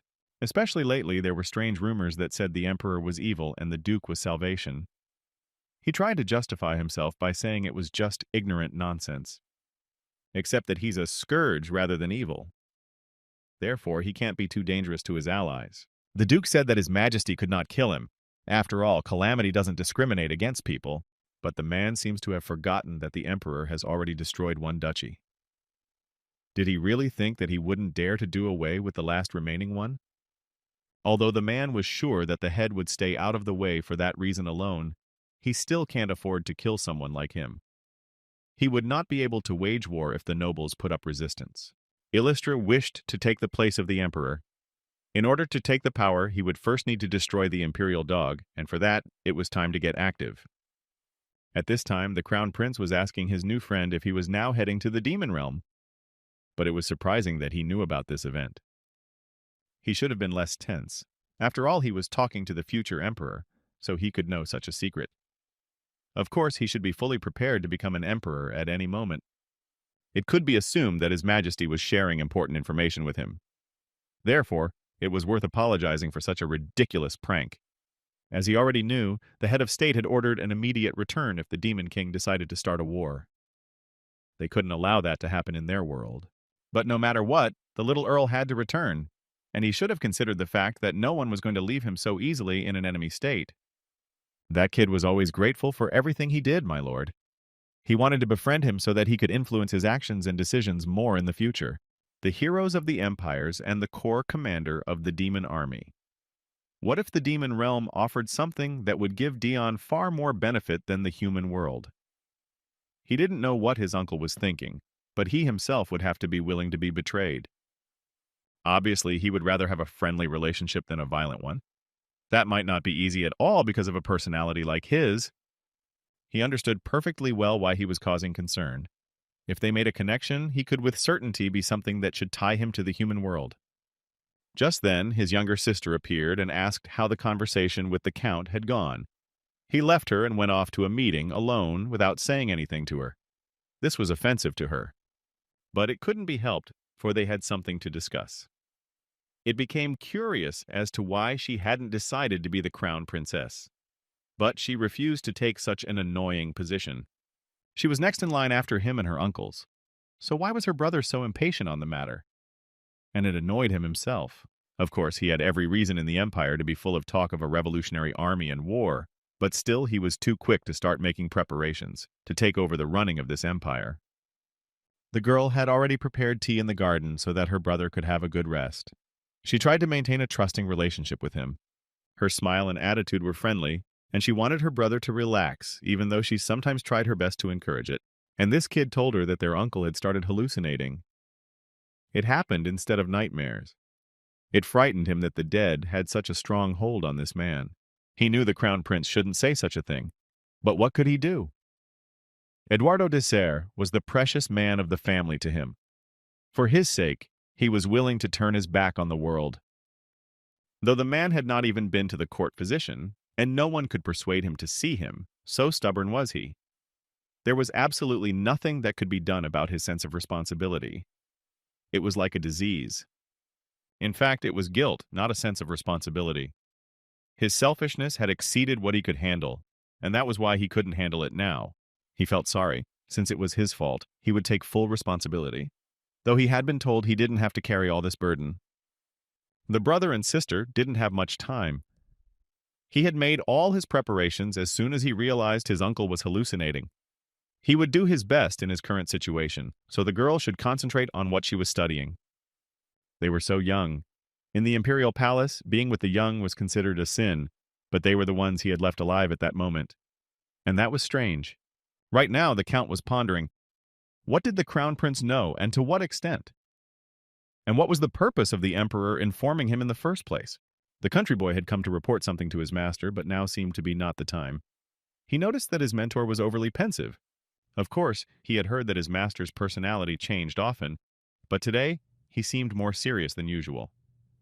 Afterward, my lord turned his attention to him and asked him what he wanted. The atmosphere seemed tense, but if he continued to remain silent, his mood would only worsen. Afterward, he suggested to try his hand at investing money. Such a statement surprised the Count too much. How dare this bratless boy dare to claim that he wanted to use other people's money for his own games? It's not that he has become greedy, he wants to give all his profits to his mentor. It would be hard to talk about such things, but there wasn't much choice. From the day they met, he had wondered what this mongrel's purpose was, and there was no way he would follow a complete stranger for no reason. Still, what he wanted all along was money, and yet he's going to give all the profits to him. There are two possibilities here. He didn't try to ingratiate himself with him because he wanted something more, though he doesn't know the reasons why. His goal is to simply follow my lord. After their brief conversation, the boy slipped the paper into his guest's hands. He said to show it to the butler to lend him money. The Count didn't know what this boy was trying to accomplish by being near him, but simply asked him not to crawl under his feet. After that, he packed up. The man was put everything he needed in his satchel for his journey. He would be gone from the manor for a while. The bloody army broke free. They couldn't understand how the Count could leave without even saying goodbye to them. They loved their master too much to let him go for nothing. They were so upset that they didn't stop when they were ordered to because they didn't want their beloved master to leave them like this. It seems the young master has been caught, but before he leaves this estate to the butler, let him deal with these bastards first, and he quickly rushes off. Again, he leaves a difficult task on such an old man, but he had no choice either. Have to deal with these crazy men, though it seemed that stopping such brutal killers was easy for him. With a single movement of his hand without even moving, he knocks one of the warriors off his horse. This old man had made a lot of noise, and he was already feared by everyone. Absolute, exhausted and beaten, they all held onto their horses in the hard surface. By this time, the lady had already approached. She apologized for not having time. One of the knights asked to see to it that the emperor didn't take them to his place. Here already the woman started to handle them and told them to stop the last one, coming back and running an additional 10 laps, so they should have scattered faster. Now my lord was moving to the demon realm and looking around to move in the right direction because he had already forgotten how to properly get there, the headquarters of the Revolutionary Army. The Duke had said to do nothing until the Emperor took at least half of the continent. He dared not doubt his lordship, but still he wanted to know why. He was the commander-in-chief of the Revolutionary Army and his name was Daniel. The moment when the warrior would reach its peak and the Emperor would be unable to stop it on his terms, this would be a great opportunity for him. At that time, they will try to make up for the lost troops, so most of them will be gathered from different places, including the Emperor's palace. So, they won't be able to easily hold them back even if they run around the empire and sweep away everything in their way. That way, it would be easier for them to take their place. The commander-in-chief was quick to grasp. The Duke had excellent strategies, so he figured he would follow his orders without question. But then came the terrifying report that Dion Hart had secretly left the county on the Emperor's orders. This was big news to them. He had finally made his move. This is another excellent opportunity. They don't know how he will change the situation, so it's worth sending someone to follow him. Since he gave them so much, they decided to send someone from their side. The Duke would gladly accept such a good offer. Unfortunately, the Revolutionary Army troops that would be following the Count would die, but the man was only happy about that. The Emperor must have foreseen such a development and sent someone to guard his favorite. After they carried out the order, they had to return, but then the people on His Majesty's side were already in danger. They didn't know that once they went on the mission, they would never return home alive again. Still, the Duke foresaw such a turn of events and sent Sir Cruel. He and killed anyone who got in his way. If those he gave orders to didn't return with news, the Emperor was very worried. It was just a cheap trick to mess with His Majesty. But if luck is on their side, they will find out the purpose of Earl Dion Hart after destroying everyone, provided Cruel is able to pursue his brother. The Duke has ordered him to make sure where this boy is headed. That way they can better understand what their enemy, the Emperor, is trying to accomplish, and build their tactics even better. At this time, the children, who had lost another hope of escape, were sitting in the rain. Brother wanted to ask the girl how much longer she would sit like that, trying to shelter her from the rain. If he hadn't brought her to the Church of Redemption, even though they had to be constantly vigilant to survive, but they would never have known such a warm world existed. Perhaps it would have been better for them that way, especially since this world was about to disappear. After everything, the boy told his sister that he was going to join the Revolutionary Army. He would take revenge on the Emperor who had stolen his happiness. With a smile on his face, he offered the little girl to go along with him. A child younger than him he discovered in the slums, then learned what it was like to have a younger sister. He decided that she could go on as she was. If she didn't go, she would be left at a loss and would be here all alone. He got up and walked away from her. The main rule remained that you could be there for her, but not get emotionally attached one bit. Well, unfortunately, he wasn't good at that at all. If he had followed the unspoken rules of the slums and not gotten attached to the girl, it wouldn't have hurt him so much. But he also needed to survive.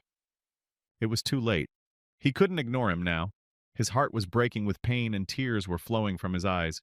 He could no longer hold back his emotions. At this time, the heads of the demon corps in steel, when their faithful, long-absent assistant returned, the girl missed him greatly. She looked up into the sky and saw constellations that looked like him. She was supposed to be standing guard, but all the while she was thinking about Arutha. A signal sounded from the western wall. Immediately the demoness jumped up and began to defend their castle. Idalia was the head of the corps for a reason and could teach all enemies a lesson. The last time the signal sounded, it was another corps commander, and the Demon King had ordered her to stop using magic in such quantity. This time, her favorite did return. His facial expression was displeased as always, though everyone else was in pleasant shock at the upcoming encounter. She descended with a great rumble to greet her comrade. It had been a long time since they had seen each other, and she immediately decided to ask how his mission had gone. The girl had startled the hell out of him, and he couldn't recover from such an unexpected encounter. He should have said something, but his mouth couldn't utter a word. How could she ask another corps commander about his mission? That was too presumptuous. She was only interested in his opinion, she wasn't trying to pry. He decided to say it was tiresome. There, he found people who created a false religion and worshipped it with blind faith. That he was in the human world wasn't such a secret, and it was probably better to tell than to lose favor with those demons. But the girl didn't even know what religion was. Isn't there a concept of religion in their realm? Simply put, it's something similar to when demons follow their creator. For a woman, was that some kind of stupidity? If people wanted to believe in something so nonsensical, they might as well believe in Sir Arudis. That was the conclusion the head of the Fourth Corps came to. The girl swept up that he would go see the Demon King first and said that the man was in the central garden. It had been a long time since he had been in the palace. The Elf King and the Mermaid Queen were sitting at the table. They were discussing that the Empire had attacked the Ilion Kingdom, which meant that it couldn't end so easily. Originally, this place was called the Abyss. Apart from demons, there are other species that dine here. The Emperor's goal is to conquer the continent. The kingdom was just unlucky enough to be the first. There was also a dwarf leader and a vampire queen sitting at the table. This place is only called the Demon Realm because demons dominate most of the area. His Majesty didn't know that these creatures were so interested in the human world. This kind of talk amused him. If it wasn't for them, he might not have thought about starting his war. But after capturing the continent, these humans would be staking out the place of other creatures. So, as the ruler of the clan, he couldn't just sit back and idly watch. The man hoped that they wouldn't cause any harm to his clan from the curtained behavior of the demons or the mistakes they made. It was a rather arrogant statement on his part. But the agent he had sent to the human world had just returned.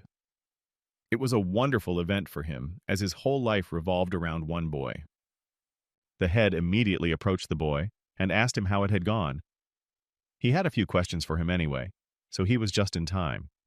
The man had heard that the Empire had attacked the kingdom, and the Emperor's goal was to take over the continent.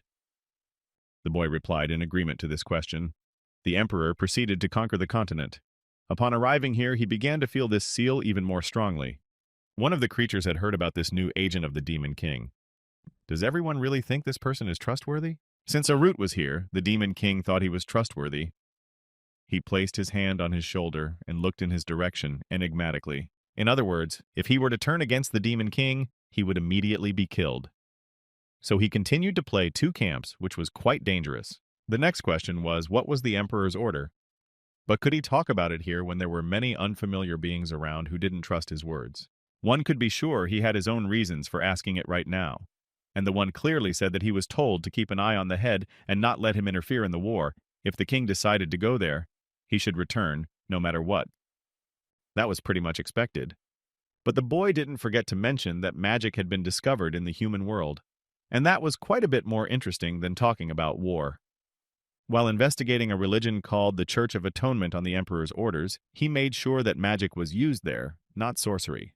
His Majesty decided to investigate the matter, and the boy himself had to rest for a while. Such a decision was surprising. The demon used papers in the human world, and the king doesn't even look shocked, let alone angry. After everything, he ordered to show Ben his left hand before retiring. His movement appeared unnatural. It was almost healed, though, so it was fine. As usual, he vomited blood, and even in front of the doctor, everyone around him freaked out again. Apparently, he'd overworked himself too much. Actually, he was just scared of Ben showing up. Eventually, the doctor kept pestering his patient to show him where he was hurting and words to the effect that he was fine. It didn't help to avoid these procedures. Was this too funny for anyone? Was it okay to start investigating this case? There was hardly a single demon who dared to use magic without the knowledge of the Demon King. The society believed that it was His Majesty's doing. Isn't he afraid of the consequences in the future if he uses his magic like this? Their kind is able to sense the currents of this world. It already does. In fact, very soon the human world would send a hero. Unlike the previous ones, this hero would absolutely become a threat to the Demon King.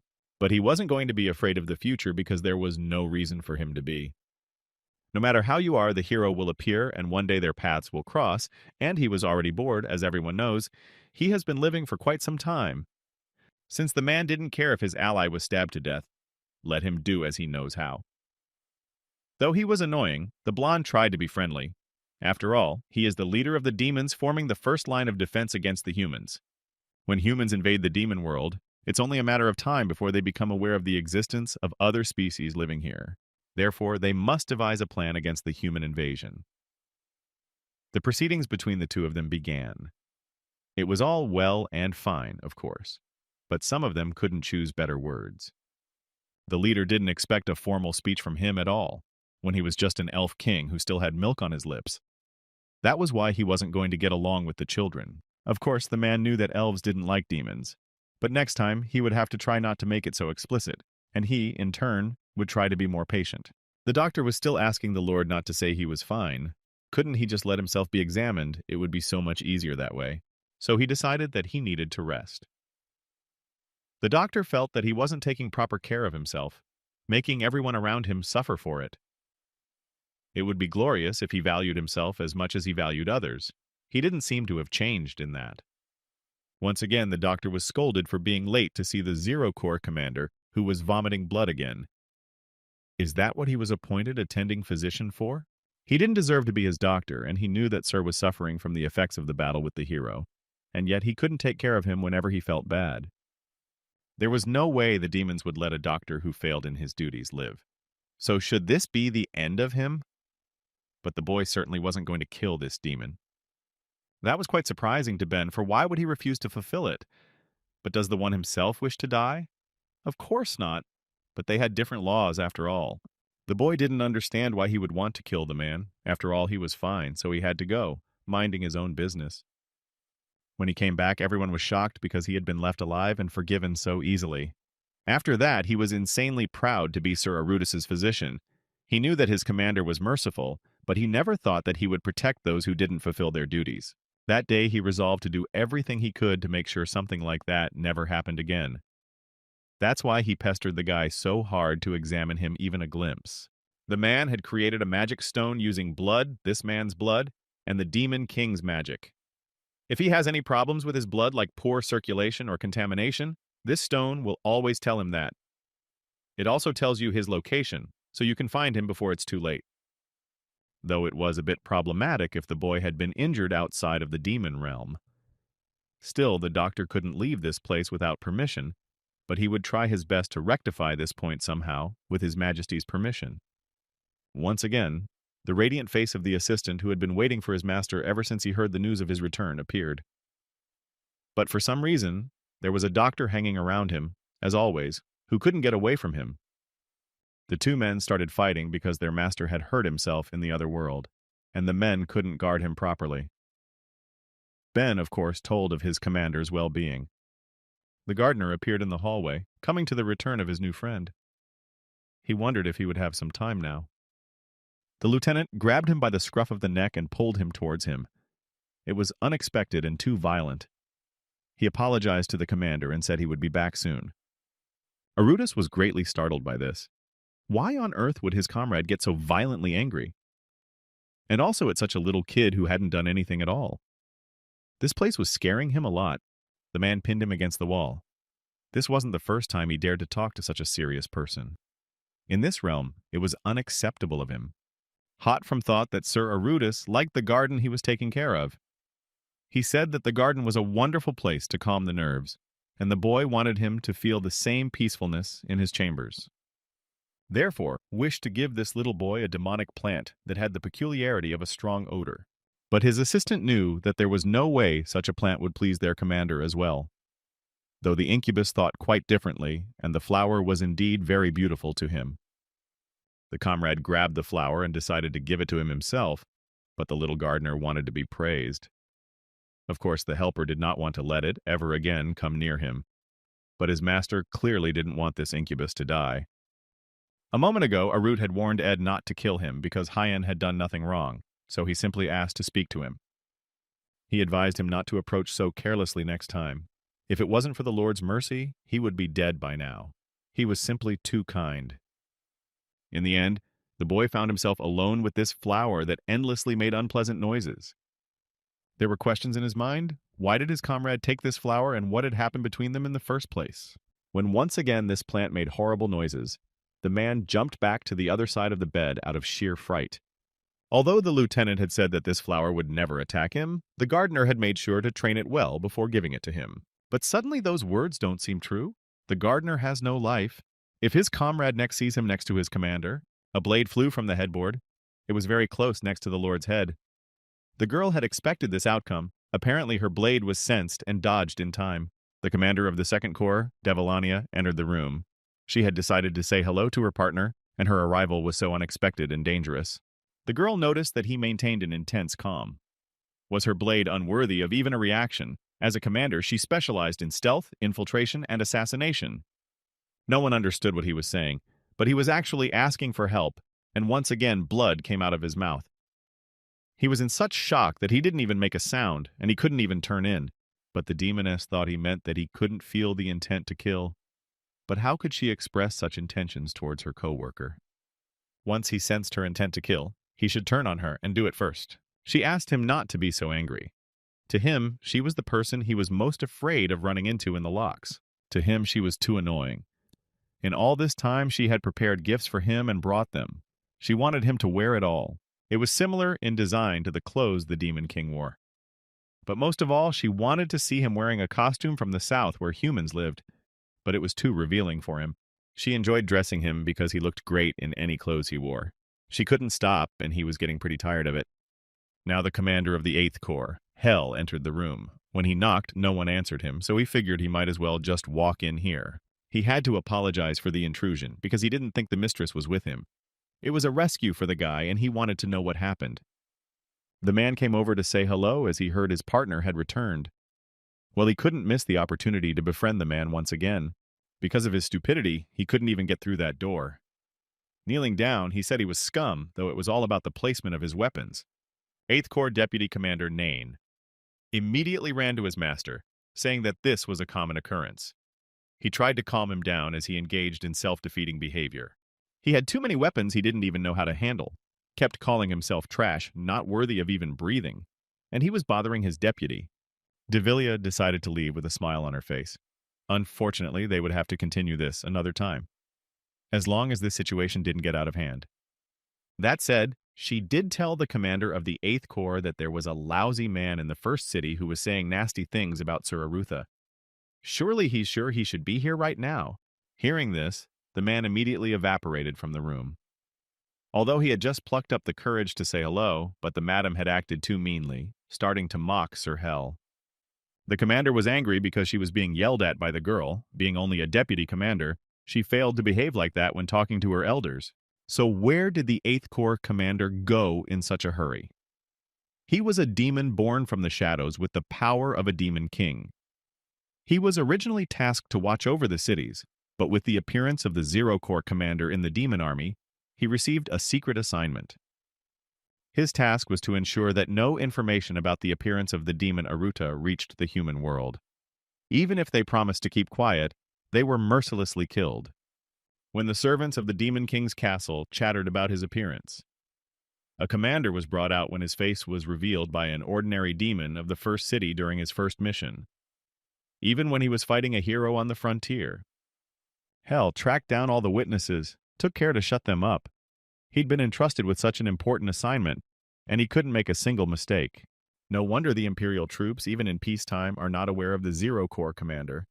The man was just trying to rise from the puddle again. It was his mistake, and he hated himself too much for all of it. Everyone makes mistakes, far more importantly how he corrected them. Since he had done a good job, he was a real good boy. He finally asked the assistant, did he have the right to greet Sir Arutha? He was beyond happy when he was told that the Lord was waiting to meet him. That was all he needed. Once again, he quietly decided to sneak into the Lord's room. By doing so, he scared him so much that his body started spewing blood again. He only wanted to say hello since he had not had time to do so earlier, and realized that he wasn't all right now. Should he call a doctor? But Ben, thanks to the crystal he'd made, was already here as soon as he sensed that something had happened to his master. It looked like he was the reason he was throwing up blood. So he decided he had to repent for it with his life. The Lord had to say that he was happy to see him so he wouldn't commit suicide. He was afraid that his deputy would kill him in return. He couldn't believe that such a man could be kind to a scum who couldn't even fulfill his duties, and his soul was filled with joy after the Lord's words. Whatever it was, he had done a good job. Since he had fulfilled his duties, then he should have rested. Or else that fierce aura was seeping through his calm exterior, and that unnatural downward-directed stare. The man wanted to take a break alone, so he asked the doctor to leave after him as well. He was fascinated by the man's demeanor of strength. All his life he too had wanted to learn similar behavior, and asked if he could come again. Finally, he was able to be alone in this room. It finally dawned on him that he was back in the demon realm. Here he realized that people should live in the human world, but since the Emperor had assigned him to be a double agent, should he fulfill his duty? He was now determined that this place would be the end of him, and he would do everything he could to make it happen. As a spy, he had to start by gathering information, so he had to make his way to the library, which turned out to be quite large. The woman who sat there as the manager realized that she didn't immediately notice such an important guest, and jumped up, startled, to greet him. Eventually, everyone who was a visitor in the place stood up and bowed. Even though he was used to this kind of attitude, it still scared him. He should have just found what he came for and left faster. His gaze locked onto a book that was an analytical report on the Empire. It contained all the existing heroes. The authors of this book were Adelia and Devilania, and they updated the information every time. The first hero was Nemesius, actively assisted in the coup of the current emperor and coincidentally the former ninth prince. Honored with the title of Marquis after serving as supreme commander of the 8 Years' War, thus becoming the only nobleman without a surname. The second hero is Stigma Premiero, the illegitimate child of the Count Viceroy recognized during the 8 Years' War and given a new surname and the title of Marquis, was engaged in the destruction of barbarians. In the south of the empire, possessed incredible physical strength. If this was the case, then that means there should have been information about him in this book as well. The third hero was Dion Hart. Luckily for him, there was no information here. By order of the Demon King, investigation was forbidden, which meant they had no right to take an interest and write down any information. Fourth hero, Cruel Heart, a blood relative of the third hero, though he was known to serve a duke who was an opponent of the emperor. Nearby stood another book, the author being Kaber, aka the Demon King himself. Did he really write it himself? A warrior, a man empowered and chosen by the world to kill the Demon King. Talent, strength, intelligence, longevity, and other qualities that are inherent to him go far beyond the normal human capabilities. A hero, fragments of which, warriors are absorbed into humans for no sign or reason, and those become entities known.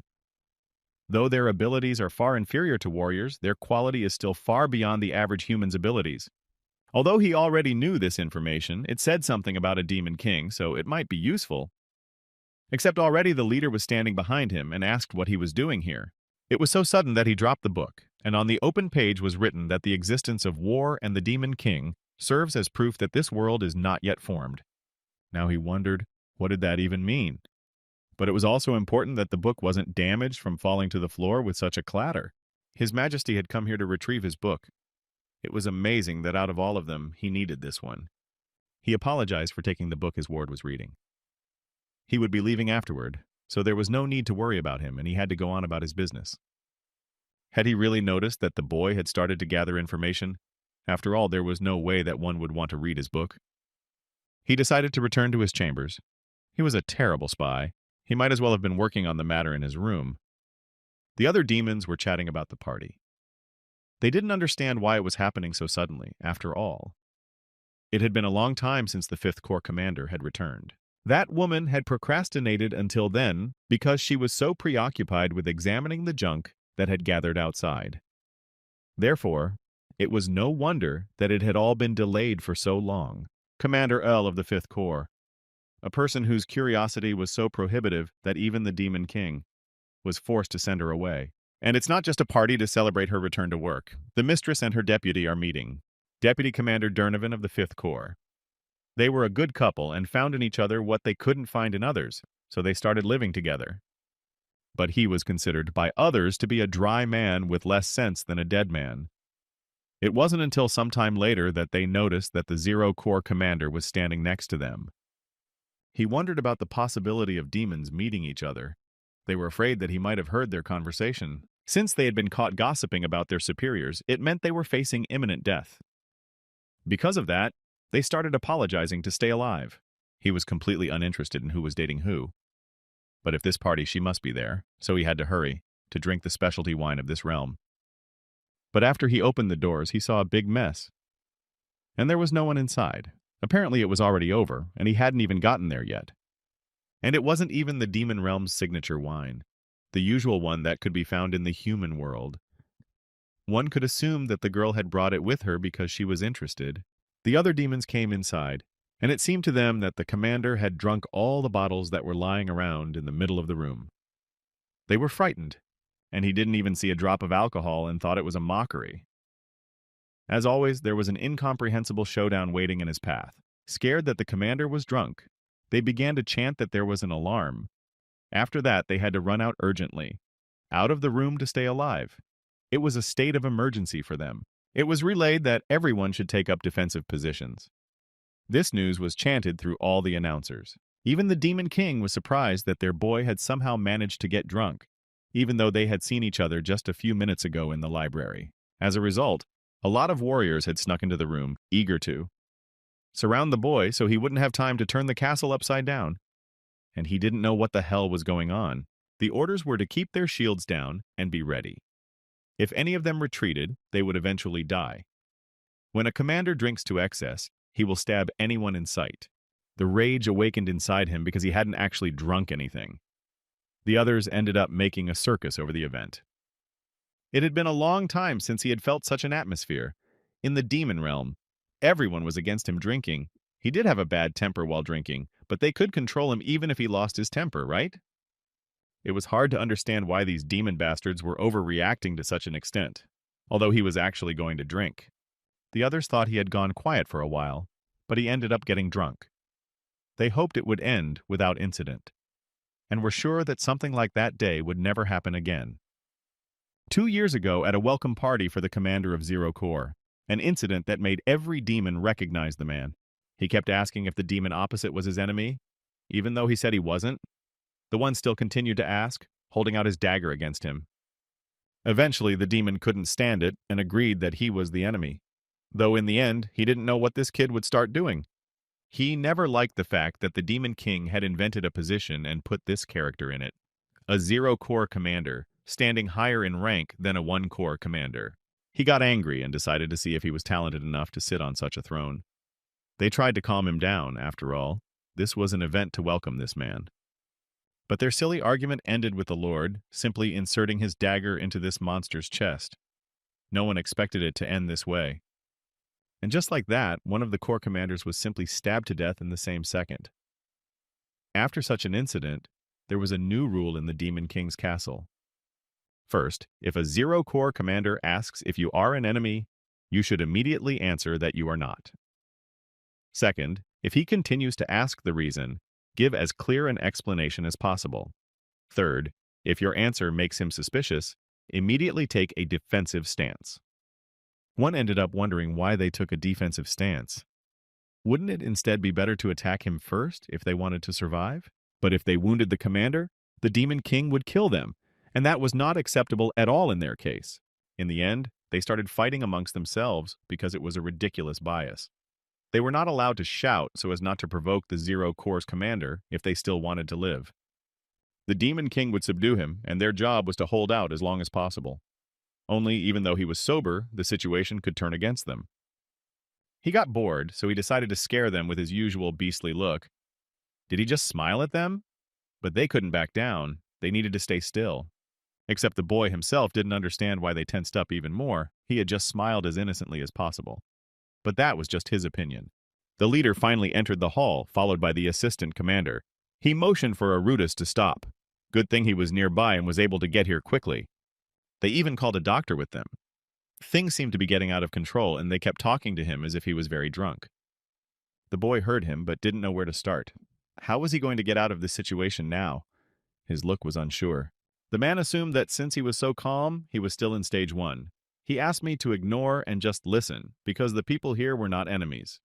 None of them had any intentions of attacking him, which means he had no reason to kill anyone either, so he should have let the bottle go. He had no intentions of fighting either, so he set the bottle on the floor. He decided to just do as he was told and afterwards say he hadn't been drinking. Everyone standing was surprised that the young gentleman just spoke in a respectful manner. Such a thing was hard to expect from him, although he always spoke like that, so why were they staring at him like that? They know that this behavior was atypical for him in this state. He reiterated once again that he hadn't been drinking. He just decided to look at the bottle since it was from the human world. Finally, they began to listen to him. The man thought he was very bored. He should have known when the man still went to the library, which he usually visited. In that case, he was asked to visit the second city with the other commander. She asked for permission for him to go outside. Since war might break out soon, he should go while he had the chance. In the end, all his attempts to get information ended with him having to go somewhere he didn't want to go. It was unclear why things were breaking down in that direction. The lieutenant was going to get all the necessary things ready, and the doctor decided that he needed a full examination before he left. The Demon King asked Ben to stop by and see him before he left here. They were going to have a serious conversation.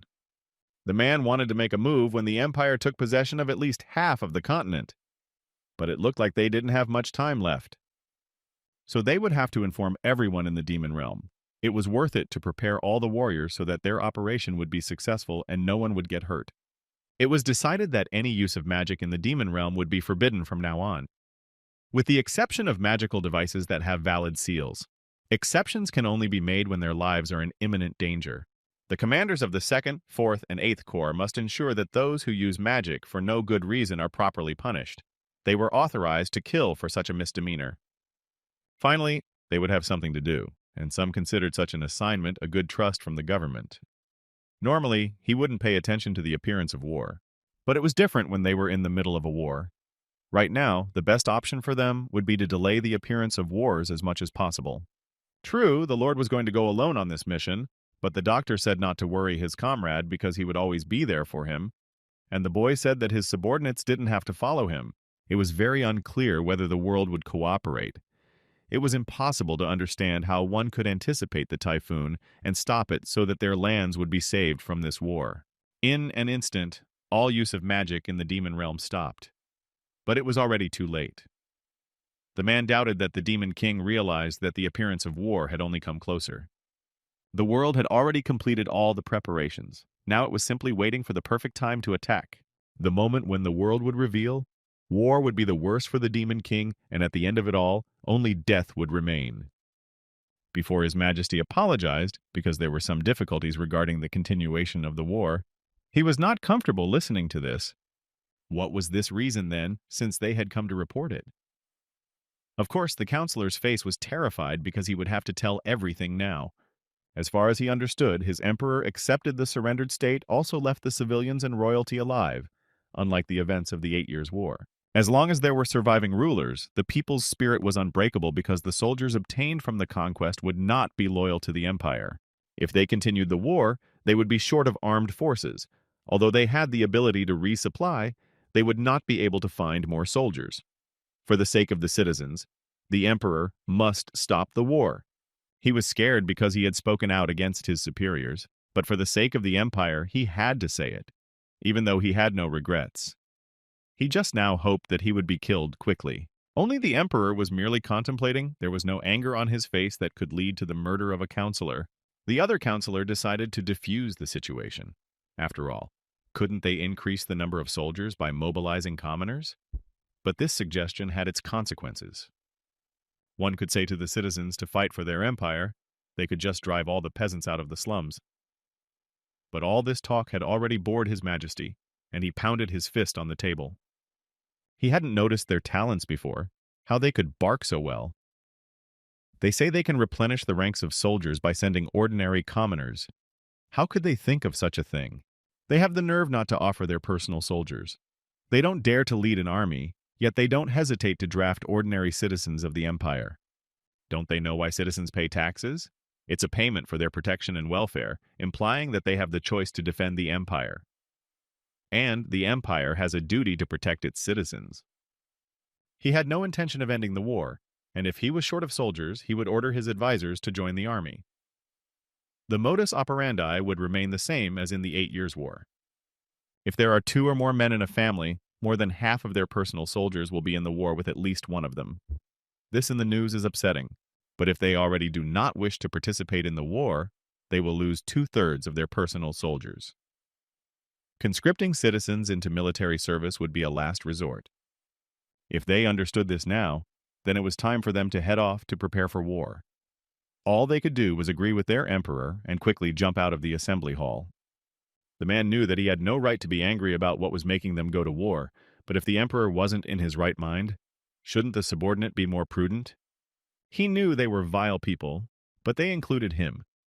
His hallucinations seemed to have gotten worse. Before they never affected his daily life. But now he saw them constantly and thought they were quite meticulous, even though they were all dead by now. They kept calling him to the other side of the world with them. Not that he planned on living his whole life. But why were they in such a hurry to take him? He kept asking himself these questions. In the south of the empire, there was a never-ending war with a tribe of barbarians. Under the emperor's tacit authorization for bloodshed, there is a second hero in the land. Majesty declares war, his next target the kingdom of Saran. This emperor has ordered him to prepare for war. Here sat Stigma Premier. His growing army fought not only the barbarians, but also a plague in the harsh south. The commander-in-chief was more than strong enough to create a unified army. The work he did was fun for him, but it didn't compare to war. His aide couldn't believe that he seriously enjoyed fighting so much. But it wasn't just that. The emperor would reward them. It was worth it for them to make a significant contribution. And that was already a valid argument. Besides, there was something he wanted to ask the emperor for. And winning this territory would help him achieve his goal properly. During the 8-Year War, he received the title of Marquis and a huge estate in the south, as well as a large amount of gold and gems. At first, he was satisfied with everything, until he found out what Dion Hart had asked the emperor for. He asked for permission to destroy his entire family by his own hand. That time he felt as if he had been struck by lightning. How could this man think of such a thing? He wasn't just amazed, but experienced pure ecstasy. He was also curious. Would his young talent be able to join the war? It was about Dion, but others thought he would join later. And the other hero was looking forward to their meeting. Apparently, all these people who had a fragment inside were considered crazy. Now they should have prepared for war. The only thing left was to just burn the survivors. How could this bastard ask for permission to destroy his own family as a reward? Devalania thought they would be alone with Sir Arudis. But he had his own plans, though the girl remained unsatisfied. The doctor went along with them, but that was the Demon King's order. And also, if he didn't go, they wouldn't be alone. They were accompanied by a crowd of soldiers. Completely wondering why he was provided an army with him, going to the second city on the outskirts. Although their corps was elite, he would only be hindered by these soldiers. But he didn't understand why he needed to carry troops everywhere if they were just going to the city. So why did they keep talking about the outskirts? Even the Demon King was so worried about it. It was unclear why he wanted them to take a detour. Come to think of it, Ririnel had given him a protective necklace before leaving. It was also odd that his aide had made sure he wore armor. It was quite possible that he was being prepared for an emergency.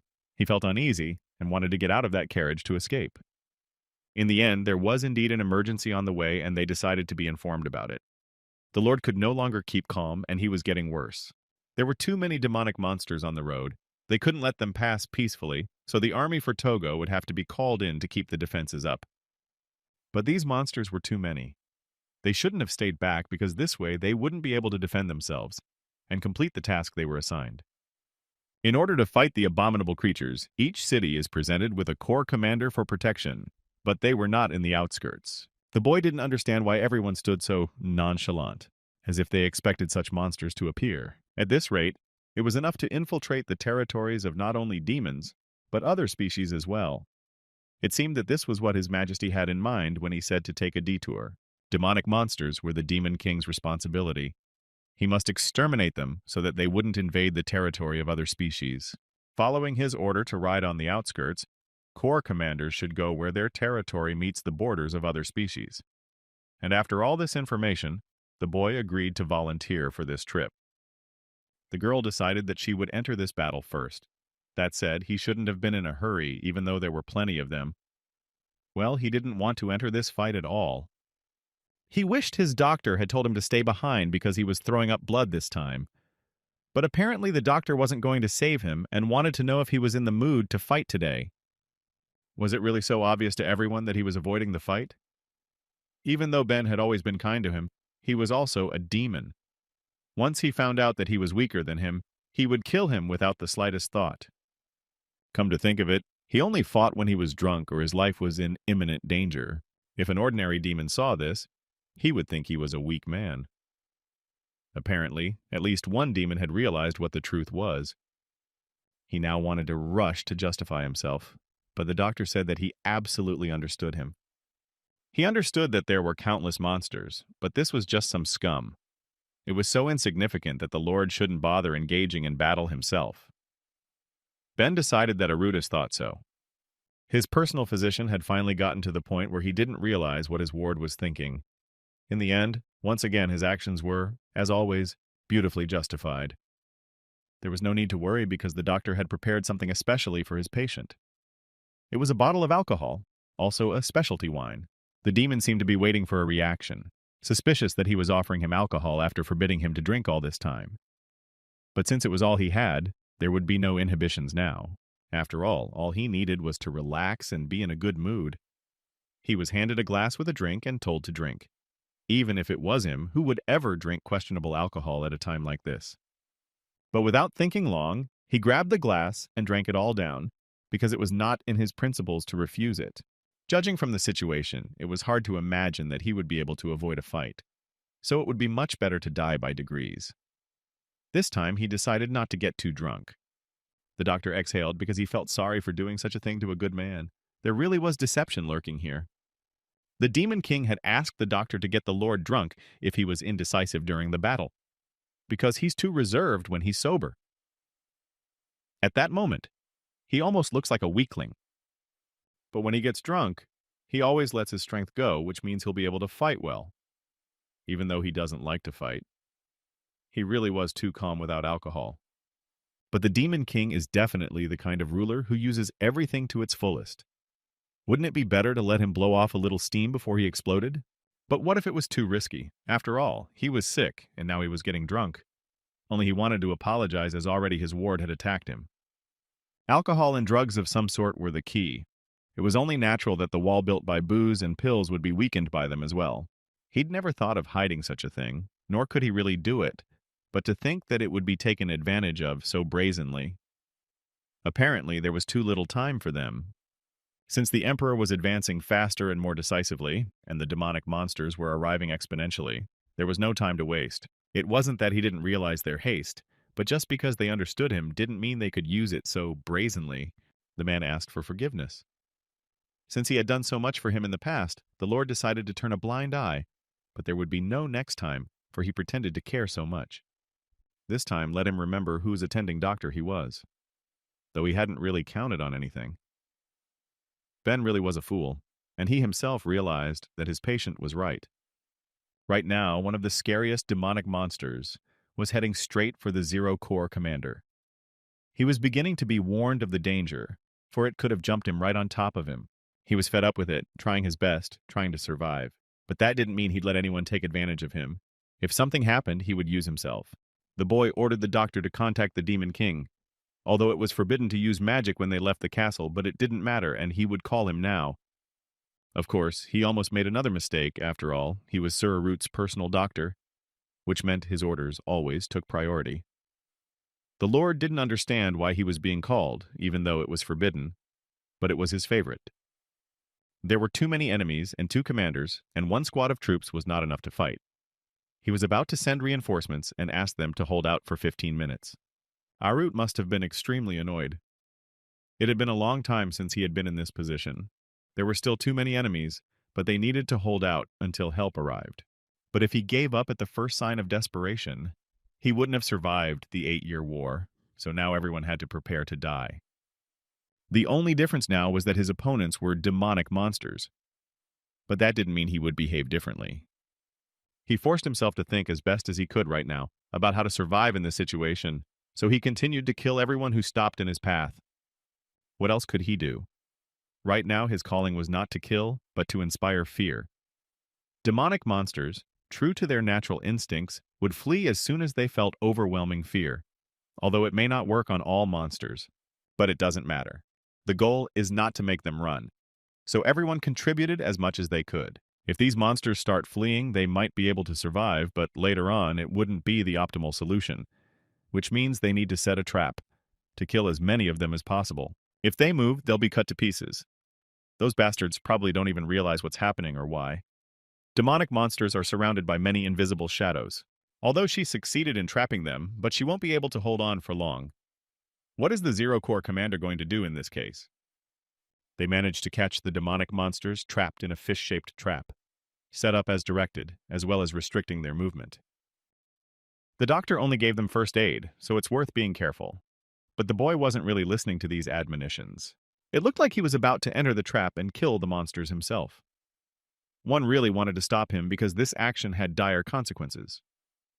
Without proper skill, it would be difficult to detect the threads. Of course, she didn't question his abilities, but it was still pretty scary. That was why he decided to find out. After all, he was quite lucky.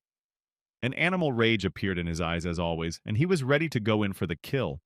With quick, dexterous movements, he broke through the fences unnoticed, so that he could quickly get to those he was about to chop into small pieces. Demoness did not understand how this was possible. After all, he lured them to where the threads are grouped. Could he really see any danger? Indeed, he could see them all. The very moment the moonlight hits the threads, and they reflect the slightest glimpse. He was quite clever. Whether it was because he had spent his life hiding his body from light and heat, but he had always been sensitive to light and felt comfort in the dark, was precisely because of the condition he was capable of. It could be assumed that this was just his luck. The course of the battle had changed. The monsters were too scared to go for the breach without a second thought, but there were still plenty of them. Something terrible could happen. He was already at his limit. On top of that, his arm was injured. The doctor kept waiting for help to be sent. Arut said that it was expected, and he shouldn't have bothered to make a pathetic attempt. He should have proceeded according to plan. It felt like he could pass out at any moment, though he had avoided most of the direct blows. But there was still a lot of tension accumulated in his body. In addition, he could no longer feel his right arm. The severe wound was making itself felt, and he couldn't just resist the attack anymore. He just needed to hold on for a little more time. He was tired of killing countless monsters by himself. His strength was completely lacking. In the end, the commander of the 7th Corps, Silua, came to their aid. She wanted to say hello to her colleague and tell him that they hadn't seen each other for a long time. She ran with all her might because she heard that there was a party here. It all brought a smile to her face, though the boy was not amused. He was about to die, since what kind of party was this? Those words made him very angry. Especially his hands were getting worse. He was again oblivious to what was going on around him. Memories came to his mind that he had drunk alcohol as usual and then joined the fight afterwards. Just a second ago, it was that Sir Arutus, so why had he changed so much? She didn't know what she should do to see the other person again. In the end, nothing better came to her mind than to show Sir the demonic monster by grabbing his mane. She was really kind of scary. The girl asked to give this monster eternal torment by piercing it with a dagger. It was really kind of crazy, even though he had already come to his senses. She couldn't believe that her coworker was just so scared. The loud noises must have ruined all the fun. The other girl asked to stop. Why is she here doing this instead of guarding? She ended up saying that her subordinates would wipe out everyone completely, except for this boy's share. It was crazy to think that she was the one the Demon King had sent as reinforcements. But how on earth could she abandon the defense of the border and show up here? But she had left her vice commander in charge. All the more she thought her team was the perfect backup, and especially since it was almost over. Well, the Zero Corps commander wasn't worth fighting anymore. He needed to rest while they took care of the rest. His wounds were too bad. The doctor knew he was probably very disappointed in him, but asked that he be given at least one more chance. The kid, as always, didn't know what was being said. He had lost too much blood and couldn't get his thoughts together. He agreed to leave everything on the shoulders of the others. The demoness was the only one who wouldn't stop asking to see the other side of Artois. Ben told her to go help the others and not to scream. Except for the ones who had escaped, They had dealt with everyone. It wasn't particularly hard work for them, but it still made them tired. The man reported that he was done. Now his patient should move his arm. Since everything was fine, why was the commander of the 7th Corps still not leaving? Well, how would she leave after having so much fun? After all, she wasn't that heartless. But it was all for his good, because they were heading to the second city. And she needed to know who was protecting that place and why it was so dangerous. The commander of the 10th Corps was stationed there. She got angry and realized she'd better leave. She didn't want to see that bastard unworthy of being a commander. Now she was saying goodbye, though the guy thought she'd be more clingy. It was about the demon Gatesettle. Why did that demoness hate him so much? That's where this famous demon came in. He bowed to her, saying hello to his colleague. After this meeting, he seemed to have realized what the matter was. His appearance alone made one neglect to socialize. This man had hastily made this creation after hearing that the Lord would be arriving. In the human world, they call it a palanquin.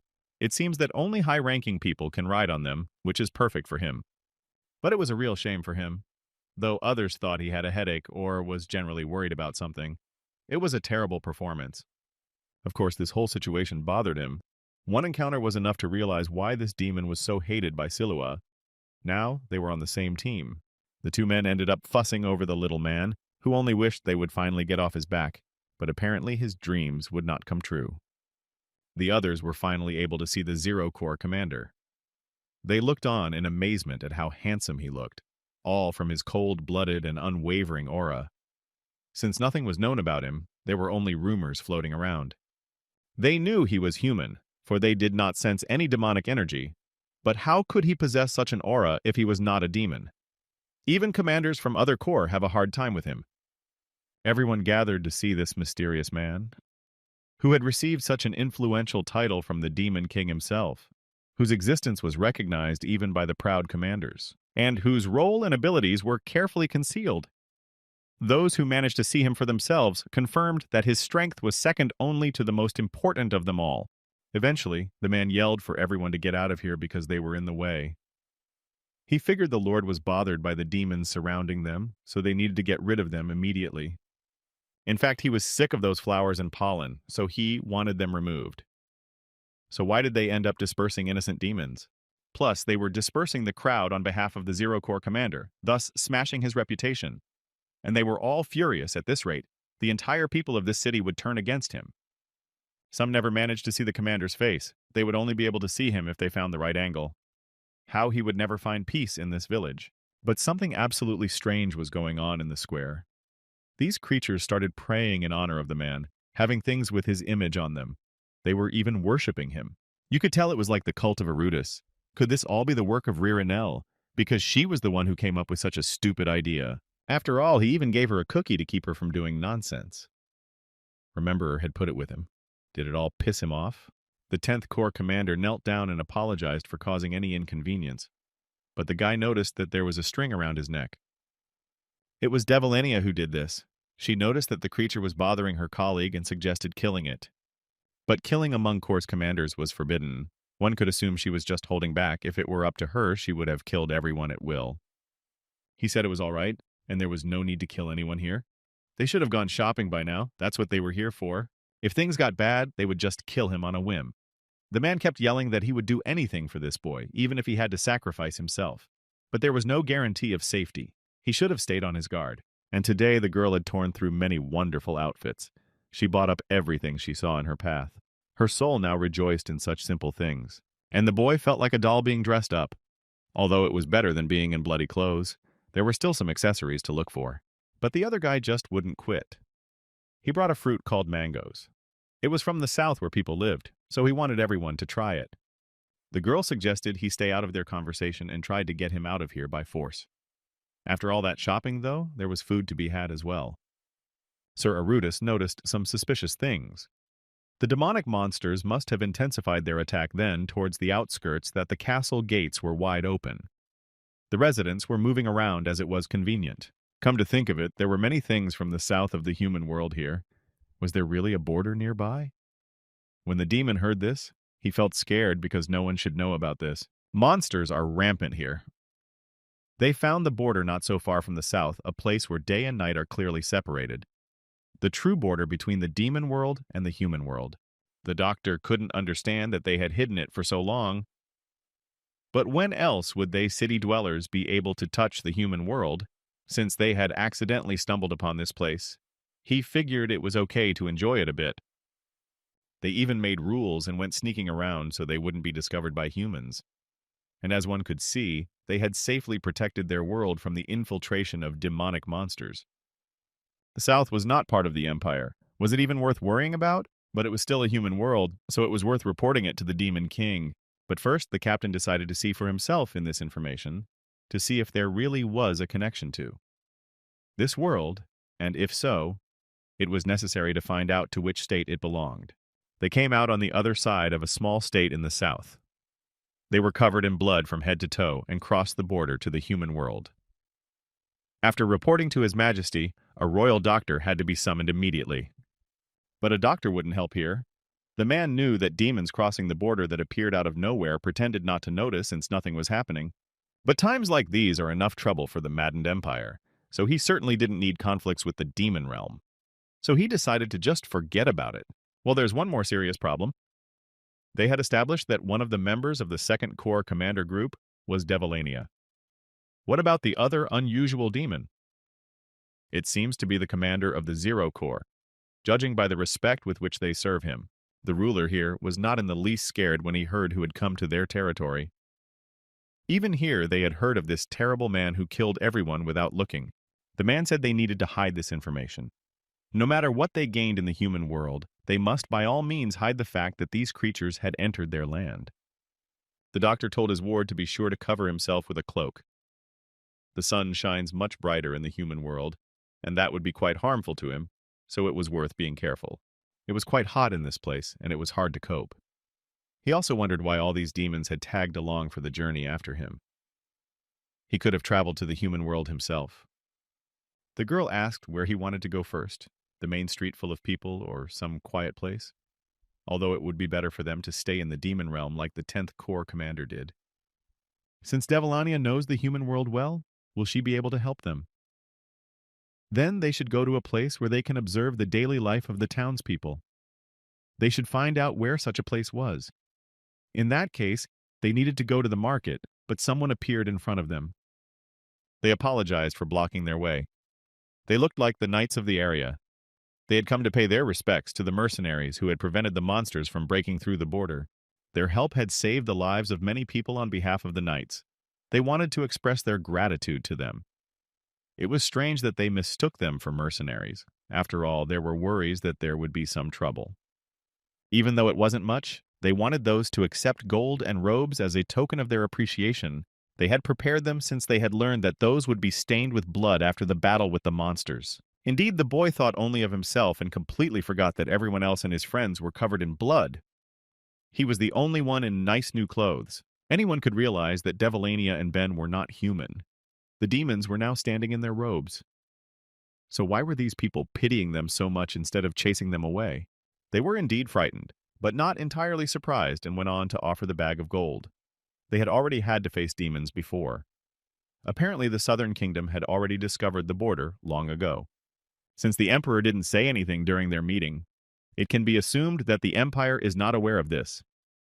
Since there's a war going on right now, it would be difficult to announce to them that another border has appeared. Therefore, they want to hide the fact that demons come and go at will. If they choose to ignore them, it will play into the boy's hands. These thoughts made him start laughing loudly, but it startled the men, because his laughter was gloating. It could be assumed that they were probably hoping that those would go away quietly without making a scene. They really don't intend to cause trouble for them. Unusually clean clothes compared to the bloody clothes of the demons. Apparently, he was the only one who had changed clothes after all. Plus, his unusual aura was noticeable. So the men realized that he was the commander of the Zero Corps. After a while, they arrived at the market. They needed something to eat because they had a long ride. It was noticeable that there were a lot of people gathered around. Wandering around is quite fun, but they needed to start gathering information about this place, so that they wouldn't waste their time right here. As one of the people passed by, he caught the gentleman's shoulder. The girl was immediately worried about her friend's condition. And the young man did not understand what was the matter, because they did not hit at all hard.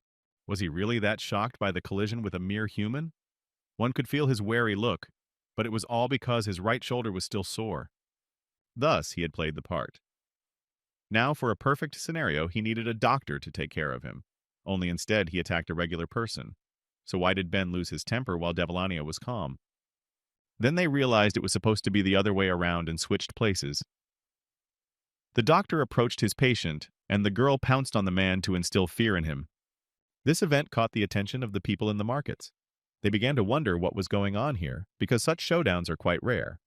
The guards of this city arrived, and one of the main ones said to capture the scoundrel who had caused so much harm and inconvenience. They were not like court knights, making such a scene. One could have realized before that they would cause trouble. The boy had to apologize and say that they didn't mean to cause any inconvenience. But in the end, it wasn't them who were grabbed at all. It was the little man who had accidentally grazed the gentleman's shoulder. They decided that he was the one who made a mess in the middle of the market, so they decided to capture him and take him away. The human world was very good at keeping an eye on public order. It was amazing, and no one even said a word against them, even though they had started it themselves. After a little boy passed by, the doctor grabbed his arm so that this little man wouldn't dare try to steal from his master. Eventually, these knights took the ordinary child as well. They decided to take out anyone who stood in the way of these strangers who didn't even live here.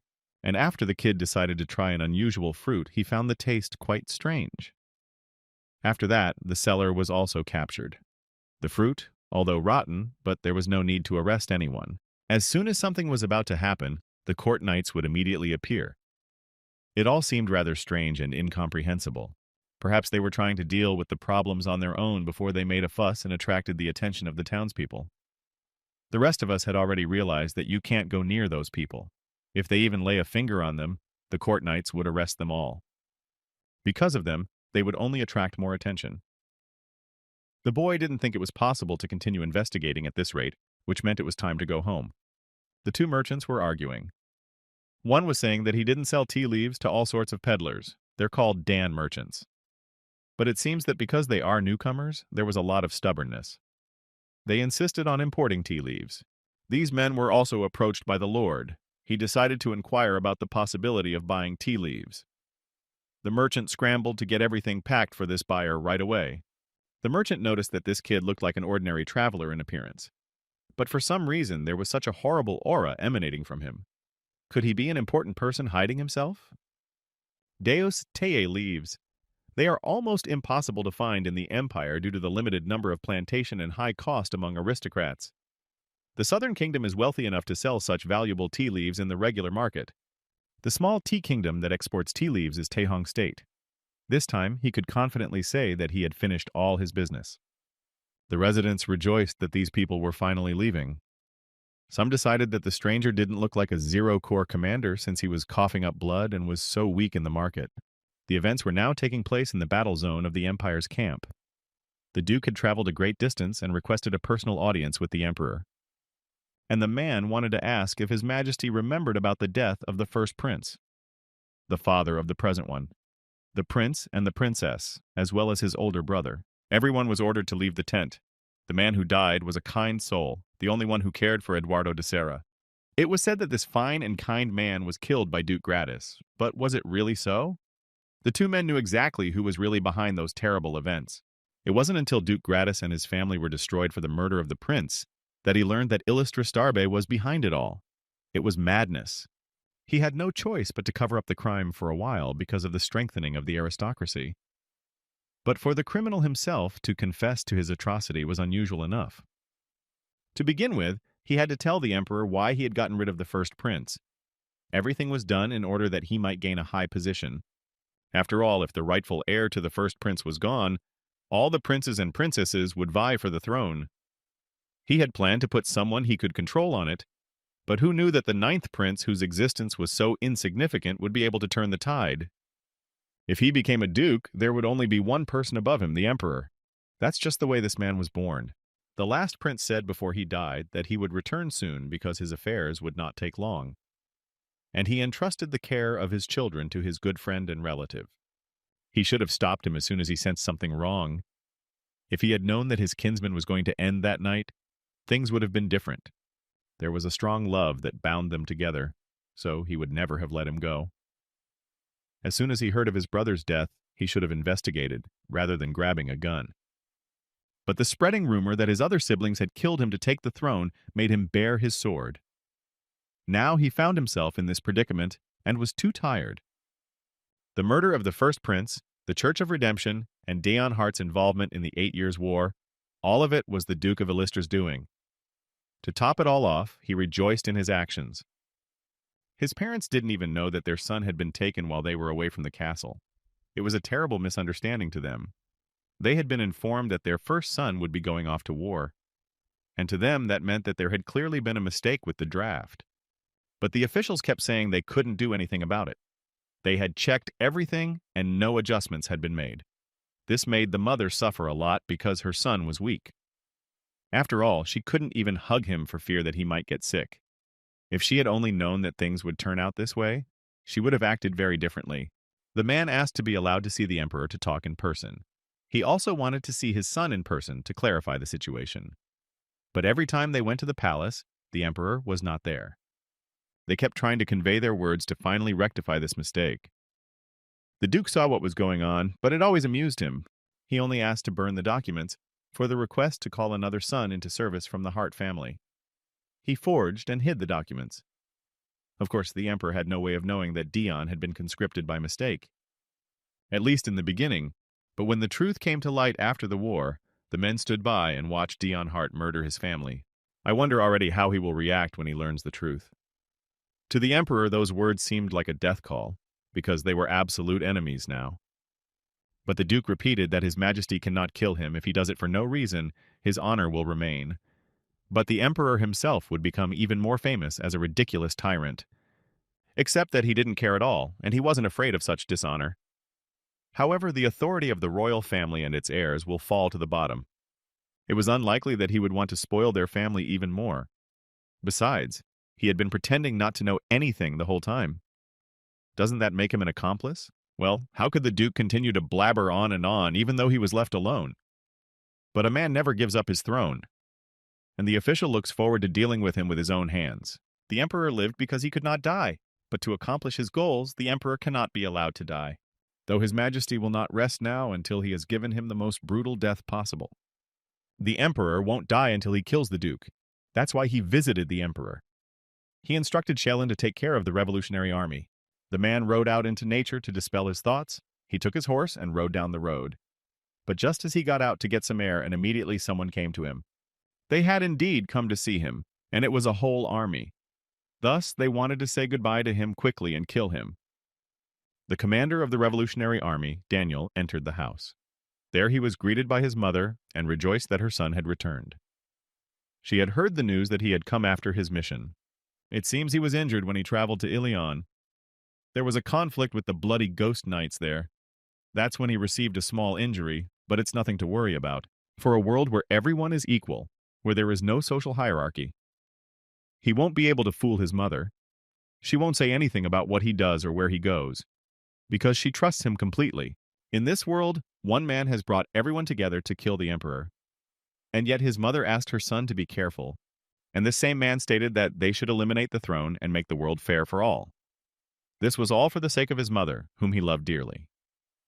His mother was a noblewoman who ran off with a commoner, even when she led a simple married life, even when his father died at the hand of a horrible aristocrat, even when she had weakened due to excessive stress.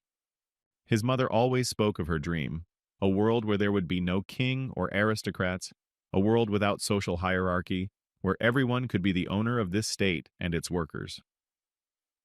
One day, such a world would come, and he gathered these stories in his head, one by one. Seeing his mother growing weaker by the day, he swore. She hoped someday her son would be able to see such a world. He would surely make the world his beloved mother dreamed of. But he too was a sinner. He too had fought for the revolution, but his orders had gotten a lot of people killed. And they were about to start a war that would endanger all living things. And then she asked him if he wanted to stop fighting. But for the sake of his dead comrades, he will achieve his goal. So he asked his mommy to wait for him. Of course, like she said, she trusts her son completely, but he must return safely. That was her condition. because if anything happened to him, she would drink that poison to go after him. But such words really scared him. One of the army men burst into the house. He informed his commander that an emergency had begun. Aiden had brought troops with him to overthrow the emperor. It was then that the mercenaries came to the emperor in the forest. But they weren't the only enemies for him. He kept seeing hallucinations and believed that he would be taken away all at once. Don't these people know the way he took the throne? They don't seem to know about one of the main commanders of the 8-Year War, the one who brought the battle to victory. For some reason, the emperor took a dagger and stabbed it into his hand, from which blood began to ooze out. It was a strange act that no one understood. In this way, he had simply chased away some spirits that were harassing him. Indeed, the hallucinations began to leave his mind. Now he decided to continue and ask if they knew about the unknown hero possessing the fragment. The reason why he doesn't keep hidden guards near him for protection. The army men didn't understand what the man was talking about. There was no point in continuing to listen to his ramblings, so they decided to move to attack. But apparently, they had heard of the expression to beware of oblivion. This king wasn't easy, and he didn't care that his enemies were so many. He could easily strike them down. Those who indulge in oblivion are bound to repeat their mistakes, if they remembered him when he committed treason or when he took part in the 8 Years' War. Or, at the very least, if they had figured out the lengths he had gone to during that war, they probably wouldn't have been so bold in attacking him. Their actions were reckless. Overwhelming strength, the way he single-handedly handled his sword with ease. His skill was wild and ferocious as well as warlike. One of the hunters thought he had caught the emperor, but the man had immense strength, which he possesses enough to cleave a mountain or even the heavens. Why would he discard the humble symbols that indicated he was an emperor? Finally, at least some of them remembered who this man was, and the talent that lies beneath his titles of emperor and tyrant. They all think he's some kind of joke, and he just recognized their uniforms with the emblem. If he recalls correctly, their commander isn't that stupid. Was it really the most arbitrary thing to do? If so, he thinks he no longer has to worry about the Revolutionary Army. The name that towers above the other holders of the hero fragment is Eduardo de Zere. He is the one who is the strongest of all who resided in that territory. It was probably the Duke who sent these men after him. He must have known they were no great threat. Does this mean that he is using the Revolutionary Army to eliminate the Emperor? Yet he doesn't want him to die at their hands? The goal of the Revolutionary Army is a world where everyone is equal, but only by stopping the revolution can the Duke get what he wants: status and power. Meanwhile, they have gotten new recruits from the kingdom of Ilion. He tries to keep control of their growing power by forcing them to face his majesty. He also dares them to try to use him. The soldiers of the Revolutionary Army reported that they assume that 9 of their servants are dead. Now they have to postpone their plans due to lack of men. It couldn't be that easy to try to overthrow the emperor. The guard had done a good job gathering information. Now he could go. They had finally replenished their troops, but they were back to square one. Aiden, of course, doubted it was worth postponing the great feat. But he wasn't the type to act rashly, so why would he do something like this? Ever since the emperor had gone to the battlefield, it had become more difficult for them to calculate his route. They needed to figure out if Aiden had learned of the emperor's movements, a person with enough authority to access such information at a time like this. Come to think of it, before Aiden left, someone had seen him talking to Shilin. Were they really planning for the Revolutionary Army to clash with the emperor? After all the events, His Majesty returned. A servant noticed that he was bleeding. He was still like that at dawn. It seems he was ambushed. If he had died from it, that would have been his fate. But it was a joke. Couldn't the Chancellor tell such a thing? But he was afraid for his ruler. The man had to remember that one of his sisters had declared that she wanted to make this state rich. And one of his brothers wanted to make this kingdom into states that no one could look down on. His other brother also wanted to unite the continent. There was so much they wanted to do that they could talk about it for days on end. But because of what he had done, none of them would be able to realize their dreams. The responsibility for their fulfillment lies with him. He cannot turn from the path he has chosen. Because of this, he will bear quite a burden. There is no way he can put himself such a vain death when he lived such a fulfilling life. It was noticeable that the wound on his left arm was not healing. He probably gets a fresh wound every time. The man who was meant to be the center of the empire seemed so vulnerable. It was fine that His Majesty was responsible, but one had to think of one's own safety as well. The emperor should have said in advance that he did not consider his body to be of any value. Therefore, if he died, he hoped that they wouldn't waste military resources to save a piece of meat. He shouldn't have worried, because he plans to set as shining an example as he can until the very end. And thanks to one person, he's not even thinking about dying at the moment. The new demon who took the place of the commander of the Ninth Corps was Trower. He claimed to possess magic, but he actually used his body, trained to the limit. Third Corps Commander Asild and First Corps Commander Jaikar watched how deftly their partner fought. No one knew why he was shouting a spell if he wasn't even using magic. It didn't make sense. Arudis, too, had to sit in that hall and watch everything. As soon as he arrived at the Demon King's castle, Trower immediately asked for a sparring session, but he managed to refuse, using fatigue as an excuse. He was really looking forward to it, even though he had asked the Lord to be the judge today. But when he was well rested, he would ask to be allowed to spar with him. The opponent was lounging with his love, who had read a romantic novel of the people, in which it was said that the knight who was going to take part in the sparring dedicated his victory to the protagonist. Therefore, the commander of the Fifth Corps, OL, asked Durnovan to dedicate the victory to her. Undoubtedly, he would do what his beloved asked him to do. After that, they would start kissing. Sir Arudis was asked to authorize the battle. Before this couple goes any farther, is this what he should say when sparring in the demon realm begins? Try their best, or do their best not to get hurt. It all sounded rather strange. And so he decided to tell them not to kill each other. The atmosphere was strange, but that should have been enough for them. He felt like he said something wrong because everyone reacted strangely. He thought that for these stupid and violent demons, such would be to the point. 12th Corps Commander Myers. There were rumors that he was silent, but this silence is too heavy. He does look like the real deal. Commander. So he asked his deputy Dahar to say it all for him.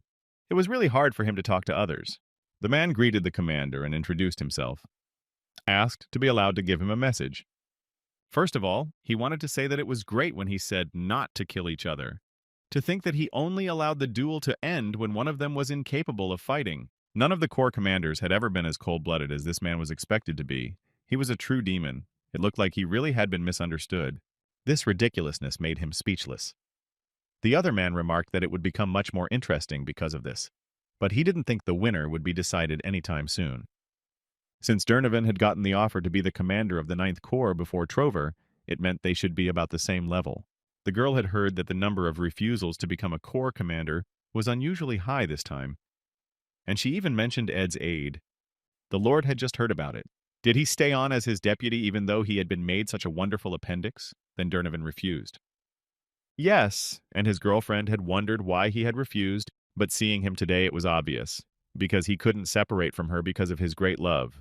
In an extraordinary way, she found herself near the boy, and she asked that with a certain probability, when they loved each other, they could create a child. One could assume that she wanted to have a child of her own, but it seemed to him that demons could not afford it. She had heard that such children were called a blessing. Their love was so strong that they dreamed of continuing the lineage.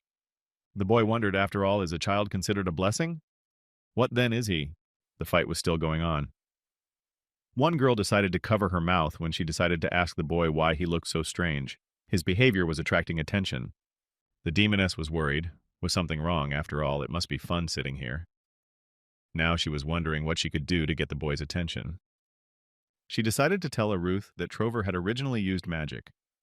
Only that information didn't seem to fit, and he wasn't interested in hearing it at all. But he decided to keep the conversation going and asked why he wasn't using it now. The whole point was that he had completely depleted his mana.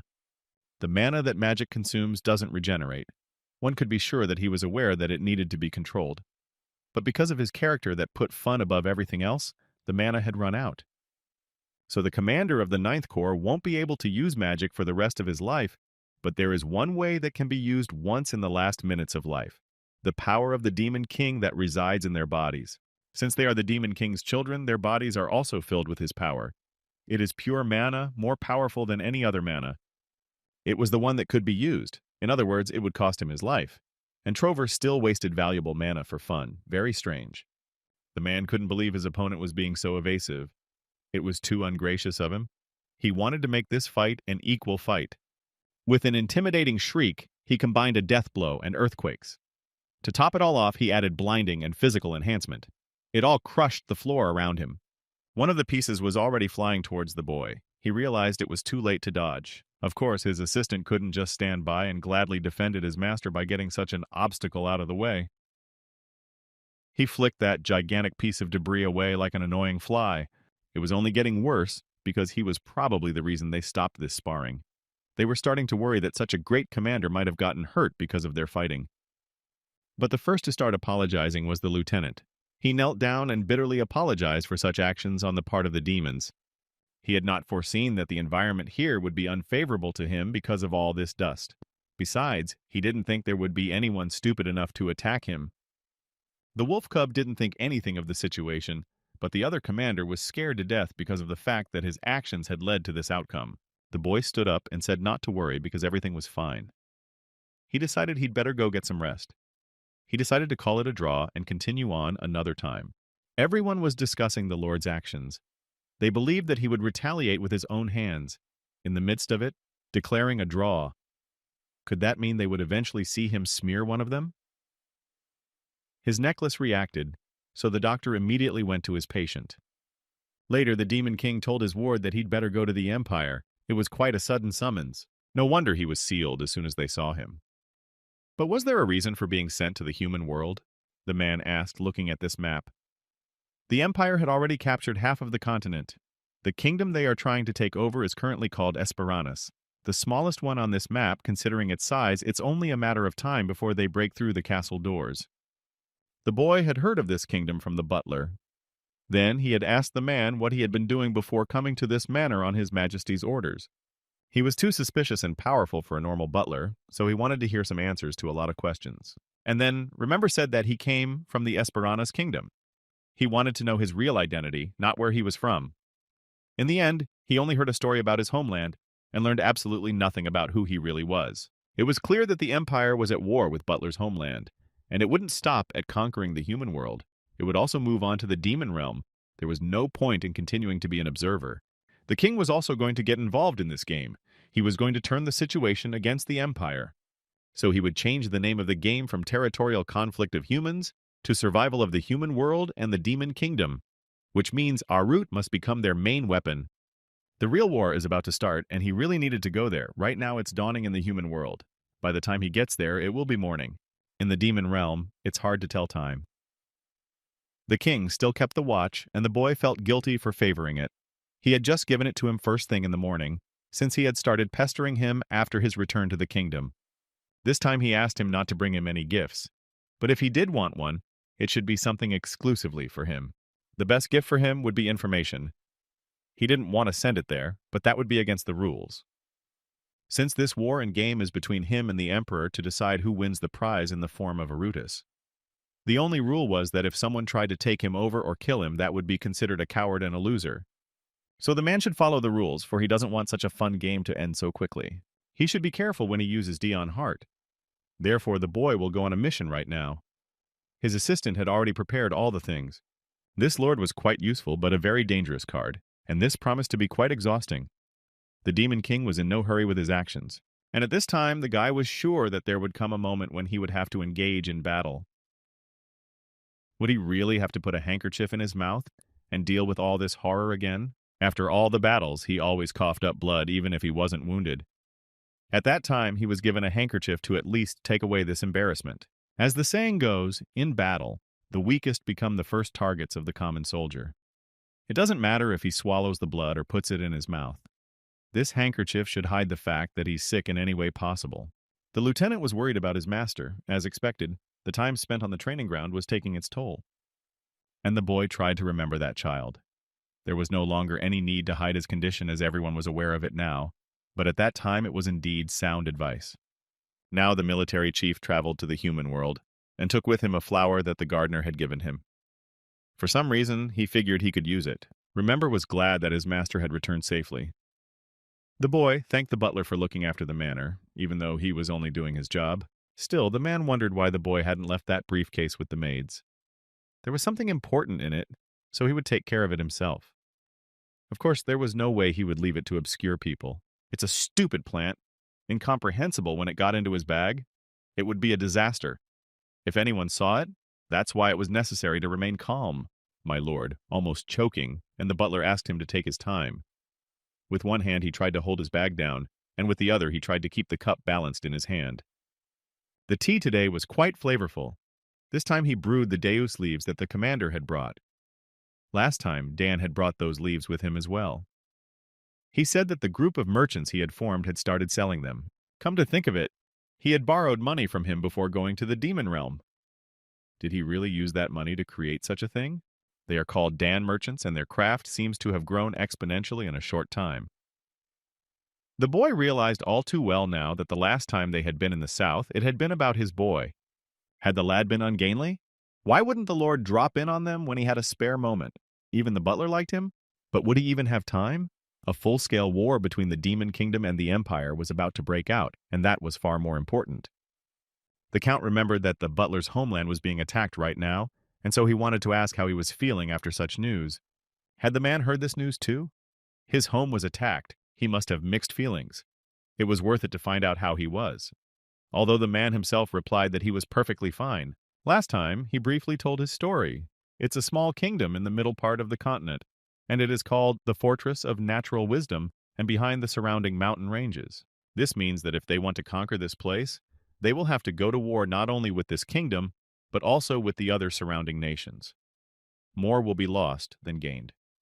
Therefore, His Majesty would soon deploy an army. After all, Remember knew that Esperanus was not an easy target. It was an astounding belief in the homeland. This state was unusual. It was worth finding out more about it. The communication crystal the Emperor had given him unexpectedly glowed. With a quick leap, he approached and said glory to the Empire. There was no need for formality. The Emperor wanted to hear his report, since he recognized that he had returned. Perhaps now would be a good time. The Count had certainly told him that the Demon King would finally make his move. Therefore, one had to prepare for any consequences of this war. In order to stand against the Demon Kingdom, every single human must unite. So it seemed like it was time to end the conquest. The situation had fundamentally changed. This was not only a psychological war against the Demon King, but also a pride game. He has absolutely no intention of giving up this fight. The boy asked what else he wanted to hear. The man only said to keep telling further, for he would not keep useless information in his head, or he would not reveal his cards until he was asked. And then Daeon told him that a boundary had been discovered running in the demon realm, connected to Taehan. This guy would tell anything worth asking him. This information was quite valuable. I guess they could see each other at the hunting competition in a week's time. Although it's strange to organize such events at such a time, His Majesty had already sent an invitation, so the guy should be aware of it. He shouldn't forget about the act that was sent to him as a gift. Cruel was sitting and waiting in his office when he received the order. He was sure that everyone had already been informed of Dion's return from his mission. If the Duke knew, it seemed to him that he would immediately give the order to the revolutionary army or assassins. Here the man had already come into the study and immediately spoke of the exciting subject that his brother had returned. This time he had something to do a week later at a hunting contest. A week later, the day of the hunting contest. The place the Earl wanted to stop at before the competition was the Dan Merchants. But isn't his outfit too flashy for this place? It was time for the Earl to move out, so there was nothing that could be done, and he had no choice in the end either. His Majesty had sent such a gift. It was noticeable that the butler was laughing a little at this. Finally, they arrived at the trading house. People were discussing their relationship between each other and trade here. This place was much bigger than the Lord had imagined. How would he find Dan here? There was a conversation going on between two guys talking about a great bridge that had collapsed. They needed to move the goods and took a different road. Dan says that lately there have been some people who have started to stand up hard against their trading brotherhood. One had to always be on guard and not miss any bastard who tried to cheat them. He really did look like a merchant owner when he acted like that. As soon as the kid noticed his master, he immediately ran towards him with a smile on his face because he had come to see him. It was a joyous occasion. Their trade alliance looked pretty big, but the boy thought it was all thanks to the Count. Once he mentioned that he was serving him, most of his problems were solved. He also noticed the attire of his commander, who had stopped by on his way to the hunting competition, and he had just heard that it was possible to bring an aide with him. So he immediately started begging him to bring him along. It would be a great honor for him. But the master simply refused him. It was a shame. because while he was away, he was learning sword skills and he was doing quite well. There was no way he would let him down. But that wasn't the point. If he dragged himself after him, he wouldn't be able to get rid of that idiotic flower in his briefcase. He tried many, many times since his return to use a knife or fire, even threw it. Tried to use poison or release, but none have been successful. The hunting contest might be his last chance to get rid of this flower. Can't have anyone following him. Well, the butler decided to protect the boy and ask his superior to take him. From what he saw, he was working very hard for his master. But it wasn't a matter of trust for him. He just wanted to be alone.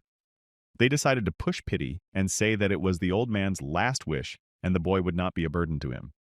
In the end, of course, they went together. Dan thanked my lord for allowing him to escort him. And this time, he couldn't refuse anyone. If he threw the plants away with his briefcase, it would still follow him. But in this situation, he now didn't know how to get rid of it. About all this, he would still have to think about it. After the competition, the obviously crazy flower was a big problem. But this competition also annoyed him quite a bit. On his way out, he didn't immediately realize what the problem was and why they were looking at him like that. Turns out he had put his hand up to get out not the butler at all. It was the boys who had followed him. There was a girl standing in front of him. She was angry because he was holding up a grown man since he wasn't even a lady in a dress. It was a blatant insult. He probably gave him his hand, knowing that his body was weakened due to the curse. Although his prudence is commendable, ignorance is still a sin. This boy not only mocked the Lord, but also mocked the hero's honor. Even if the Lord is magnanimous, there is no way he will forgive him so easily. Well, in an unexpected way, the Count said that one quickly oriented himself. He wasn't feeling well today, so he thanked him for his help, but told him not to do that again. Mad Dogs was surprised that their captain forgave him, but it was an amazing gesture for them. Even though the situation was ridiculous, but still the Lord found a way out of it. If the Earl had been angry, everyone would have taken it to heart. But he forgave him. It seemed like they shouldn't have believed the rumors. Still, this man was delightful. The commander was glad that her superior had shown himself to be magnanimous. He had forgiven his subordinate despite such bad behavior. It seemed to the boy that this was the end. He didn't even realize how strange it might have looked, having gotten used to the way he was treated in the demon realm. It would only make him look ridiculous, so this situation was to be forgotten for now. Of course, the butler would still give him a lecture on behavior. The platoon commander said that my lord must be feeling tired because it was a hard journey. They greeted each other. There didn't seem to be many people around, so he decided to ask where the others were. So far, only his acquaintances and subordinates were gathered here. The prince approached him. They said hello, and he informed them that he had summoned them before the others. He must have heard that in this competition they are hunting monsters. This is done to eliminate their rapidly increasing numbers. Obviously, this is the official version, but it is actually done to emphasize the fact that the Empire is free enough to have hunting competitions in the midst of war. Reportedly, the number of monsters has increased, so to avoid accidents, they will get rid of them on the site right now. They wouldn't leave only a few for hunting. His Highness would like the Blood Knights to help in this matter. It was a bit surprising to hear such a request, or rather an order from a superior of the Empire. Although he said that he wouldn't force it, and if anyone refused, he would take care of them with the court knights. Naturally, the Earl wanted to refuse, but the prince decided to take the cunning route and say that some of the knights didn't manage to sleep at night, and some of them had caused a lot of trouble, so they had to clean up after them. The Count thanked him for his kind offer and would gladly hand over command over the noble knights, though he wasn't sure if the prince could handle those rabid dogs. But that was no longer his concern. He was going to rest before the hunting competition, and he was sure it would make up for the trouble they caused. Only His Highness had decided that it was up to their commander to lead. And he didn't mean it at all. He was the one who wanted everyone to participate. The court knights needed to stay in formation and not retreat. They had a clear system, so they would automatically control themselves. But the only one who can manage the noble knights who are like wild stallions. That's the Count. The whole world knew about it. So it is obvious that it is the Lord who will have to manage them on his own. One of the court knights remarked that they were taking the example of their captain, though he too got a twitch every time they did so. But this wasn't the first time he had been misunderstood. One thing he was glad about was that he would be going home soon. He'd already come up with a plan for a situation like this since they'd blamed him numerous times. Now he wanted to present the surgery to everyone for attention, get traumatized, and go home. although his underlings thought he wanted to fight many times. To top it all off, a huge monster was already looming over the Count, which wanted to eat him, but he seemed to be summoning it himself. Only then intervened Lady Liana, who rushed to protect her lord. She appeared out of nowhere and broke the whole plan. I had to tell her that she was just being a masterful protector by killing all the monsters in the vicinity. It seemed like it was all a small job to her. She promised to make sure he didn't have to fight this time and protect him with all her might. But he didn't need protection this time.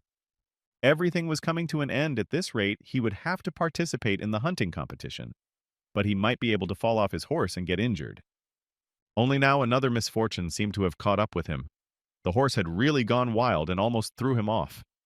The straps of his bag suddenly fell, and thus, that bag fell to the ground. A village boy happened to be nearby. He accidentally kicked the horse because his foot got stuck in the mud and asked if his master was hurt. As he did so, he apologized with an unusual expression on his face. There was absolutely no sorrow or admission of guilt on it, as if he had done it on purpose. Even though something was amiss here, but he didn't want to say anything, in case the boy was up to something. It became curious as to why the flower was sitting quietly. Only after touching it, it was already hard to calm it back down. The plant howled loudly, and now it had to be crouched down to keep it from sticking out.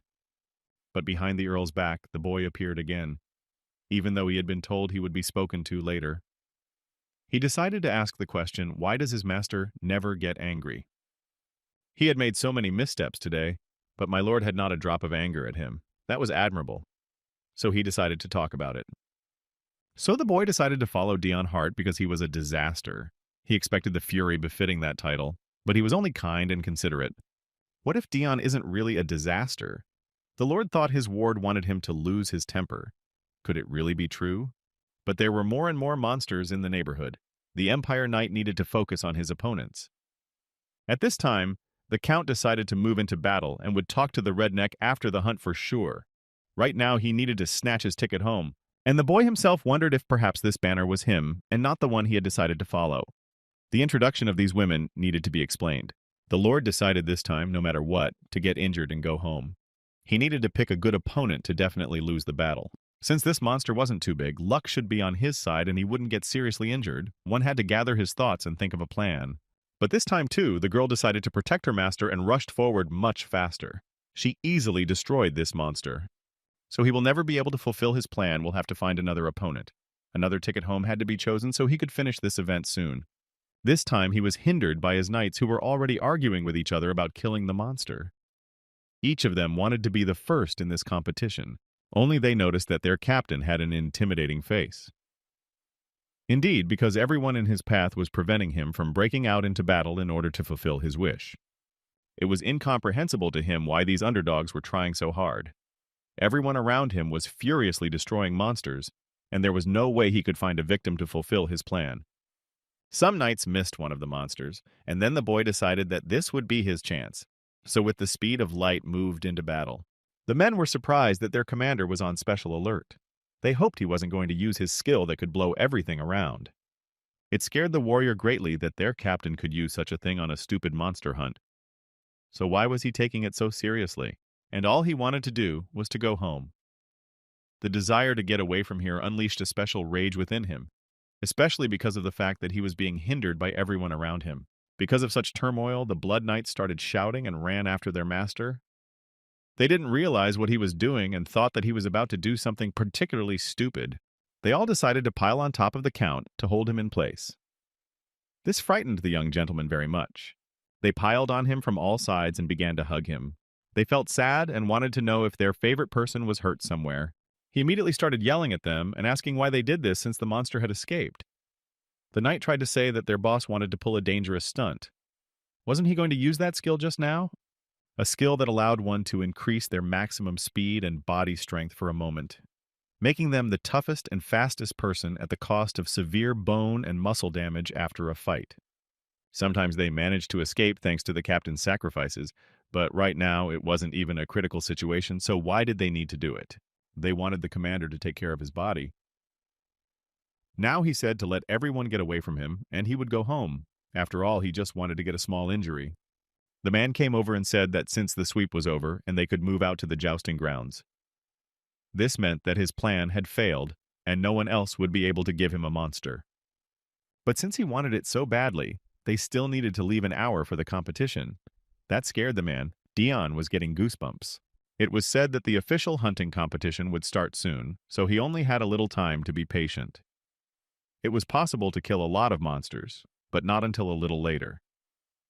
They were incredibly lucky that the count was on their side. At this time, Dan was still standing to the side and watching his savior. This country boy's gaze was very intimidating because he was serious. Right now, he was in his tent and lying on his bed, thinking about the fact that he really needed to participate in the competition. When it started, the emperor would also come here. Since he had mentioned the hunting competition, he would probably have something to say. Perhaps it was about the war. He greatly hated it and didn't even want to participate, especially because this war was against the demon realm. As he lay there, the flower kept shouting his songs, and he told him to stop doing that, much less get out of the bag. At this time, his knight came in. Thoth was surprised to see what his captain was doing now. It looked strange and incomprehensible to him. He was unusually fast. He had piled all the blankets on the annoying plant. It looked rather silly, but he had no choice. He decided to say he was just warming up, and wanted him to get to the point faster. Thoth assumed that the captain was looking forward to the competition. He wondered if the count could bring someone other than Dan as his assistant to the contest, but the warden didn't see what that was for, though it was unsettling for the man to leave him alone with that creep. Just now, when he looked at the count during the sweep, it was like extreme annoyance. He even remarked that it might have looked like distrust or blazing anger, something like that. These words did not impress the Lord in any way. With a smile on his face, Dion ordered Miss Liana to rid him of that annoying boy. He didn't want to listen to those assumptions right now. The girl was in the room in a flash, grabbing her ward by the ear, though the warrior seriously wanted to warn his master. He just hadn't seen Dan's face back then, so he continued to beg to take another sidekick with him. Despite the pain, he wanted to protect his master. But because of that stupid flower, you can't have too many people around. One person is already too many. Right now, the plant worried him the most. Unexpectedly, the girl let go of her knight's ear. She decided to speak her mind on the matter as well. She was in agreement that he should look for another person in an assistant. Though they were in agreement with each other, they said with one voice that they would be the ones to accompany their lord. Liana felt it was her responsibility, and the man said it wasn't fair, for it should be his turn now. Except that the Earl himself said that none of them would go with him. Although they kept proving that there was something wrong with this boy, it didn't matter to him now, because the decision had been made. This was where the knight decided to say that my lord was like a child, and he wouldn't even give them a good reason, but just told them off. As a result, doubts about his ward crept into his thoughts. Was the kid really suspicious? But even if he attacked him, he should still be able to handle him, so there was nothing to fear. As they passed by him, they kept saying nasty things about him and asking to take just them. It wasn't like he had gotten this far through luck. Along the way, they met up with another noble. The man decided to say that it was unacceptable to treat a true earl and an honorable earl quite the same. It would bring their world to an end. Everyone take notice of such blatant behavior from the man. It was clear that he wasn't even particularly intelligent and didn't even realize who he was opening his mouth at right now. Therefore, the count decided to ask who he was. How dare he anger the hero of the empire and the emperor's favorite sword? The man rejoiced at being asked. The man was the true head of the Hart family. The true Earl Hart? He said that he wasn't a fake like him. Everyone thought that that family had been defeated, never having seen this man before. Maybe he's from a sideline. Since there is a lateral line, it was conceivable that there were relatives somewhere after all. He had heard that his brother had turned down an offer to become an earl. Apparently, some random descendant of the sideline had ended up making head of the family. The knight wanted to tackle him so he would never utter such nonsense again. Moving closer to his new acquaintance, he congratulated him and told him that he hoped he was on good behavior, thus frightening his relative. It wouldn't be long before the Hart family would cease to exist completely. He was so excited about this event, watching the demise of his family. One could be sure that for this position, a greedy family member had simply chosen an idiot as his pawn, though in his opinion it would be better to destroy the family than to keep such a person as the head. By now everyone was already assembled and the event was about to begin. His Highness thanked everyone for taking time out of their busy schedules to visit the place. He sincerely hoped that everyone would enjoy their time without any incidents. It was safe to start as soon as they were ready. It was a custom in the empire for lovers to give ribbons to warriors traveling, and handkerchiefs to friends and relatives. Not that he expected anything, but shouldn't his knights have given him their handkerchiefs? They weren't the type to remember such a thing, but it was worth thinking about now. It was nice to see the little sister presenting brother her handkerchief and didn't want him to hurt himself in this contest. Leanna remembered seeing her brother off in the same way herself as a child. It had been 8 years ago during the war. The Earl asked if her brother had gone to war instead of her. At that time, her parents had forbidden her to volunteer. Although she was much better with a sword and her health was stronger, so she was dismayed to see her brother going off to war while sick. She couldn't imagine being able to witness such a sight again, so she became a knight, because then her parents wouldn't be able to say no to her. It was very dignified, very much like the story he knew so well, except the ending was very different. At that time, Cruel and his aides were already waiting for Dion. Given that they had gathered so many weapons and assassins, no one would be able to defeat them. One of the aides saw this as the perfect opportunity to kill him. Everyone was just waiting to be able to defeat the Empire's greatest hero. This decision was made together. The man gathered archers and mercenaries for a hunting contest, even if they failed. The Duke had faith that his boy would see this through. They didn't know exactly where their enemy would be, but they could make a pretty good guess. Dion Hart, he hates pandemonium, so if they lured him with a trail of monsters, they could corner him. Duke knew his opponent well. Wasn't it time for them to put an end to his irrepressible life? Unfortunately, the Earl himself knew nothing about the Duke, so without realizing it, he would take part in the hunting contest. They gathered without their horses because it was difficult for them to enter this area. That said, his new relative continued to follow him. Since he had come to a deserted area, he would just pretend to hunt a couple monsters and get rid of that crazy plant. The man also noticed that going to such a deserted place was suspicious. It seemed that monster footprints had been heard somewhere around here. Without thinking long, his assistant swooped down to defend him from the attack. It was the archers. Collapsing to the mound, my lord fell on his back, and now had to make sure he wasn't injured. Of course, no one had expected the other hunters to be here. Even landing between them unexpectedly, more arrows flew between them. Right now, they needed to be fast and extremely cautious. As a result, they could see that there were an extremely large number of warriors gathered here who had come to kill him no matter what. Now an order had been given, and there was nothing left for them to do. How to enter the battle. There were only 2 of them against an entire armed crowd. It was only in this situation that he realized he should have listened to his knights. When they spoke, take more guards with him. He wasn't comfortable with pushing himself so hard, and especially since his sideline relative couldn't help in any way. And Dan was just starting to learn swordsmanship. And he didn't have the strength or talent to deal with all those bastards. They were professionals, so they easily cornered their enemy. Many arrows were launched at him. It was incomprehensible how he would be able to turn away from them without getting hurt. Who would have thought that a stranger in a cloak would be able to protect this man who was being attacked by everyone right now? He plowed him to the ground, covering him with his back. Though the Count himself thought it was the aide who saved him. But it was actually his brother, Cruel Heart. Who would have thought that the one who led this rebellion would himself protect his enemy? Out of anger, he wanted to grab his rival, but the latter prevented him. Even though he had been saved, it was unpleasant that he was the person. Did he really think that he wouldn't be recognized just because he wore a robe?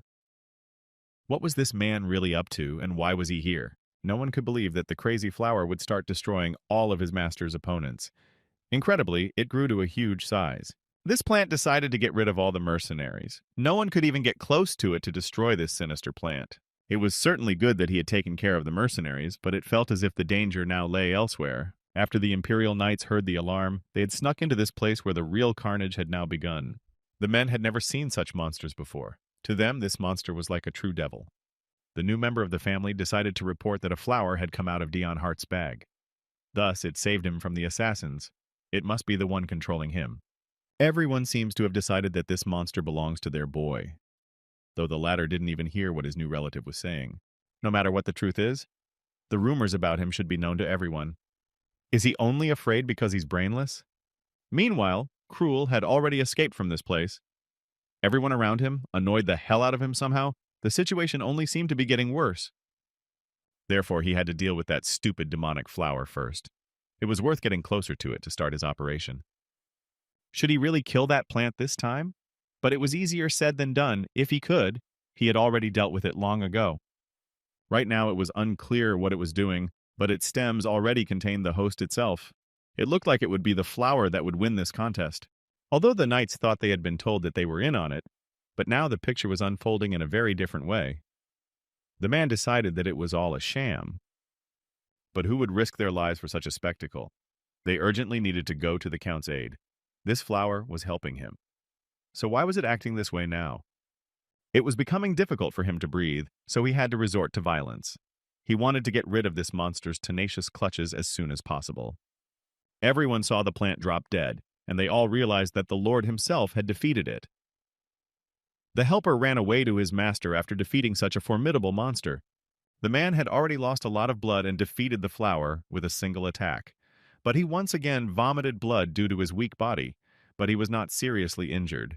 It might have seemed like he attacked him fiercely, but before he fell to the ground, he dragged his head with his vines. And then he swung his sword purely, instinctively. The plant then planted its vital point right up against the blade and killed itself. The man noticed that things looked much more horrifying up close. The flower realized that the host would be in trouble if it turned out they were in cahoots, and pounced to show that they weren't in cahoots. No matter how many times he tried to kill him, he was surviving for him. It was clear now that this flower was actually the most important salvation of the day. The village guy himself had also seen that monster come out of the Lord's bag no matter how one looked at it. It was suspicious, but by attacking the Lord and killing himself, the monster had rid everyone of suspicion. It was the perfect way to spend everyone. The new earl kept saying that they were pretending because the monster belonged to his relative. But they didn't even want to listen to him, for how could a human control the monster? The Lord asked his assistant if he was satisfied now.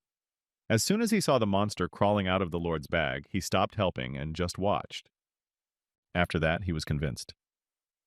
This brought a smile to his face. Dion Hart really was a real disaster. What kind of person could control monsters? It was impossible unless you were an earl. Now he would never doubt his master again. The knight was trying to figure out what was going on with the man from the sideline. Once the Lord was ambushed, he hid to save his life.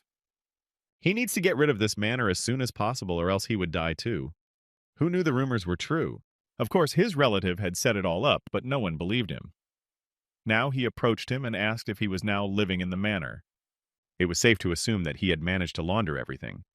Did he know that the boy had taken care to stain the walls with blood? He asked to let him know if he needed cleaning services, like spirits roaming the hallways or something. And if he doesn't want to be part of the cleaning, he'd better stop making a scene. Who knows? The hunting competition was too scary for him. It was time to welcome His Majesty, who had finally come to this feast. They all enjoyed the hunting competition, which was watched by the prince on behalf of his elder. It had to be told that there had been a little trouble, but it seemed to have ended safely. Now he needed to announce the winners, as he had something to say afterward. Third place went to Cruel Heart for hunting 4 monsters. Elpidius de Serre received second place for hunting 5 monsters. And first place went to Dion Hart, although it usually went to the prince. Everyone began to cheer for their lord because he was able to win among the strongest in this battle. Although technically he had only killed 1, this was the first time he had discovered a monster plant, so he awarded that person extra points that he didn't need. That was the end of the hunting competition. But there was something he wanted to announce before everyone went to the banquet. As everyone knew, the empire was now at war with many nations, but there was an even more important thing. From now on, they would end all wars in the human world.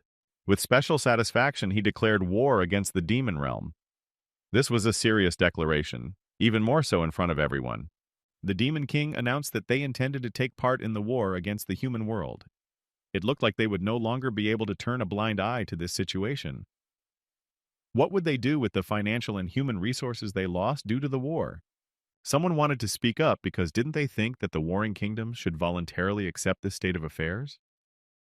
But they would have no choice. They were the only nation in the human world capable of waging war against demons. Everything was strange. Did they not take into account that some humans would try to side with the demons, which would be quite logical on their part? The Demon King had easily accepted him a mere human and even gave him the title of Commander of the Zero Corps. He has no special prejudice or enmity towards humans. In other words, it doesn't matter if you're human if you have enough merit to the Demon Kingdom. Their lord is the kind of person who can accept anyone. So why would the emperor not consider such an obvious factor? The head himself decided to ask if this was the right time for a stoic, sudden summoning. But it was no different for the Count. The man was pleased by the fact that he had chosen to wear crimson robes. How intimidating he must have looked in the eyes of the weak nobles. He would like to look so bloody, too. In any case, since the lord had gone through an ordeal in the tournament organized by the imperial palace, he would be compensated for it, in addition to the first-place prize that would be sent to his home. Although he didn't really need the money, he noticed the fact that the emperor had started wearing gloves on his hands. And here, he had invited him to discuss a matter in private, but he didn't seem to be listening. He didn't seem to like that feeling of anything dulling his mind. He had completely forgotten that he was in front of his lord. In the end, His Majesty said that the boy would also participate in this war. It was necessary to prioritize things already. Being able to decide which his country should hear this or that was absolutely phenomenal. Therefore, he felt that now was the time to make a decision. The Count finally needed to be told which side he would be fighting on. One could be sure that he had given him plenty of opportunities so far. Daeon Hart, who had gone on a mission to destroy monsters, returned with the body of a hero. It was an incredible feat, but it left him in a terrible state because of it. It didn't look like he had suffered any serious injuries, however. He was vomiting an abundance of blood. That was when he thought that the seal on his collarbone was the curse of the Demon King. He hadn't found a way to get rid of the mark and thought that to do so, he needed to return to the Demon Kingdom. Back then, the Emperor could not yet imagine how events would turn when he sent him back to the Demon Realm. The information about the core commanders he brought back was very useful to the Empire. But if the need to go back there again? And each time he talked about how he hadn't found a way to break the curse. Who would have thought that this boy could be so devious behind his back? Although he traveled there to remove the mark, the Demon King would send him back in one piece. It was conceivable that he could further use him as a spy so that he wouldn't suffer any losses. What if he kept quiet about being a spy for the Empire? The information brought back by the hero from the Demon Realm was quite detailed and could only be obtained by the Demon King's cronies. And rumors about the Zero Corps commander had begun to spread as the Count went back and forth. Now the man was beginning to realize that his henchman wasn't just working for the Empire. The other overlord was also using him. Thus, he maintained absolute neutrality between the world of humans and demons. Who would have thought that he continued to work as a double agent? Although perhaps he himself didn't fully realize what he was doing. His Majesty wouldn't keep him in the human world even after learning that he was supplying information to the Demon King himself. Did he really need another opportunity? Even though he had never once lied in answering his questions. And that was exactly why he had left him alone. He was uncomfortable at first, but killing him was too bad. So he found himself both not on the side of the humans and not on the side of the demons. Dion wouldn't divulge any information, unless you asked him a direct question. He may not have made any moves arbitrarily, but he has always followed orders. And even if there is some misunderstanding, he is an outstanding and talented man. As long as you possess him, he will become a most useful figure. He who holds the sword is the one who wields the sword. Thus began a game between him and the Demon King with unspoken rules. Who ended up using this card the best? Who will be the first to win this incredible man over?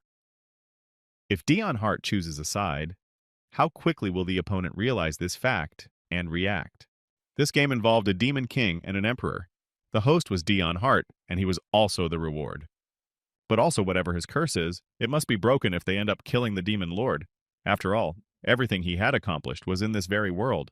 The man was sure that he was born into this world for a reason, and could not live in darkness forever, just because he was sensitive to sunlight. Since he was a human being, he had to stay here. Of course, he had lasted for quite some time, but I knew that this situation would arise sooner or later. The Emperor knew that it might be unexpected, so he will give him time to think about it. And of course, expect him to give the right answer. Out of all his accomplishment, as of today he raises his title to the honorary title of Marquis. At this time, the princess at the buffet thought she had made a mistake. She should have presented the Count with her ribbon before he left for the hunting contest. If she had been more calculating, she could have been of great help to her uncle. The Count returned, and everyone wondered what he was talking to the Emperor about. But it was obvious that they were discussing the reward for first place in the contest. He approached the girl and bowed to welcome the future of the Empire. She couldn't believe her happiness and thought it wasn't too late. She heard that something happened during the competition. Since she had already set the trap, she needed to keep it up. Unexpectedly, he asked Her Highness to seclude herself somewhere quiet, which of course struck her in the heart. If it meant they would be alone, then she was willing to go anywhere. She regretted not being able to hand him the ribbon earlier to wish him a successful hunt, so she was very alarmed to learn that he had been ambushed. The girl was still upset. There was no other reason other than the fact that she had simply forgotten. Of course, forgetting was easy. It seemed obvious to him that she might not be thinking about him. So what did the look on his face mean? After all, she didn't really like him and had decided to say so outright. Now it could be seen that he was blatantly mocking her. He knew it was all an act. She was incredibly embarrassed, but if they were together, they could do each other some good. To him, it wasn't such a terrible proposition. It was today that she had failed utterly, and he asked her not to waste her valuable time on him. After all, they only had one life to live. He was so harsh that it didn't even occur to her to ask for another chance.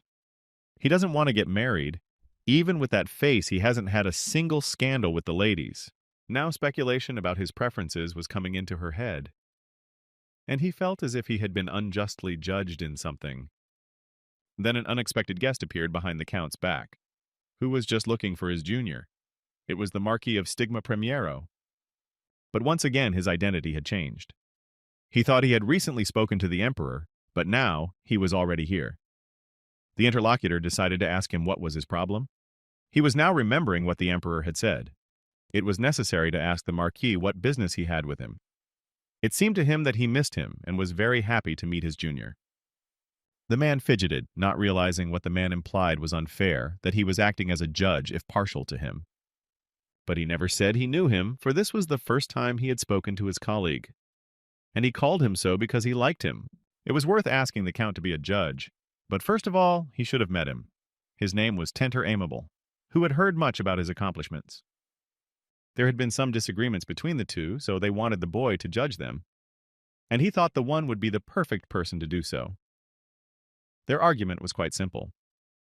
The barbarians living in the very south of the empire kept invading his domain, stealing food and killing people, and this had been bothering the southern region for a long time. That's why they reported it to the emperor. He didn't wait for reinforcements before starting their war with the demon realm. He was personally going to wipe everyone out. But the other man was foolish and was against the whole thing. Such was the brief course of events of their dispute. His Majesty told them to solve the problem on their own, since it specifically concerned their domain. So, they wanted to know what was more reasonable, eliminating the threat from the barbarian tribe before war broke out, or convincing them to join the fight against the demons. He decided to apologize if he was wrong, but the Count seemed to be confident that the barbarian tribe would not join forces with the demons. The man thought that people who consider the Empire as an enemy wouldn't join the demon, but the boy said that there was no guarantee for that. The Marquis decided to defuse the situation. He noticed that the boy was smart, and his Count was too soft. After all, people are forced to make a decision by overwhelming force and hatred. It was worth considering all the facts when making his assumptions. If the demons turned out to be monstrously strong, people would switch to their side to save their lives. That would be perfectly reasonable. And those same people would be willing to sell their souls to the devil for the sake of destroying those they hate. Species affiliation is not an important factor. Barbarians were more likely to join the demons since they didn't have the best relationship with them. Of course, he was sure that his colleague would take his side, so it was necessary to report everything to the emperor. Thus their dispute was resolved. In the end, the two of them decided to stay alone to talk for a while. He just wanted to get out of here as soon as possible because everyone around them was looking at them specifically. It looked like they were attracting too much attention, and he didn't like this kind of situation. Because of the Marquis's glance, everyone suddenly dispersed. Was it the powerful influence of the second hero of the Empire?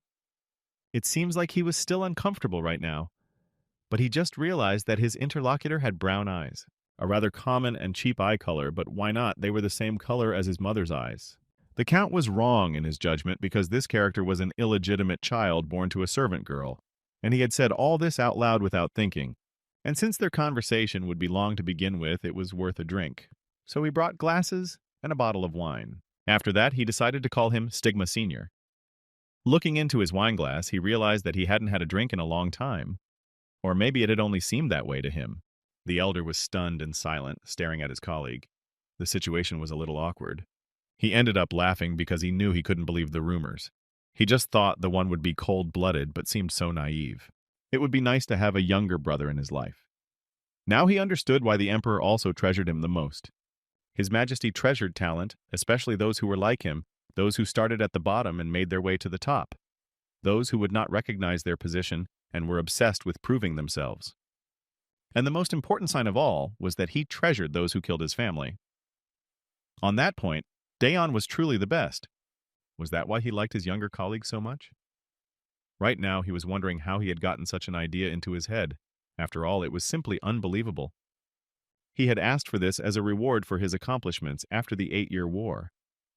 While his brother Wood had been the pride of the family, he remained its disgrace.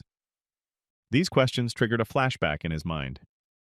It made him feel sick, which meant that the personalities within him had changed again. This was exactly what the Marquis wanted. After all, what sane person would ask the Emperor for something like this?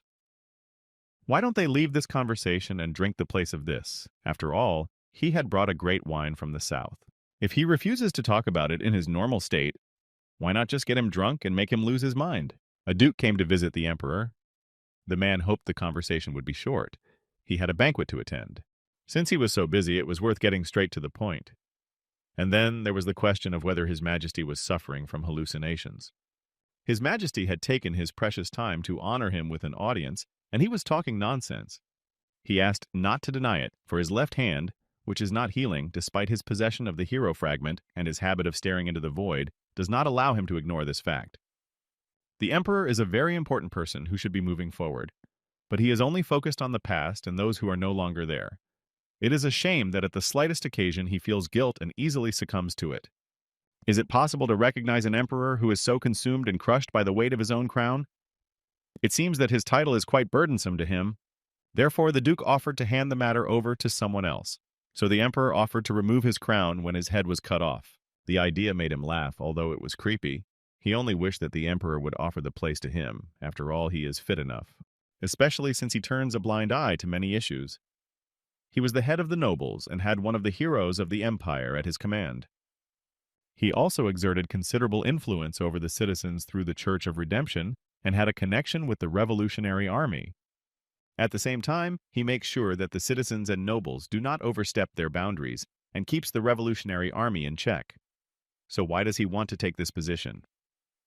There has been no real attempt on the Duke's part to dethrone the king. He was only expressing dissent and pressuring him to give up the throne. What he was really saying was that he needed absolute power to protect something. It was a pretty good reason. The post of emperor meant the pinnacle of power. It was only natural that everyone would be eager to get their hands on it. But His Majesty didn't want to hear that anymore. In any case, he was sure that the Duke understood perfectly well that the man wouldn't cede the throne to him because of a few words. After their brief conversation, the Duke decided to leave. After showing him all respects and wishing him peace, he withdrew. The emperor doesn't realize the crisis caused by this war. He didn't even turn his words against him to use his own power. What is the likelihood of the nobles leaving the empire and joining the demons, just like the likelihood of other nations joining the demons? Right now, the emperor is calculating all the possible options. Apparently, there was nothing that could be done now. And the man asked for an urgent message. Shilin needed to start spreading rumors about the demons. It didn't matter what kind of rumors they would be. It needed to be said that they betray each other and eat people on a daily basis. It needed to make people distrust them. And since he wants to lose the war as emperor, the Duke will help him. During the banquet, after a couple of glasses of wine, a fight broke out. Alcohol always made the Count start looking for enemies he wanted to kill. None of them would budge. If he didn't calm down now, the banquet would turn into a complete rout. But to him, those already standing around him were enemies. The Marquis had made a huge mistake by saying at the beginning that he was his enemy. It's a terrific drinking habit, although he had just lied out of curiosity. But it was also too stupid of him. After a short fight, the younger man was tired and needed to see if he was all right. Even though he wanted to just talk to him, the man had gotten pretty drunk. After more questioning about whether he was his enemy, there was nothing left to say but that it was entirely possible. He wasn't even alarmed by the question on his part. If he had known that his interlocutor would behave like that, he probably wouldn't have lied. Sure, he was a bit flustered at first, but he's a man who doesn't possess the fragment of a hero. And this is just a manifestation of the drunkard's aggression. Although the Marquis did not want to lose, the Count himself believed that all enemies should die.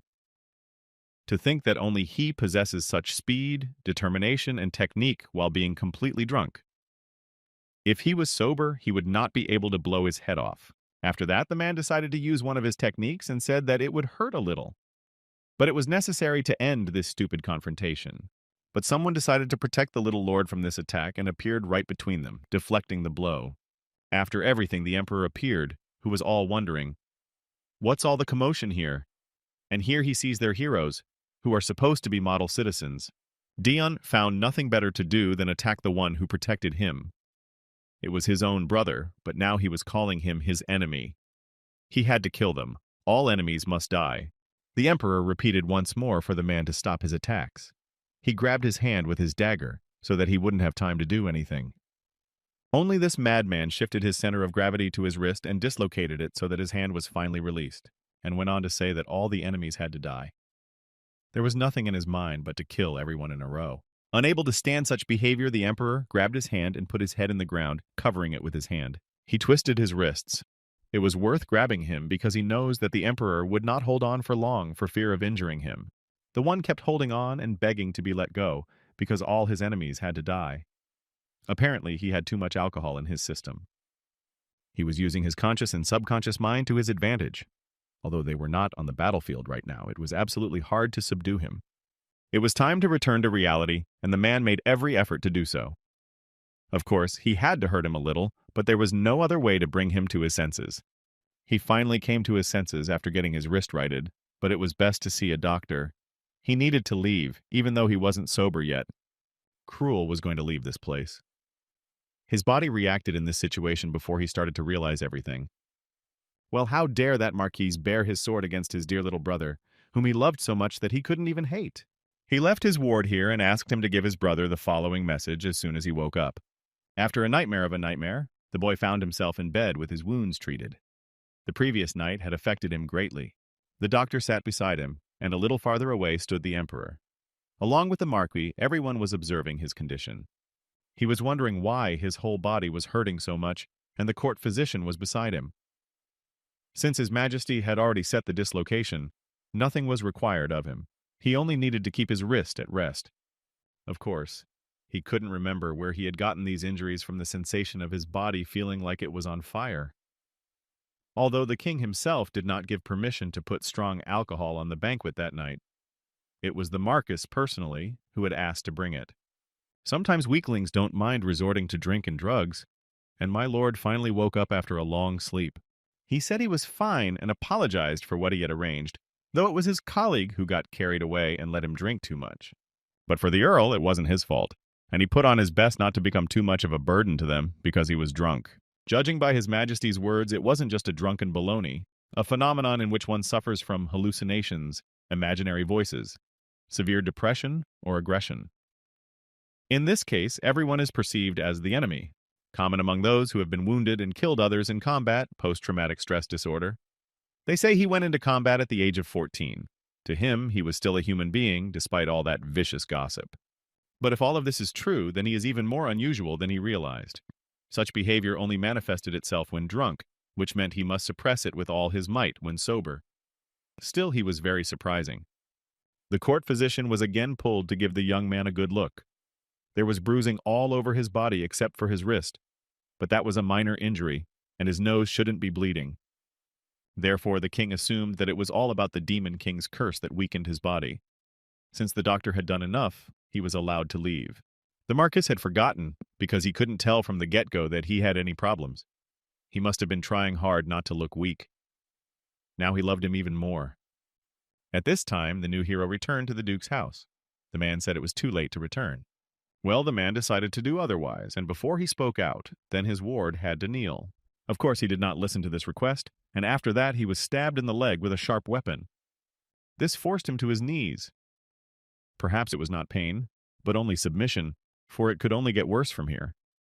The Duke recognized the secret of his ward, who thought he was hiding well. In fact, it was noticeable that he was protecting his younger brother. When already the Earl was about to return home, he received a message from his brother asking him to go home immediately instead of hanging around outside. Only he wasn't interested in hearing those words. It was all ridiculous to him. He never noticed the fact that he cared for him very much. Therefore, the ward decided to ask why to pass it on. The thing was that this child never listened to his relative, so after these words, he will try to go out. He would surely create more problems for himself with his then injuries, and that would play into their hands. He was thoroughly pissed off at the words that he had to go home. What did that even mean? Did he really think he was the guardian? He had already pulled up to his co-workers, who had prepared a carriage for him to go home. But without listening to the girl's conversation, he turned around and drove off in the other direction. This frightened them a great deal. It could have been dangerous, so they wanted to escort him. And the village boy reminded them that they had forgotten about him again. Turning around, he gave them an angry look and said that he wanted to err alone so they didn't have to follow him. The boy only asked to put on a robe because if he traveled around like that, everyone would find out who he was. So he decided to help him. That way, he could apologize for what he had experienced earlier. And he didn't want his boss to take this burden on himself. But the latter refused and threw on the mantle himself, moving away from them. He managed to get to the nearest village, where they were holding a festival in the middle of the war. He had to leave his horse near the entrance because of the crowd. Just another way to show off the freedom of the empire like the hunting competition. Normally he wouldn't go anywhere near such pandemonium, being so tired. Well, the whole point was that he was told to head home immediately, not wander the streets at night. And since he should have known he wouldn't be listened to, it means they were trying to lure him out. Or it could be some kind of trap. As a child, he had fought countless strategic battles with his brother over a game of chess. Although his moves were beautiful, could the knight in front of him be a trap? Where was the truth and where was the lie? It didn't matter if he was genuinely concerned or trying to trap him. Both options annoyed him greatly. But he really didn't feel good, even if he was wandering the streets out of harm's way. Thoughts of going back crept into his head. It wasn't like he'd gone home right away, so it was okay to leave. As he walked, he felt sick again, blood oozing from his mouth. He was having a very bad day today. At this time, Cruel was being reprimanded for hiding his thoughts. Did he really think he could fool such a duke? When ordered to massacre a hero, he chose to hire an assassin rather than use the Revolutionary Army. They would have done their job, sparing nothing to achieve their goal. But he changed the terms to pay for just one injury. And this time, he personally saved Dion Hart for the hunting competition. This altogether could only say that he was protecting him and never really intended to kill him. But still, he was asked what was the meaning of this. Did he really want to kill his little brother? He said that he wanted to wait for the opportunity to kill him himself instead of assigning it to someone else. That kind of answer was very satisfying. The man should have said so earlier because they had only wasted their resources. But since he could no longer blindly trust him, they would have to make a bet. He'll give him the opportunity to kill their enemy with his own hands. And he can do anything for that. But the Duke himself will act in his own way. In the end, whoever manages to kill him first will win the bet, and the prize will be whatever the winner wants. But the hero was curious about something. Why did the Duke want to kill Dion Hart? I mean, there had to be a good reason. His brother was born without pigment. No one knew why he was rushed and born prematurely. Although he was weak and small, he remembered his parents rejoicing that he was fine. A tiny bit of warmth stole his heart. But back then, they were told that he would vomit blood from even mild stress. The young master was extremely weak. He was vulnerable to sunlight and stress, so he needed special care in his daily life. The older brother tried to show him that it was okay if he didn't do anything. The important thing was that he didn't overdo it. He wanted him to just live near them. His parents explained to him that his brother gave them a great scare when he was born, but it looked like it was going to happen a lot. It would be very hard for him to live his life being the White Crow. His father felt that they shouldn't treat him any differently. If they treated him differently, he might take it the wrong way and begin to feel ashamed of himself. The Hart family, unable to express their emotions, chose the wrong approach to caring for their sick child. They chose to keep their distance and keep an eye on him, and the older brother chose to take care of him. So they caused him anxiety, misunderstanding, and distrust of his family. But he should have realized earlier that his younger brother was constantly suffering and had built a wall around his heart. They couldn't even stop them from taking him to the battlefield. Then he came back from the 8-year war with anger in his heart. After that, he killed their parents. Then it was as if his world had collapsed. It was heartbreaking to look at his agony, but it didn't matter to him how much he hated him. He realized then that it was all their family's fault for leaving him in such misery. They had forced him to change because they couldn't protect him. So could he hate a brother whose life meant more to him than his own? Through much investigation, he found out that there was a reason that caused all that heartache. It was all about Starb Illustra, the unknown reason for the hatred he harbored for Dion Hart. How on earth did the Duke know about this boy who had never been out in public? His hatred didn't abate even after the war ended, and that's why he decided to become his subordinate. All because he wanted to protect his little brother from Illustra Starbe. His hatred was for a completely different person, and he knew who was really to blame. After all, Cruel had a justifiable reason to kill the boy, and the Duke did not. That way he could ensure Dion's safety while he was by his side. But wouldn't destroying the Emperor's dog be a good enough reason for a member of the nobility? Obviously, it was all because of the contract made with the Demon King, an unfathomable power that allowed one to go against the natural order of things. Even a small fraction of the power he gained through the contract was extremely unique. In the past, he wanted to make such a contract because he believed he could rise higher and gain more power and might. He had gotten hold of forbidden scriptures and sacrificed many lives to summon the Demon King. But the fact that he was not interested in making a contract came as a complete surprise to him. However, it seemed like the heavens were on his side, since he had the brilliant idea to propose a bet, a new toy to intrigue the board ruler. It would be quite fascinating, he saw a young gentleman with white hair and crimson eyes, which is not peculiar to man. He was born weak by nature, so he never left the house except for one rare visit to a nobleman's banquet. That's when he caught his eye. Wasn't he curious as to how long such a young gentleman would last on the battlefield? It was a wager with not a shred of conscience in it. Who knew he would be called upon by such a cruel and heartless bastard? But since he had a vested interest in the contract, everything came together. The changes in the human world did seem a bit strange. It looked like it had finally come to war, so he was betting the boy would survive. But the odds of this boy surviving were slim to none, and the man wondered why the king had chosen such an unfavorable bet. He'd always found it more interesting to bet on the losing side. The bet would end on the last day of the war. If the child died, victory was his, and if he survived, the king's. And so the game began. Why did he send him to the battlefield 8 years ago? Because he had to die. The reason why the child, of the nobles, was sent to the front and made commander, and also the reason he cut off all contact with the Hart family and forged documents. Because that was the only way he could win the bet with the Demon King. And yet the invincible Vanguard, the master and commander of the brutal bloody Ghost Knights, survived despite all his tricks. It was he who became the great hero of the 8 Years' War. He continued to achieve greatness and survived.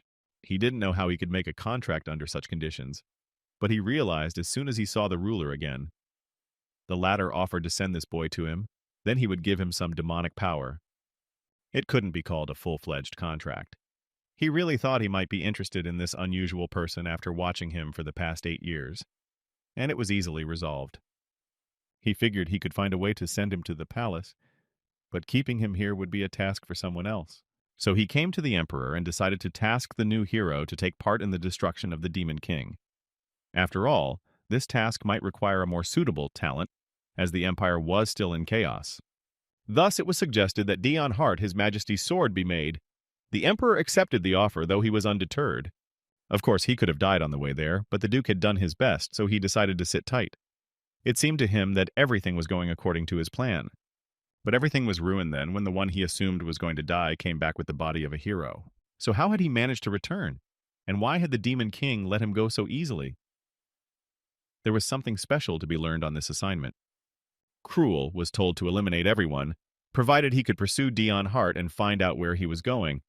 But as he had reported, his brother had left the battlefield, so he hadn't seen anything. There was no place in the human world that was inaccessible to his sight.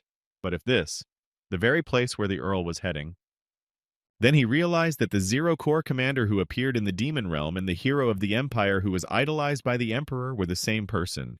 It was hard to imagine that he turned out to be a double spy. The one who secured a position in the demon realm was also an important person in the Empire. The Demon King and the Emperor used him for their own purposes, but the day would come when he would have to take sides. It would be ridiculous if he chose the Demon King, and so he had to kill him before that happened. Then again, the poor boy was lying unconscious. His life was in no danger. He just needed proper rest. No other treatment was needed. The vomiting of blood was also caused by stress. One of the men had brought him here, though he knew what the issue was. He didn't get a good look at his face, though, as he was wearing a robe. He rushed to show him to the doctor. The man promised to keep his mouth shut. His memory had been failing him lately, though, so he doubted he'd remember any of it. Well, as the commander of the Revolutionary Army, he was supposed to be the one to destroy it, and ended up being the one to save it. But now was the moment when killing him would be the easiest thing to do. So he placed his hands on his neck to finish the job he had started. But the image of his mother, who was similar to this guy, also appeared in front of him. Because of this, he was very much frightened and bounced away from the body before he could finish what he had started. It could be considered that he was lucky today, but this made him very upset because this was the main task. The meeting of the heads of the Revolutionary Army in the morning of the same day. People were shouting because no one was fulfilling their goal. It was not a good time, though, because the war between humans and demons was starting. They were preparing a rebellion to the best of their ability. But some believed that they were constantly postponing it because they had ulterior motives. In situations where the fate of the human world was at stake in the war against the demons. Did they have to fulfill their goal without a second thought? The reason for their existence and the existence of the citizens came from the empire. Could they be called a revolutionary army without their support? They would just be a bunch of traitors. They must bend the citizens of the empire to the ideology of equality. To do this, they must kill the nobles and get their beliefs recognized. In his opinion, this was the only way they could be considered a revolutionary army, so they needed to promote the right ideas. They must enter through the front gate of the imperial palace to kill the emperor. But would they have enough men to carry out the plan? Not too long ago, one man decided to act in his own way and thus reduced the ranks of the revolutionary army. Who knew about this hopeless plan and still didn't stop them? All these people, just like the people sitting here, were as eager to start an uprising. Therefore, if they still felt that they should embark on it, they needed to leave the leadership position immediately. In the end, they were left with the boy alone. It was an ordeal. The man was about to leave and rubbed the boy's head. He was already an adult and understood what he had to reckon with. He already knew that he always visited his mom when he was worried, so he advised him to drive up to her. Or maybe he just wanted a ride to the dorm. But everything was right. They couldn't give up, because he had promised his mother to show her the whole world she had always dreamed of. And when he got home, he realized that the world was cruel. His mother was lying breathlessly on the floor. She had been suffering from a terminal illness for a long time. But he still couldn't believe how this had happened. And no one had even told him about it. His comrades hid this fact from him even though they were aware of everything. And his mother asked him not to be angry with them, because she thought she was fine, because she had asked him not to talk about it. He knew in his head that it was because she didn't want to hurt her son, because nothing should break the leader of the Revolutionary Army. Even though that was the whole point, his mother would be dead soon, without even seeing the world after their rebellion. So seeing the boy vomiting blood, it reminded him a lot of his mother. He cried and wanted to provide help to that person as quickly as possible. At that moment, it reminded him of his mother, and he reacted on emotion. Even now, he couldn't kill him. He should have killed him as soon as he found out, but there was nothing he could do about it today. And he also noticed the very curse mark that had been rumored. In addition to vomiting blood, he was also cursed, so he would die soon enough not even at his hands. This goes against what he told the heads, but they should hurry up. He would be able to find the perfect plan of action and turn it into a life before his mother died. He figured that if he was cursed by the Demon King, then his mom was cursed by the whole world. After all, he had always been cruel to her. Before his mother was gone, he would make her dreams come true. The boy immediately jumped up when he realized his savior was gone. All of these events almost caused him to die in one day. They just tried to strangle him and he almost died.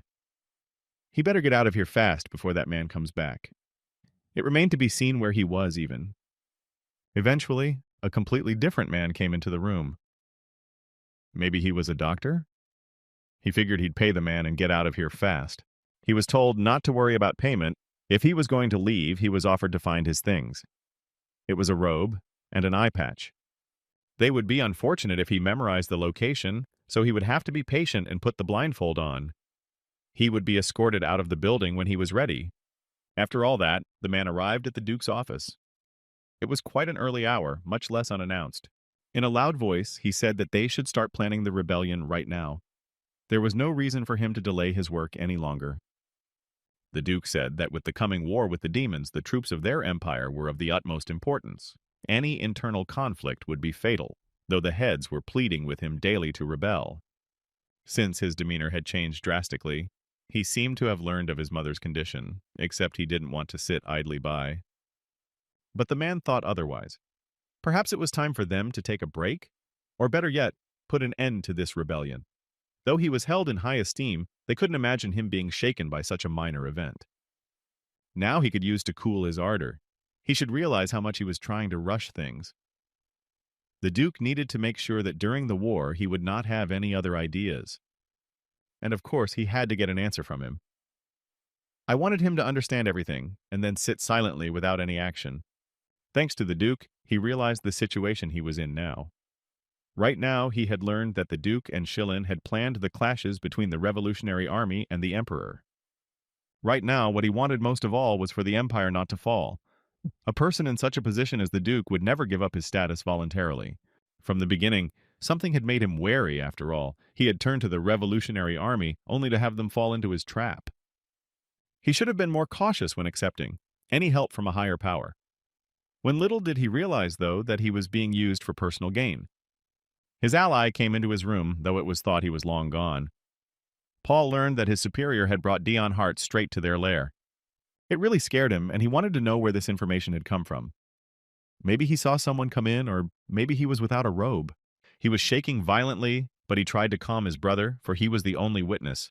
The Earl was walking in a robe and with a blindfold, but he noticed his hair, such a color it was impossible not to recognize. He should have covered it more thoroughly. In this situation, it came between them a very big snag. The boy was very upset because his eldest had killed their main enemy.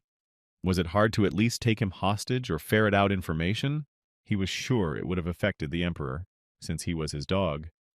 Because the bastard was the reason the Church of Atonement was destroyed, and even more so his little Sia. He came alone that night, though he said he was going to bring his sister with him as well. She said she didn't want to go anywhere else. The last time he'd held out his hand, she'd taken it. Perhaps his sister needed time to gather her thoughts. Could they visit her a little later? He just needed to be stronger now to protect his little girl. It wasn't long ago that he had come to him in tears, but now he was getting very big. But the one didn't want him to go off topic when they had already met. He was already an adult. But seriously, why had he done that then? It was a personal reason, and he knew he made the wrong decision. No one is perfect. He would notice more flaws in the future, but it was best to ignore the pointless and only memorize what seemed necessary and useful. He was going to teach him as much as he could in the shortest amount of time possible. One had to grasp information quickly, after all. Becoming his successor wasn't that easy. But what kind of people start a revolution? The boy was greatly surprised by such information. Was that really why he let him follow him everywhere? After all, he was the one who was aware of the political situation, who suffered from corruption. That was why the revolution would be started by those who knew a lot. That's why he took him to every important meeting with him. Even though he was just a beggar from the street who had not even received a primary education, he should not have worried because the leader would definitely teach him everything he knew. That was why his mom always said that education was important. Although he thought he was too old, looking at the face of responsibility, he decided he wasn't ready yet. Still, it was good to be young. It allows you to see the world from a different perspective and not be afraid of change. He may be in their empire, but he was still a child who survived in the slums alone, without any help or care from the overlords. The Revolutionary Army was made up of people from many countries. The fact that he wasn't tied to the empire only confirmed their fairness in the organization. Perhaps that was one of the reasons for choosing a successor. Most importantly, the kid knew how to love. Although he had never dated anyone in his life, there were actually different kinds of love. Although it might not be easy to define what kind of feeling it was, but what else would one call the emotions one felt when giving their heart and soul to a particular person? While this might have been his weakness, when it comes to his mom, he becomes too soft. He had shown his weak side many times when it came to his mother. That wasn't worth denying. But the ideology of the Revolutionary Army is equality among all.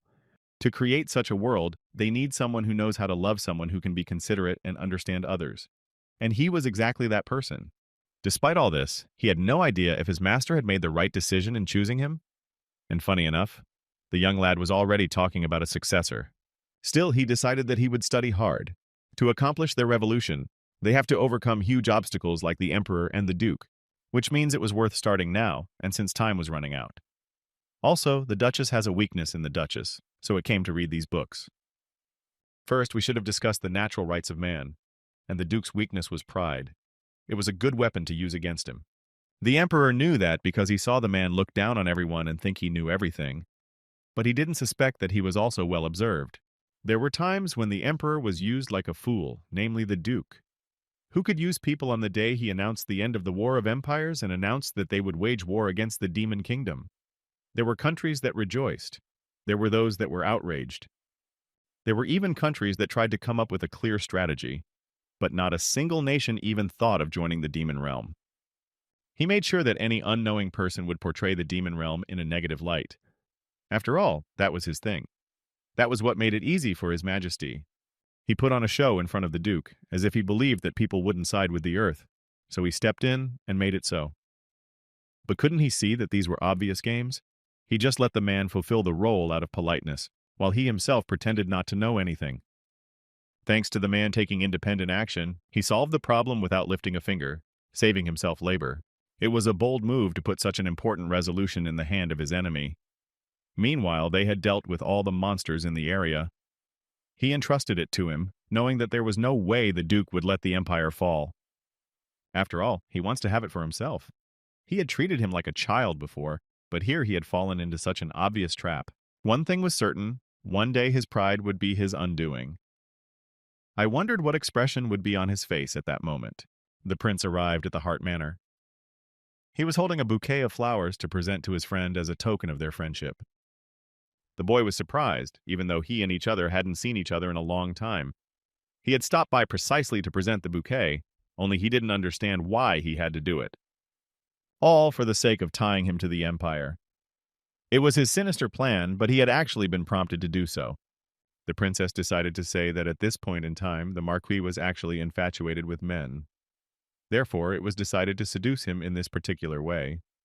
The girl asked her brother to think carefully, because this boy was surrounded only by men, and he did not communicate with women at all. At every banquet in the imperial palace, no matter how many barmaids looked at him, the Marquis was unwavering. Come to think of it, there were really no women around him. There were only men in his entourage, and they seemed to be quite close. But it seemed quite logical and correct. Perhaps her judgment was correct? Either way, it would be necessary to win him over to their side before the war started.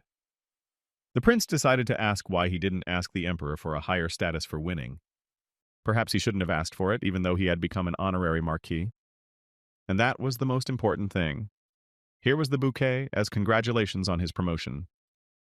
He realized now that the prince had come to congratulate him, though he had thought it was quite different. He was startled out of his own bad thoughts.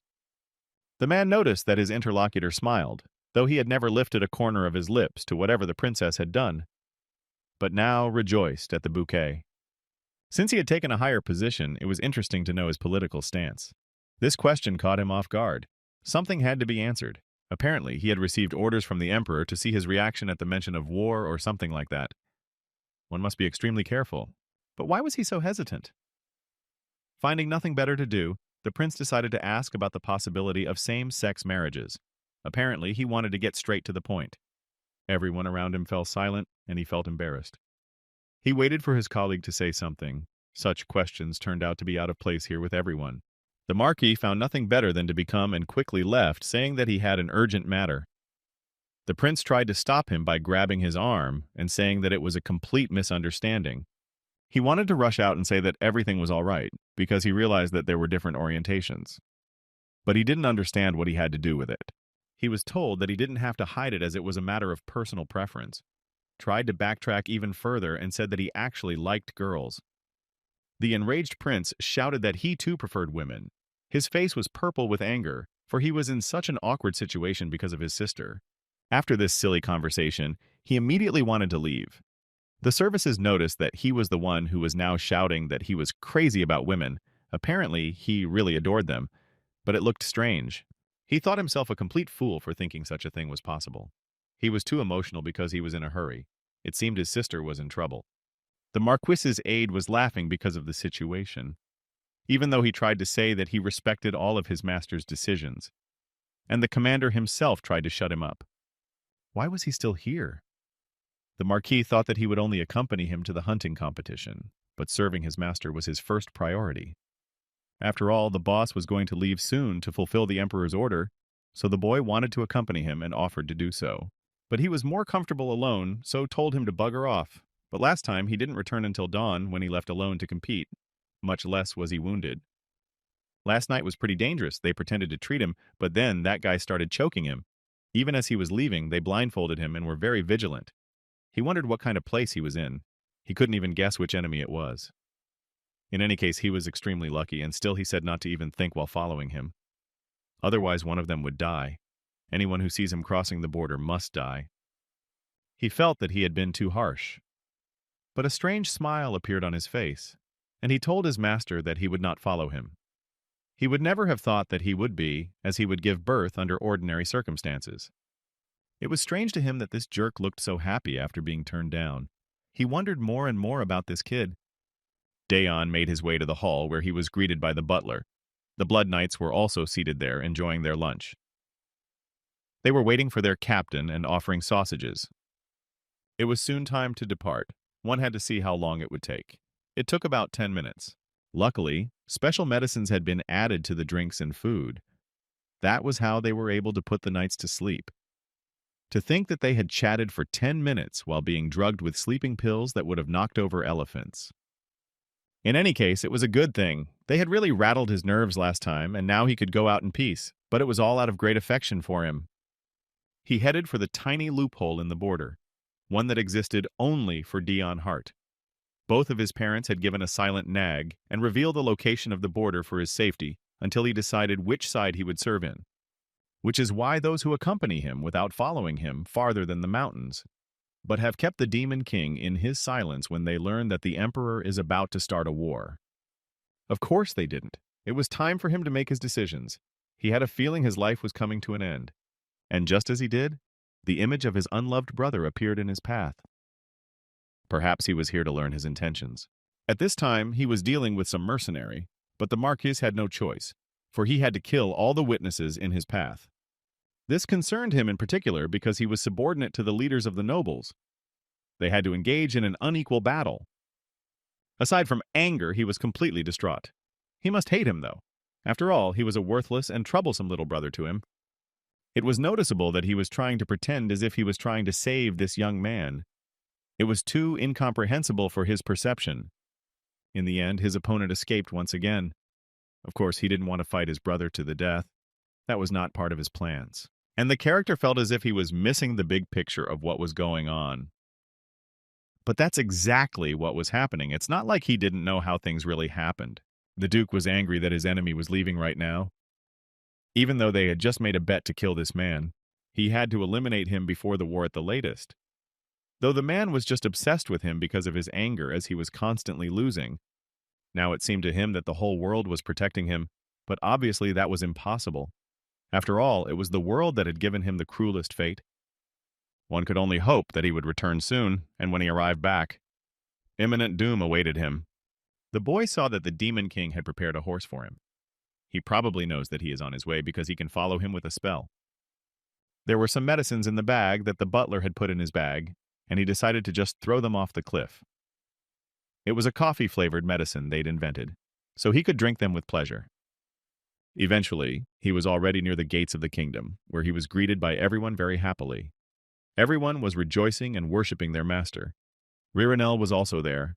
The girl had created the cult of Arudis. She gathered all those who respect him.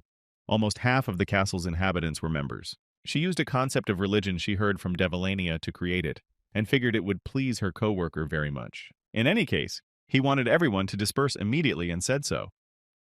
Their faces were quite upset. They hadn't expected such a welcome. He asked them to disperse everyone or even dissolve this cult for good. With anger, the girl started yelling for them to disperse, because their favorite boss was angry. Eventually, there wasn't a soul left in the neighborhood. He was told he wouldn't be seen next time, though he wanted to just be left alone. The Demon King was already waiting for his ward. He had returned even earlier than he expected. He was wearing the brooch that his subordinate had given him, after all. How could he miss such a chance when it was about him? Anyway, his heartbeat increased as soon as he entered this office. It was worth asking what he had learned important things about the Empire. I wonder what the matter was since he can't even hide the expression on his face. Perhaps it's the branch emperor who has finally made a decision. And the boy probably wasn't going to announce this decision until the king himself noticed. As expected, he grabbed him by the throat and pushed him against the wall because he couldn't contain himself any longer. Had he really given in to temptation? Was it curious what the emperor had beckoned him with? Wasn't he afraid of his reaction to such actions? Maybe he never thought his life could be in danger. Scaring him, he removed his hand from his neck. Not that he didn't understand his situation, but he should be aware by now of which side he was left on. He didn't know if he was such a great talent himself anymore that they were fighting over Dion, but he still didn't want to go back to his boring life. In the sacrament, all the demons except him would be kneeling at the feet of the Zero Corps commander, which meant he could do whatever he wanted. Best of all, he didn't have to worry about the sun at all here, even though they always had night, but it was only worth it to look at that bright moon. The emperor had told him otherwise. He wasn't going to hold him back if he wanted to visit the human world like before. If he wanted their land, he could conquer it and give it to him. Whatever the emperor promised, he could offer much more favorable terms to win this game. Or maybe he wants the ruler to hang on to his pants like last time. It was worth pushing him harder to keep him in line, because he refused to lose his toys just to win. A few days later, he was so anxious and annoyed that he couldn't sit in his room anymore, so he went outside the castle for a walk. About the other demons were very frightened by the sight of him. There are a few circumstances when one would need to be extra careful with the Zero Corps commander, when he consumes alcohol, or when he is clad in black from head to toe. Right now, he was being shunned on that very occasion. Just now, he was in all black, which meant he might be overly annoyed, and he was beginning to suspect that the subject of us didn't like his black clothes. It was strange to see him here, though he didn't usually go outside his room in the castle. There was an assumption that he had come for the sacrificial lamb, though he hoped so as not to stand out. An outsider had never heard such a gloating laugh and would have preferred to die at the hands of the Demon King. The aide noticed that ever since the commander had returned, he had been constantly on edge. Normally, he was left alone and quiet, but the Demon King had ordered him to watch him. His annoyance and the presence of others was a tragedy to him. The lieutenant wanted to cheer him up, but he didn't know how best to do so, especially as he continued to hold his head as if something was bothering him. He wanted to see the doctor as soon as possible so he could explain the situation. He decided to suggest a place where his superior could freshen up. Perhaps that was the best suggestion, but he was wrong. This talk made him furious, and he slammed his fist against the trunk. This boy thought he was being bullied. He ordered one demon to bring the thing he was to show to his superior. The underling apologized and said he had no rights. Now they were in the training area. The lieutenant said he would get a permit, so he should have moved his legs if he didn't want to die. This put a lot of fear into the poor subordinate. The man continued to be angry, even though he said it was to refresh the gentleman, but also threatened to take someone's life, even though he had asked for it and was completely unaware of the thing in question. It was necessary to find out before the misunderstanding became even greater, so he decided to call out to his coworker to stop him. Well, it seems something went wrong. His foot caught as he tried to reach the scene to calm his friend down. Just like that, his fist crashed into the shutter right above the head of one of the warriors. This startled them very badly, and they figured it was a sign. That's why it looked like a taunt to him. It's not like this is some fantasy manhwa. No matter how weak his body was, he kept tripping over everything. Of course, Ed understood his frustration, but now wasn't the best time to kill a demon in the castle. Though it was actually him who was trying to stop his friend. The man had lashed out at the boy because he had offended his commander. He shouldn't have forgotten that this was his last chance. He must be very angry to have to waste time on such an altercation. But it wasn't like he was going to kill anyone. In the end, badly frightened, the devil was thankful that he had been spared today. Now he had to fix things in a flash. A doctor appeared on the set. The signal was so strong that he jumped in at the same minute. The more so, he was very much frightened by the possible accident. Everyone noticed that his arm was a terrible condition, because the blow had been quite severe. He himself was very much surprised by it. The lieutenant was angry because the doctor had only just arrived. But with this noise, he was only interfering with his work, although he had come as soon as he had received the signal. But he wasn't just talking about now. For the gentleman had not been feeling well for a long time. It annoyed him, even though there was no signal. But it wasn't the stone. He had tried many times to replace it because it didn't seem to be working, but the magic stone itself was fine. I wondered where he had gathered so much of his blood from. Perhaps it felt different somehow. Come to think of it, he stopped vomiting blood over little things like stress. Maybe he really did feel better. If the changes are positive, could it be that the effects of the battle with the hero were already wearing off? That made the man very happy, his eyes shining. But Ben reported that Sir Arudis's body was still like a time bomb. All he meant to say was that the signal was only getting weaker with time. Perhaps it was due to changes in what the body was made of.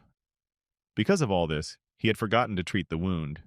He ended up sewing it up without disinfecting it. He began to blame himself for being able to make such a mistake, and he had no excuse even if he was about to be killed. So he fell to his knees. He was used to the pain by now and honestly couldn't stop the doctor because the look on his face was frightening, and said he was fine. The guards noticed that he suppressed the pain while they stitched him up and didn't even judge the doctor who made the mistake. It was something incredible to them. Finally, for the Zero Corps commander, they brought what they had talked about. They were sticks of snowflowers. He immediately held out the bucket forward. When he said that the commander wanted to take the sticks from the delicate flowers to lift his spirits, the Demon King gave him permission without a second thought.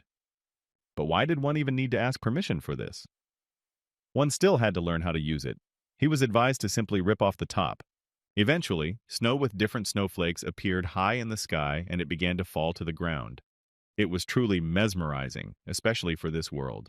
Unlike the human world where it snowed, in the demon realm the climate didn't change, so he thought it might cheer him up a bit. He was thankful for such a thing, and actually smiled at this event. He hadn't seen snow in a long time. The mood was really lifted. The two protectors of the chief were glad that this act had put their Sir Arudis in a good mood. Although for some people it was kind of garbage. They just needed to keep quiet and clean up after everything. The next stage were the red snowflakes. What made them distinctive was not only their color but also their smell. They smelled like real blood. The Demon King himself also came to this meeting. He decided to ask if he liked the snowflower sticks. They were supposed to help lift his spirits. It was about the red snow. It looked very much like the real thing. So the ruler tried adding a bloody flavor. He created it because it showed that it would be useful when starting a war against the human world. War is a place where the smell of blood is stifling. But it will be useful because war is greatly affected by weather and morale. Just being surrounded by such a strong, bloody odor can put terror into the enemy. It was like he was back in that place. Not only did he have great instincts in battle, but also knowledge in strategy and tactics. He was definitely one of a kind. The Demon King wanted to be glad that Arut was on their side, but he was still not in the best mood, so he invited to come along with him. That way he continued to do whatever he wanted. But it can't be helped. He has to follow him to survive.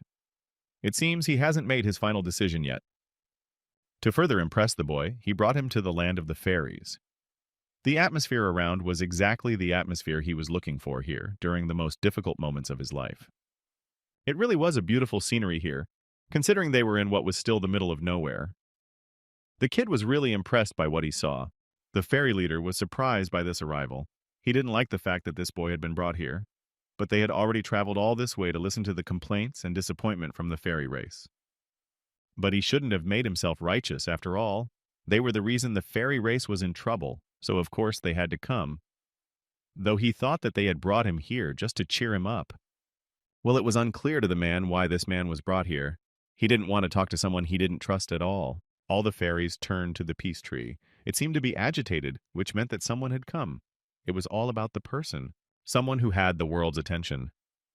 No one could ignore the arrival of such a great person. Everyone wanted to get him for themselves. The Demon King was angry and wanted to get straight to the point. After all, this man had not come to greet them at all, although both of them were quite rude. First, the ruler wanted to be forced to take responsibility for this in his hands was the seed of the peace tree. Because he had spread the demonic aura when he broke in here sensitive to it, the seed had become infected. Strangely enough, the leader summoned a gardener here that the Zero Corps commander knew very well. It was magic because the incubus itself didn't realize anything. Although magic was forbidden, but this man, Accurate, used it often. He never seemed to doubt his mighty power. An order was given to see if the gardener could recover the seed that man was holding. Apparently, he was truly a professional in his body, but there was a mold on it. He could somehow make it grow, but there was hardly anything that could be done by its infestation of demonic aura. Such was this boy's verdict. The fairy knew that. So what were they going to do next now? One had to watch over the world and be responsible since they respected the world more than anything else. But the Demon King didn't share that opinion. Judging by their desperation, they should not be just dogs, but true loyal dogs. That was why they were destined for such a fate. Faiz considered the leader of the demon race to be the one they hated the most, but he didn't really care about that opinion. Gardner hid behind the commander. There was nothing to be done about the seed. As they continued to bicker, the incubus just now wanted to ask if they still needed that seed. And everyone immediately turned on him. He was allowed to take it. He was the one who was really obsessed with plants and thanked them for such a gift. The leader of the mermaids appeared. Her tail was beautiful, and she herself glowed with real beauty. A smile never left her face. Her tail turned into a dress. She approached the guy and said that she was glad to meet him again, because they had seen before in the castle of the king of the land. And she had wanted to talk to him for a long time.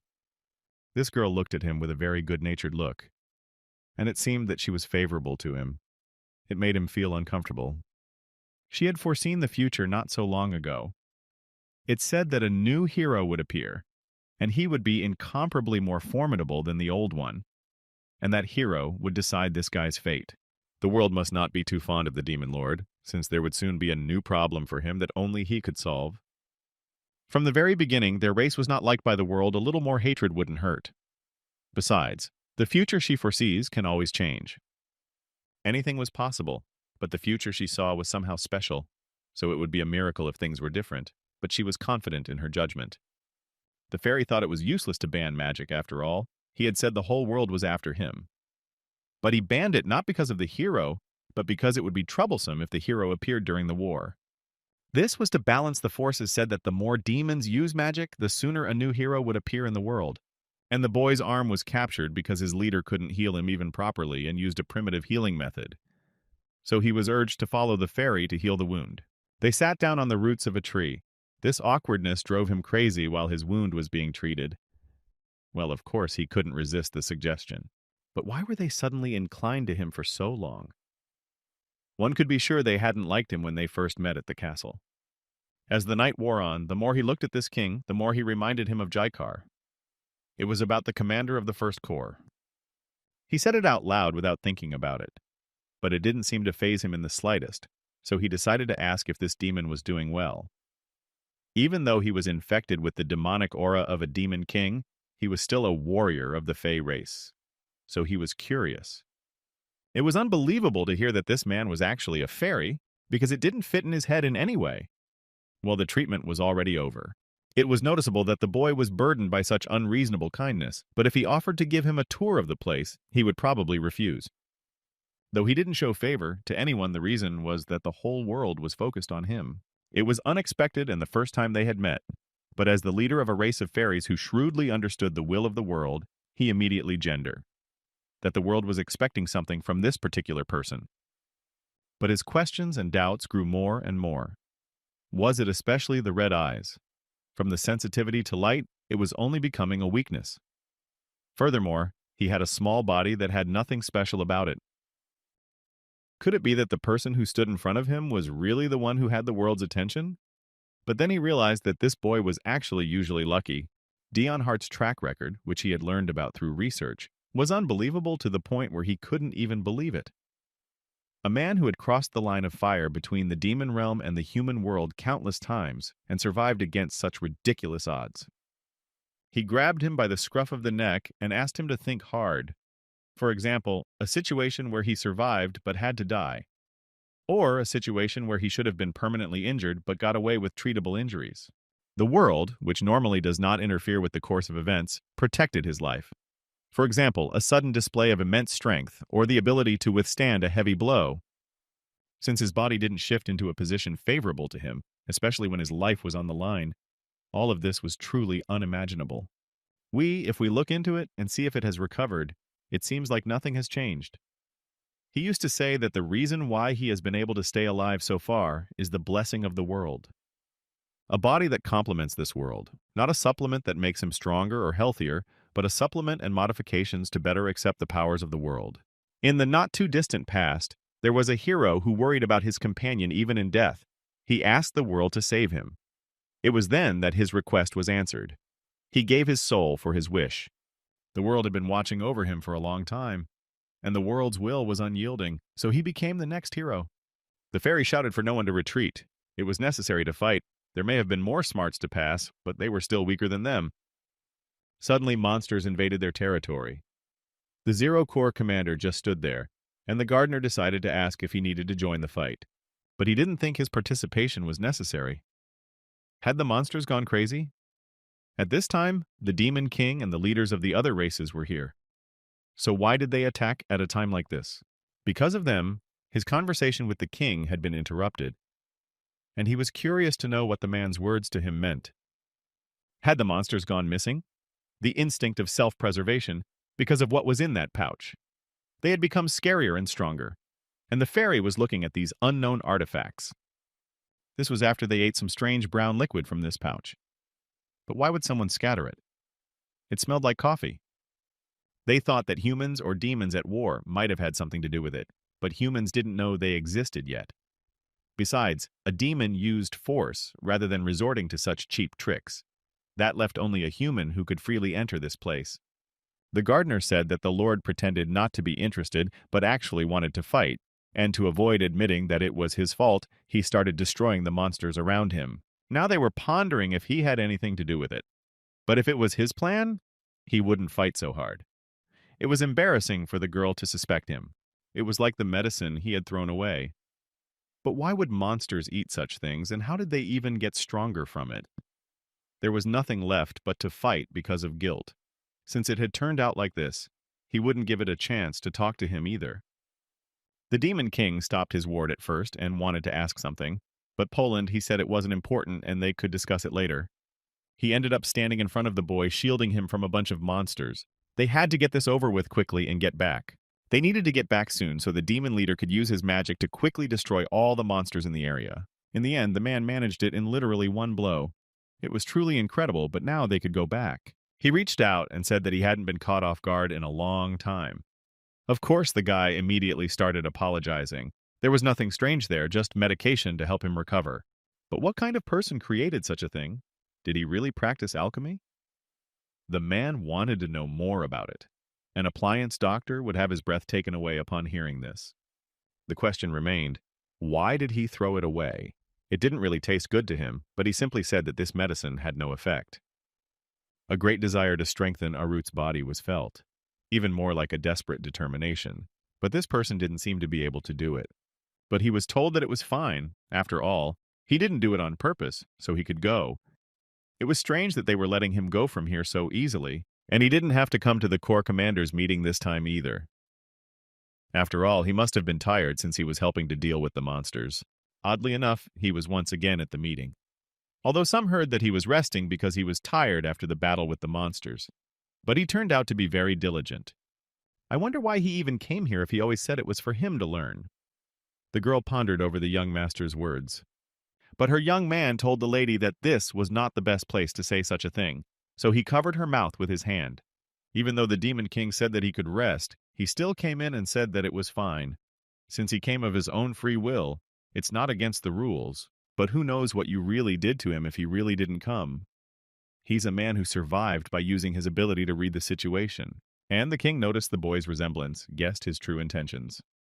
Reduce the information leak. If he came unwillingly, it wouldn't be against the rules. If he came without any information, he would fall under the suspicion of the emperor. In the end, he just decided to kill time here. Everyone stared at their younger colleague. One of the girls thought he would have mixed feelings since this war was against his race. At times he would come to the meeting and listen to their conversations while playing with a cube. It was decided to start the meeting since everyone had come, especially since everyone knew the topic of the evening. Asil decided to clarify, though. Are they really going to war in human territory? It has always been their goal, so they are ready. But it would be a defeat for the emperor. If he agrees with this point of view, he will roll the die smoothly in one case, do it abruptly. The best outcome always coincides with the moment the die is resolved. Why would he do something so stupid if he was just guarding the border? Fighting every now and then would help solidify his place on the throne.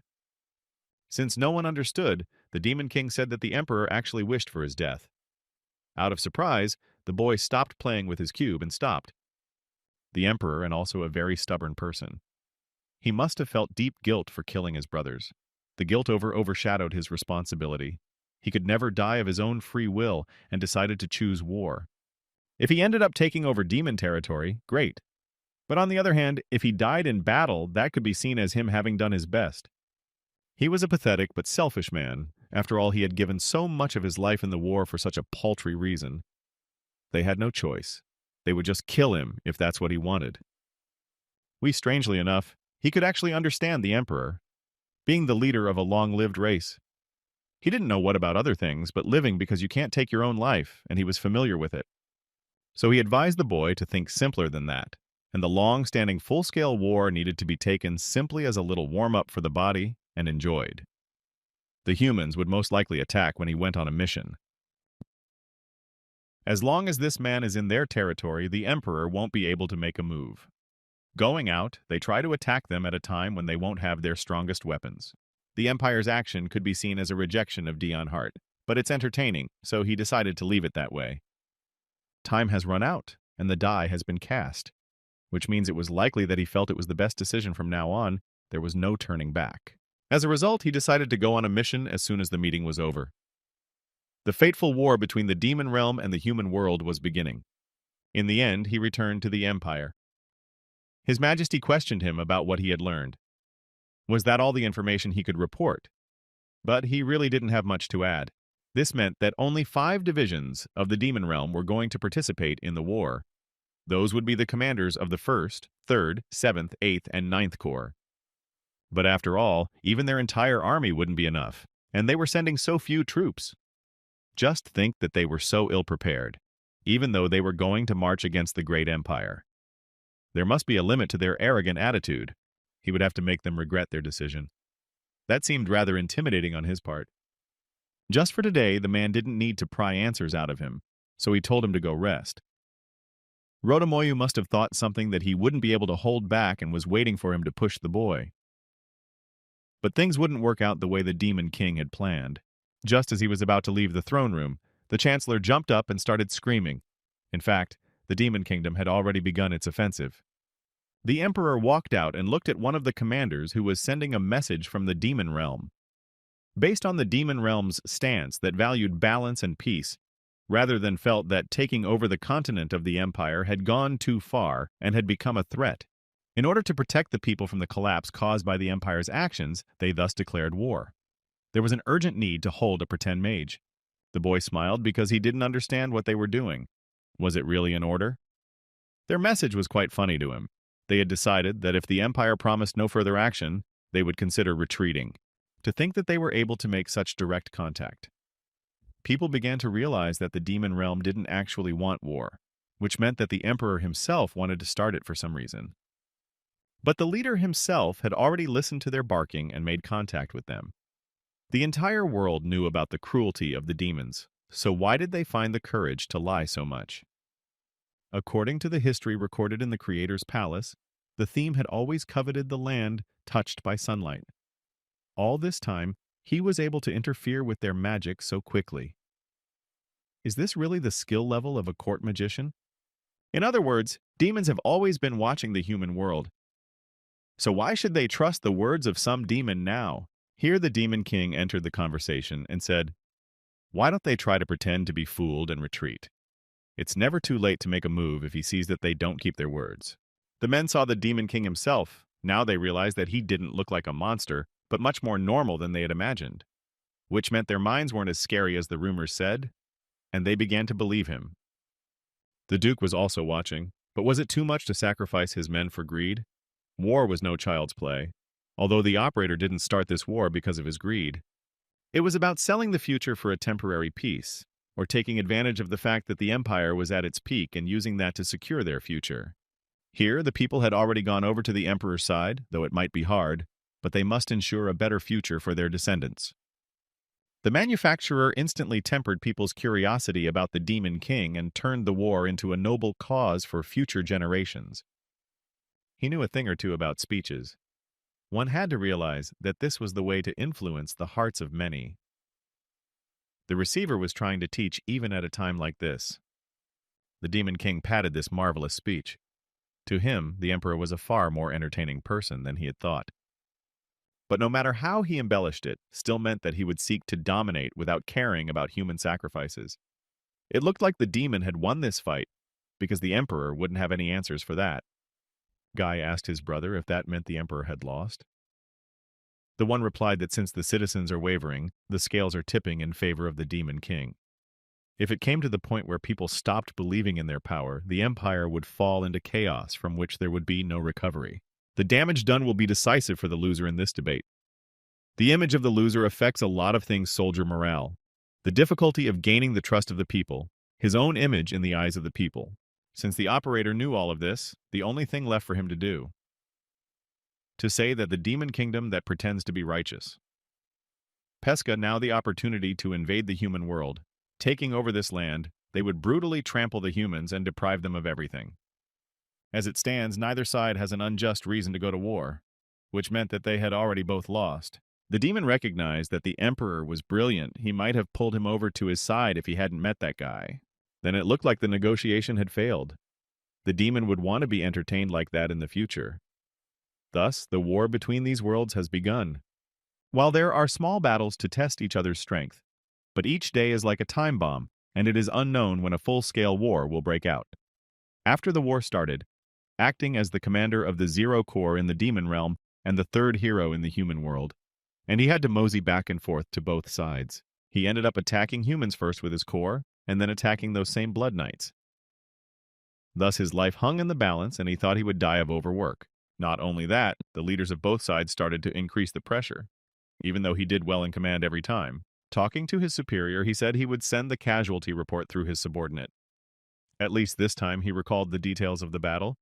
Since you somehow got out, it was fine. It was noticeable that his voice didn't sound good. Perhaps he felt guilt for those who died in this battle. But a sword can't feel guilt, and no use. The memories of war would be borne by him, and all that was required of him was to move according to his orders. When it seemed to him that they were trying to get him to leave and decide, but he only wanted to push him to force him to choose a side. This kind of walking was already too much for him. Was it wrong to want to live his life in silence and alone? Why was there a need for war when you could fight one-on-one? This time, he had already gotten a call from the Demon King. They were supposedly worried and his well-being, but really it was to get him on their side. Right now, they had asked him to deal with the monsters in the northwest. It was just about near the front lines. It seemed to the Queen that it would be best to mop it up for the melting, considering how important a place it was. Sending troops there would only draw unnecessary attention. And for some reason, he was the one who got all the dangerous assignments. Fortunately, he wouldn't have to go far. The demonic monsters were just heading in his direction, and it seems they were already closer than he should be. The Who Kills Dion Hart first bet with the Duke had been postponed. It resumed upon their victim's return to the Empire. Despite a number of attacks and attempts at poisoning, the boy had figured out most of them and dealt with them himself. He acted as if he didn't notice any interference and seemed to be weighing the situation. After all, he was a hero, but a couple of failures wouldn't make the Duke stay. He asked his aide to keep an eye on him and remove any dangers, to continue guarding him until he got a letter from his superiors. Some guy from a guild of assassins has been ordered to convince his younger brother. While one pays to kill, the other pays to protect. But now the man is stuck somewhere in the middle, if memory serves him right. His marriage was supposed to leave today, which meant no problems would show up. He also had a subordinate guarding his victim. But watch your target. He also fell under the influence of demonic monsters. What was there to do such a situation, and even by himself? It was strange for him to see that this person wasn't afraid to stand there alone. But the warrior knew for sure that he would only beat one monster to death. He had never betrayed his traditions, so he was going to go into battle and kill all of them. The Emperor's aide turned his sword against him. He begged to be forgiven for this, but he aimed for his wrist, not the back of his hand. He was having trouble keeping his mind clear lately. Perhaps he should have called the court physician. It was strange for him to feel an unfamiliar anger too overtly, but it would be impossible to say that it was a police force conjured up by his imagination. Suddenly, he asked for a shaman to be introduced to him now. He figured it would be better than choosing a doctor. And there were also rumors that the fighting style of the Zero Corps commander of the demon army and the hero of the Empire was very similar. It was worth quietly taking care of that, as always. The Emperor Stone called and said that he had to go somewhere, so he asked to postpone the meeting with the shaman until his return. The commander wondered if Dion Hart and the Zero Corps chief were really unrelated. At this time, the boy was greedily killing the monster that was in front of him. It was strange that the others usually ran away with their tails tucked when they saw him stripping this new one of them. Were the monsters so hungry that they had become insane in the extreme? But maybe that wasn't the reason. Or maybe he just looked like too easy prey. But he wouldn't let them look down on him. Other than that, everything else was fine for him. Even if something else was added to this feeble body, it wouldn't change anything. But he definitely wouldn't allow himself to be looked down upon by them. These monsters were the first in a long time that had touched his heart? That was why he decided to give them all a good beating, though the muscles in his wrist were torn. His legs ached and his whole body screamed in pain, but he couldn't stop. After all, if he didn't, he would die, so he decided to kill his opponents. The monsters that were coming from behind had stopped long ago, and there seemed to be poison in their squirming because the arms started to look very strange.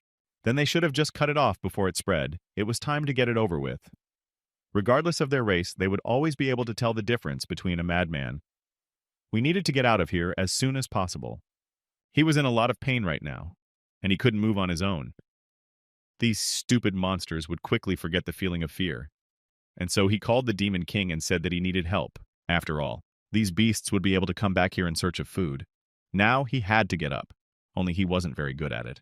It was as if a light had rained around. Someone's hand fell on his head, which gave him a very pleasant feeling. He was told it was time to get up. His mind was foggy, but he heard himself being asked to pull himself together. There was an urgent need to open his eyes. It seemed to be a dream, for when he opened his eyes, he saw monsters in front of him.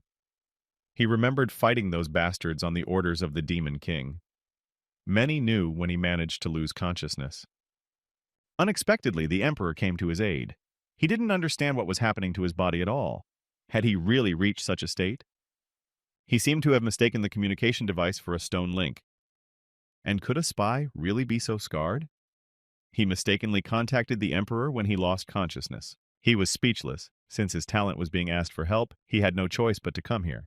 You can send just anyone when it's related to the Demon King. Thanks to this was the first time he had seen the Zero Corps commander. There was no need to be so nervous right now. He did not intend to do anything. Instead, he left new clothes and medicines for his aide to take care of himself and return. He decided to send with the knight, given that he couldn't walk on his own. Since he acted on the will of the Theme King this time, he would have to act on the will of the Emperor next time. Could it be the Russians wanted to use him for their own pleasure? But right now, he just wanted to get back soon, to heal and rest. He waited for the knight, but the Demon Realm doctor appeared in front of him. It was strange to see the doctor, even though they were now in the human world. Turkina was scared for his patient. He received a very strong signal from the necklace, so he got worried and secretly escaped. He urgently needed to examine him for severe injuries. They needed to leave quickly because the knight should arrive soon, and just as he had come at his and Sense's behest, they had yet to escape. The doctor was really uncomfortable with the man staring at him. Why even have a showdown in a situation like this? We won't be able to get away from the rebound. He realized that he had fallen into a real trap.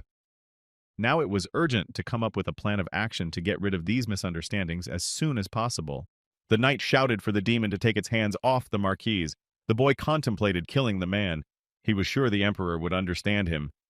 But he's in such a state, he'd better not engage, so he told the doctor to push him away and run away as soon as possible. In the end, the doctor had no choice. How to do exactly as he was told to do, so they both of you are in a difficult situation.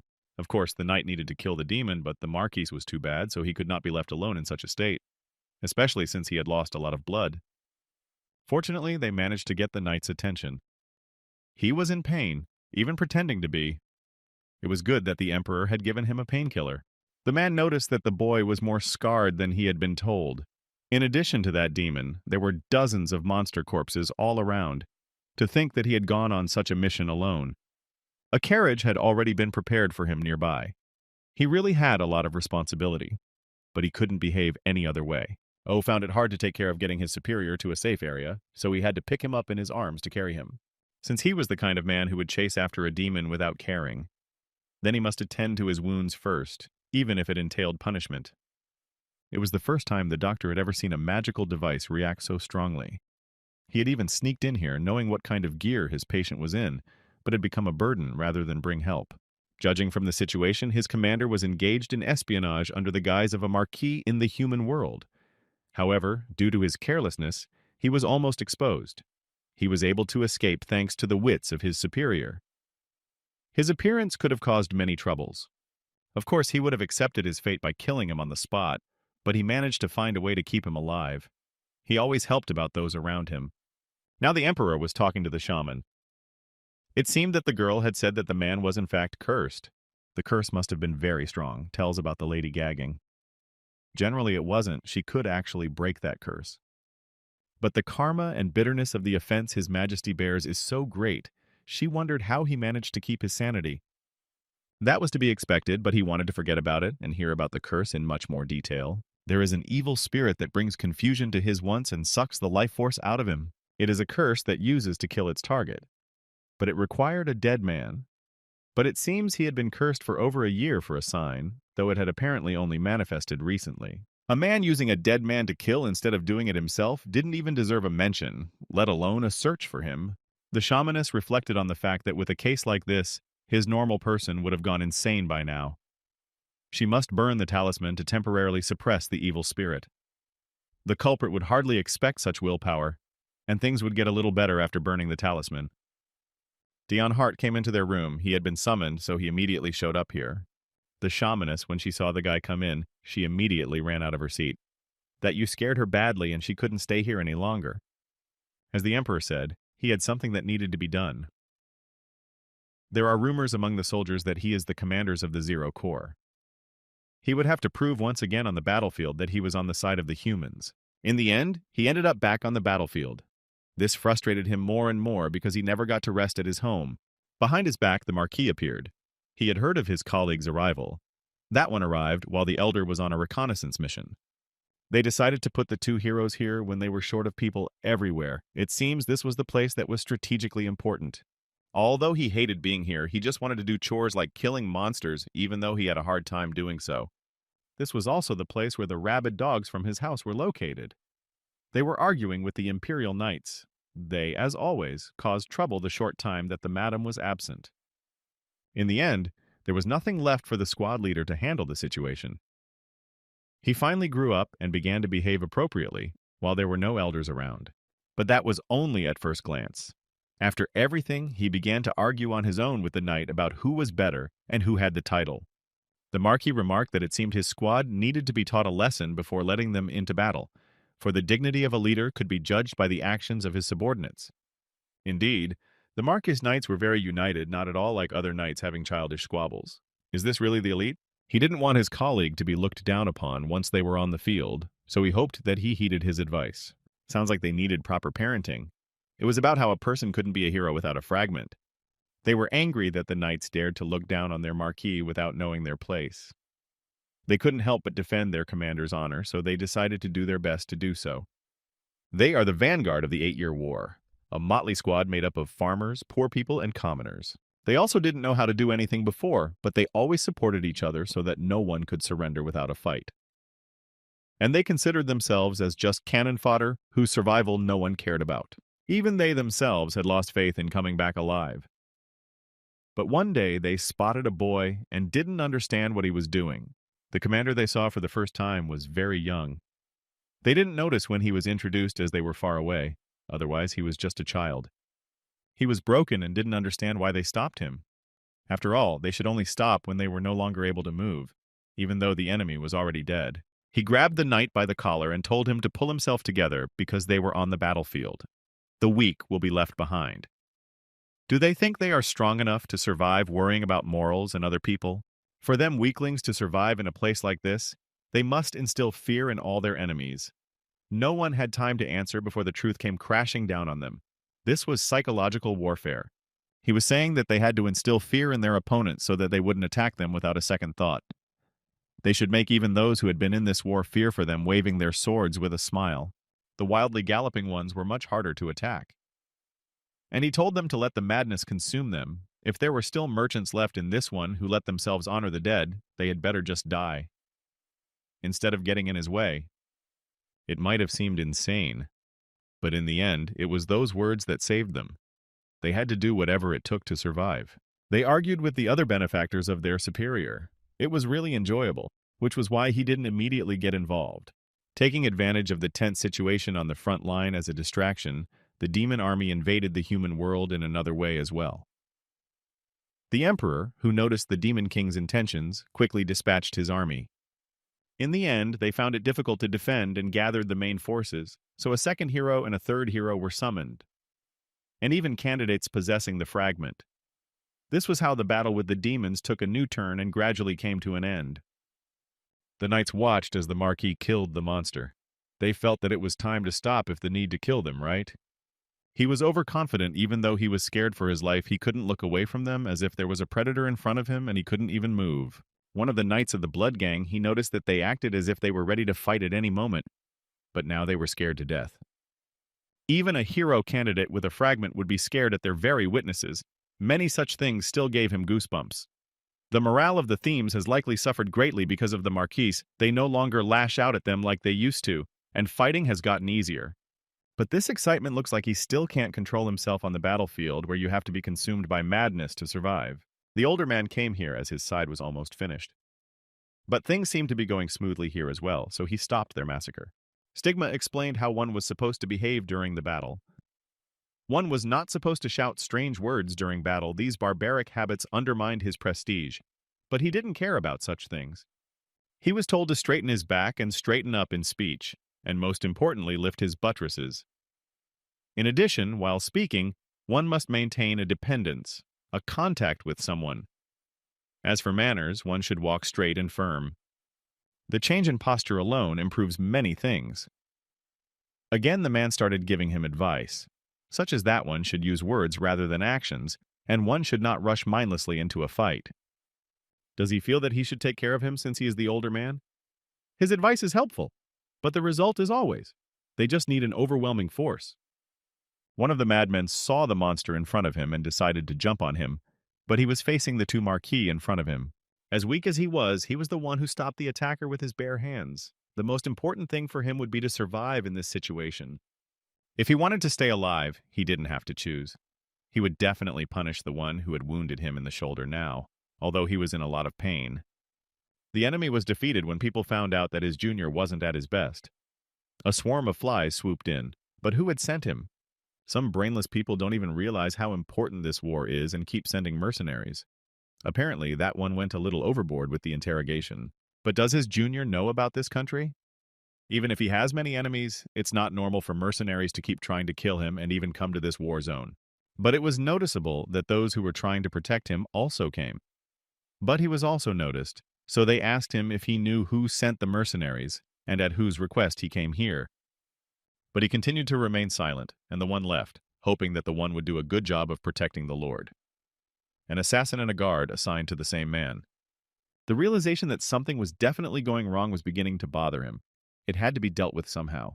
His subordinates were worried about the captain. They didn't know what to do with his shoulder now. How crazy do you have to be to cling to an enemy with such a wound? But he didn't understand why he did it either. He didn't even really remember what happened. He shouldn't have been so dramatic. After all, it was only a shoulder. All this time he had been fighting using himself as bait, and that made the elder Marquis very angry. That's why he came here. But the commander was someone like this from the 8-year war who was dragged in at a young age. No matter how much they wanted to help him, he would constantly withdraw and get angry.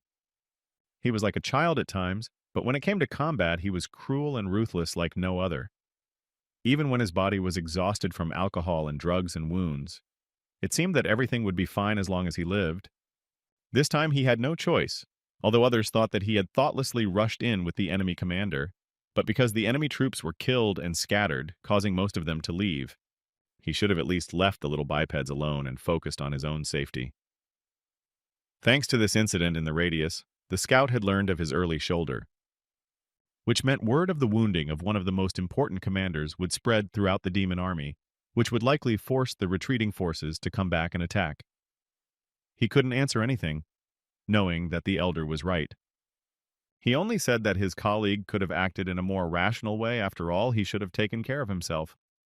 Though he let it pass his ears when his subordinates spoke of it, one of the knights entered the tent, reporting that the retreating troops were on their way back, which happened too quickly, and the information immediately found itself in enemy hands. The Marquis said he would delay them with his knights, and he needed to get his men away. It would be best to take the hero fragments with him. He didn't look that weak in anyone's eyes, so he didn't need to worry about him for the minions of the demon army. He and his knights were more than enough. Even though he was injured, he should still be able to escape on his own. According to their scout, most of the demon army has been sent elsewhere, and they and their team have also left the battle site, which means this battle should be the last one. If they destroy the returning army, they will fulfill their mission of mopping up the enemies. Cruel and the Duke had a strange relationship, though the hero agreed to follow the Duke as his subordinate willingly. The man treated him with respect, a peculiar relationship in which there was no equality, neither superiors nor subordinates. Sometimes they played chess, and on this occasion the subordinate was beaten, probably because he was worried about his younger brother. He sent assassins one after another, but few could even get close to the enemy. Therefore, their attitude suddenly tilted. The Duke's mercenaries were able to capture one of the man's dogs, who was now lying with his head on the chessboard. It was revealed to him that the older brother had been protecting his younger brother all this time. Normally, he didn't give second chances to traitors or spies, but he cared about him, so he had no choice but to forgive him. They should have stopped there. Did he not know or realize that his brother had killed his parents? I mean, he should feel sorry for them. He had killed them in cold blood, hadn't he? Whether or not the misunderstanding served as the reason, was that enough for someone who had lost his parents?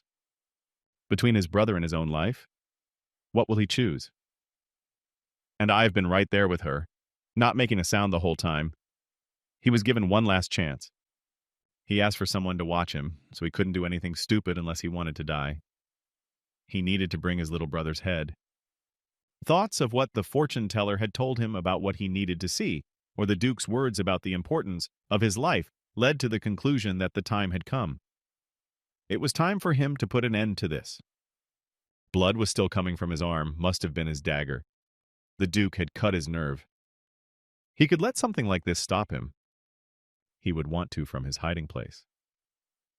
And thought about the fact that the dog the Duke had caught was probably someone from the guild he'd hired for protection, not moving around to hide no one. One of the rogues decided to go with him, though most people wouldn't even notice their presence. He's been ordered to stay here and do what he must. If there was any way to detect them, it would be through bribery. He spotted one traitor and wondered since when he became the eyes of the Duke. Come to think of it, at some point this man had stopped calling him Lord, and so he asked how long he had been reporting to the Duke on his movements. He would be lying if he said he wasn't shocked. However, it didn't matter now. He would no longer allow him to follow him. He was not kind enough to keep a traitor by his side during an important mission. This act didn't require an audience. It was better to finish the performance without anyone finding out about it. So he finally moved on his way. The boy when he was with the demon and considered the most wanted in the Empire, and when he was with the Empire, all the demons were looking for him. And that didn't please him in general. He had killed a great many monsters along the way, but there was no way they were ending. It was unclear where they kept coming from. Along the way, a wagon with supplies for a squad of demons was spotted. It looked like they had found a supply route. Eventually, it was spotted, and the demons became frightened. Of course, this hunter immediately wanted to attack their supplies. When he destroyed them, then this mission would be finally completed. When the war with the demons started, the humans began to build up their strength by uniting. Eventually, the 4 countries of the human world formed an alliance. During the brief lull that came as a result of the human demons being exhausted by the continuous war, a fateful storm broke out in the Empire, an important base of the Empire. Marquis Stigma was already there, who decided to see if his colleague had returned. He had just returned yesterday, and was now in the tent where he was resting after his treatment. And he had heard rumors that they had found a supply route. While getting rid of the supply row, they had caused a landslide, causing the supply route to be blocked. Thanks to that, the demon's morale had dropped a lot. But upon entering his tent, he did not find the one he was looking for. Apparently, he had gone somewhere without anyone seeing it. It was at this point that his older brother took him in and pulled him along. But the younger one didn't understand why he was acting like this, His grip was so strong that he couldn't break free. Why did he appear to suddenly kidnap him? He asked me to follow him, to tell him something. So he dragged him along without explaining anything. Whatever the reason, he couldn't let him drag him along like that any further. What with him planning to take him somewhere far away to strip his wounds were serious, and there was no way he was going to win. It was decided to stop and talk here. He drew his sword and seemed like he wanted to kill his brother, but only asked to move in the direction and where they were going. But if they kept going like this, they would come to a front connected to the demon realm. He didn't have time to explain because these people had come to his heart's content. This time, it would be difficult to escape from them, and since they were sent here, it means they are capable of killing even a hero. The man said to go to the other side and never come back because it was too dangerous for him to live here now. Apparently, the older brother knew about him constantly going to the demon realm, only he didn't know from where. The mercenaries noticed that he took his side and called him a traitor. Apparently, he had forgotten his orders. It was said to kill the two now, no matter what.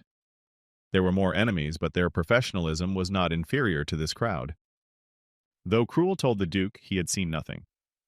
That day he secretly followed their enemy deep into the forest, and the place he got to was a land with 3 moons. The secret mission of this emperor of the appearance of the commander of the new corps shortly after his brother's absence. And the fact that he had quietly passed into the Devil Realm could only mean one thing. He had been honored there as the Zero Corps commander. His life, and the way he was treated in the Demon Realm must be very good. Dealing with so many thugs would be impossible. Even if he ran, they would easily catch up with him. He didn't know why, but it seemed like his brother was trying to help. There was nothing left to do now but join forces. He had made a bad choice and shouldn't have brought him at a time like this. He wanted to send him to the Demon Realm since he was obligated to stay here, but he didn't expect the mercenaries sent by the Duke to be so quick. He should have taken his brother as quickly as possible and found a way to do it safely, but an arrow flew past him just as he startled toward it. In the end, he found nothing better to do than to take the hit for himself. Though it seemed to his brother that he was only pretending to care about him. Though it seemed to them that he had turned his back on him. The lapses in his memories were starting to appear, and he never seemed to turn his back on him. They would read books together, and he would talk about how he wanted to see the outside world. They loved to play simple chess with him. So his brother asked about when they were older they could go on a family trip. He forgot the best moments with his brother. The one asked him not to look for hidden meanings as he always did. He should have just accepted and forgotten about it. The family had died at the hands of a misguided Dion. It had been a misunderstanding. And if you didn't, it would have been if it hadn't been for the Duke. His friendly and kind younger brother would never have done such a thing. On the day his only brother's hands were covered in blood, he had already made up his mind. But then why did it hurt so much now? He had wanted to protect his only 7 in the form of his little brother back then. He was sane now, and if he found out the truth, the very guilt and thoughts of the place that would make him kill everyone around him and eventually kill himself would come down. His last request was one that he would just leave this place. He didn't want the man to find out the truth. At this time, there was still no way the mercenaries could stop one man, but that wasn't their primary concern. He didn't need to wonder about his involvement in the 8-year war or what had happened to him. Let him focus in a mood of hatred. That way he could feel relief from his sibling's death. What he had done could be unforgivable to the world. He was sure his parents had asked him to. No one would dare judge him. It looked like this was the end for Cruel. Well, there was no turning back, even though he turned around when he saw him in this position. People can laugh at the fact that he lived such a pathetic and insignificant life, and couldn't prevent his parents' death at the hands of his brother. He even rose to high office to protect him, worked hard to become a hero of the Empire, and worked like a dog for his enemy. Yet he was still satisfied. Hadn't he lost his life protecting his brother? It no longer mattered to him if he died, but if he had one wish. He wished the truth wouldn't hurt so much when he found out the truth. He hoped that he would live a life that would make him a favorite to many in the demon realm. He feared that when he died, the one would be left all alone in the world, unloved by anyone. He wished his dear brother sincere happiness. Even after death, he would protect him. The mercenaries knew that he did not wear the title of heroes for nothing, because they lost so many people because of him. And until the very end, he didn't even make a sound. Now they had to kill Dion Hart. And he stood silently and thought about the fact that his older brother was dead, although he had wanted to kill him for a long time because he thought that he would be happy. But now he didn't understand his actions. Did he really have some reason to do all this? And he still began to think about how he didn't deserve such a thing. Right now, souls appeared in front of him, just like the emperor. They were his parents and his older brother. They asked him not to think about it. But if he really wanted to know the truth, then one must face the reality of everything he had done so far. The mercenaries tried to hit him with an arrow. They felt like it should have hit the exact target, but something went wrong. At this time, the guy should have been moving, but he absolutely did not want to. He had been trying so hard to stay alive up to this point. But what to do now, he didn't know. Although his brother told him to run away from here. On top of everything else, a terrible blizzard had started and the enemies had lost sight of him. He had to find his tracks faster. His kinsman had sacrificed himself right before his eyes. What he believed to be true shattered at that very moment. Rationalization and avoidance, even those things had a limit. Suppressing memories that kept popping up had its limits too. Had his parents really sent him to the battlefield? Had his brother really tried to kill him? Were the memories he believed to be true even real? True, perhaps deep down he knew, yet he avoided it, thinking he couldn't turn back once he accepted it, fearing he would break. He had avoided the truth with all his might. But was this decision wrong? He couldn't just turn a blind eye to it after all he had done for him. Right now, one must accept it all in order to move on. At this time in the realm, and demons and the doctor ran hard to the call of his necklace. He was stopped by a lieutenant and asked what was going on, why he was in such a hurry. He said that the magical necklace had never glowed before. He was now in a danger he had never been in before, and the other demons had now found out about it as well. The barricade he had been erecting for the last 10 years had collapsed. It was only a matter of time before he stopped resisting. All the forgotten memories began to surface. The emotions of that time came with such force that it was hard for him to breathe. He wished they had just killed him then. While he was losing consciousness, the demon ran and saved his favorite friend. She cried, trying to find him still alive. She eventually found him lying in the snow. All he wanted to do was live, and now he was mangled to the point of bleeding. The elder shamaness said that the last wall had collapsed and disaster was about to strike. It was late at night. She asked everyone to listen, for it was true. Her granddaughter supported her and said that it was dangerous here now and they had to prepare to leave, which meant going to Esperanzas. At this time, the village lad asked the butler if he really didn't know the whereabouts of the master. But how would the old man know that? Apparently the third hero, Dion Hart, is missing. Rumors that he's been kidnapped, or that he killed his own brother and escaped to the demon realm, are everywhere. But his team was only wondering if he had been eating well. After all, where could he have escaped to in his condition? They hoped he was safe. The girl reminded them that they should stop worrying and focus on training. They should have faith in their master and his majesty. This missing hero, which means his majesty will decree a search for him. Even though she said all this, worries took over sometimes. They didn't know where he was now. They wanted him to remember that many of them were worried about him. The emperor asked his underlings if they had figured out the whereabouts of the two brothers. It was reported that they were last seen in the north, but they had been unable to find any trace of them. That is how things turned out in the end, and now they must focus on defending their lands and finding new heroes. The duke thanked his henchman, who kept giving up on his master. She learned that the man had parted with his life for his brother. It was a good chance, but they still failed to kill their main opponent. He was sure that he had escaped to the demon realm. The question remained, how would these actions affect the empire in the future? Completely out of wounded, almost breathless boy lay on the bed. He was crying constantly, and the demons didn't know what to do. They asked the doctor to help. Although he had already taken care of all the external wounds, it was the result of his deteriorating mental health, so he was powerless. The Demon King came in and asked what he had seen that made him cry with such pain. Apparently, he decided to accept the painful truth. He knew that one would die if he left him in such a state, and it looked like this would be a good opportunity to test his fate. Everyone was asked to go to the exit. This is something that will affect the future, connected to his life. Something more may be required in exchange. Things were getting interesting, and the king couldn't let this opportunity pass. What the commander needed now was a good and long sleep. Magic was indeed powerful, but after all, this would lead to even more danger for their kingdoms.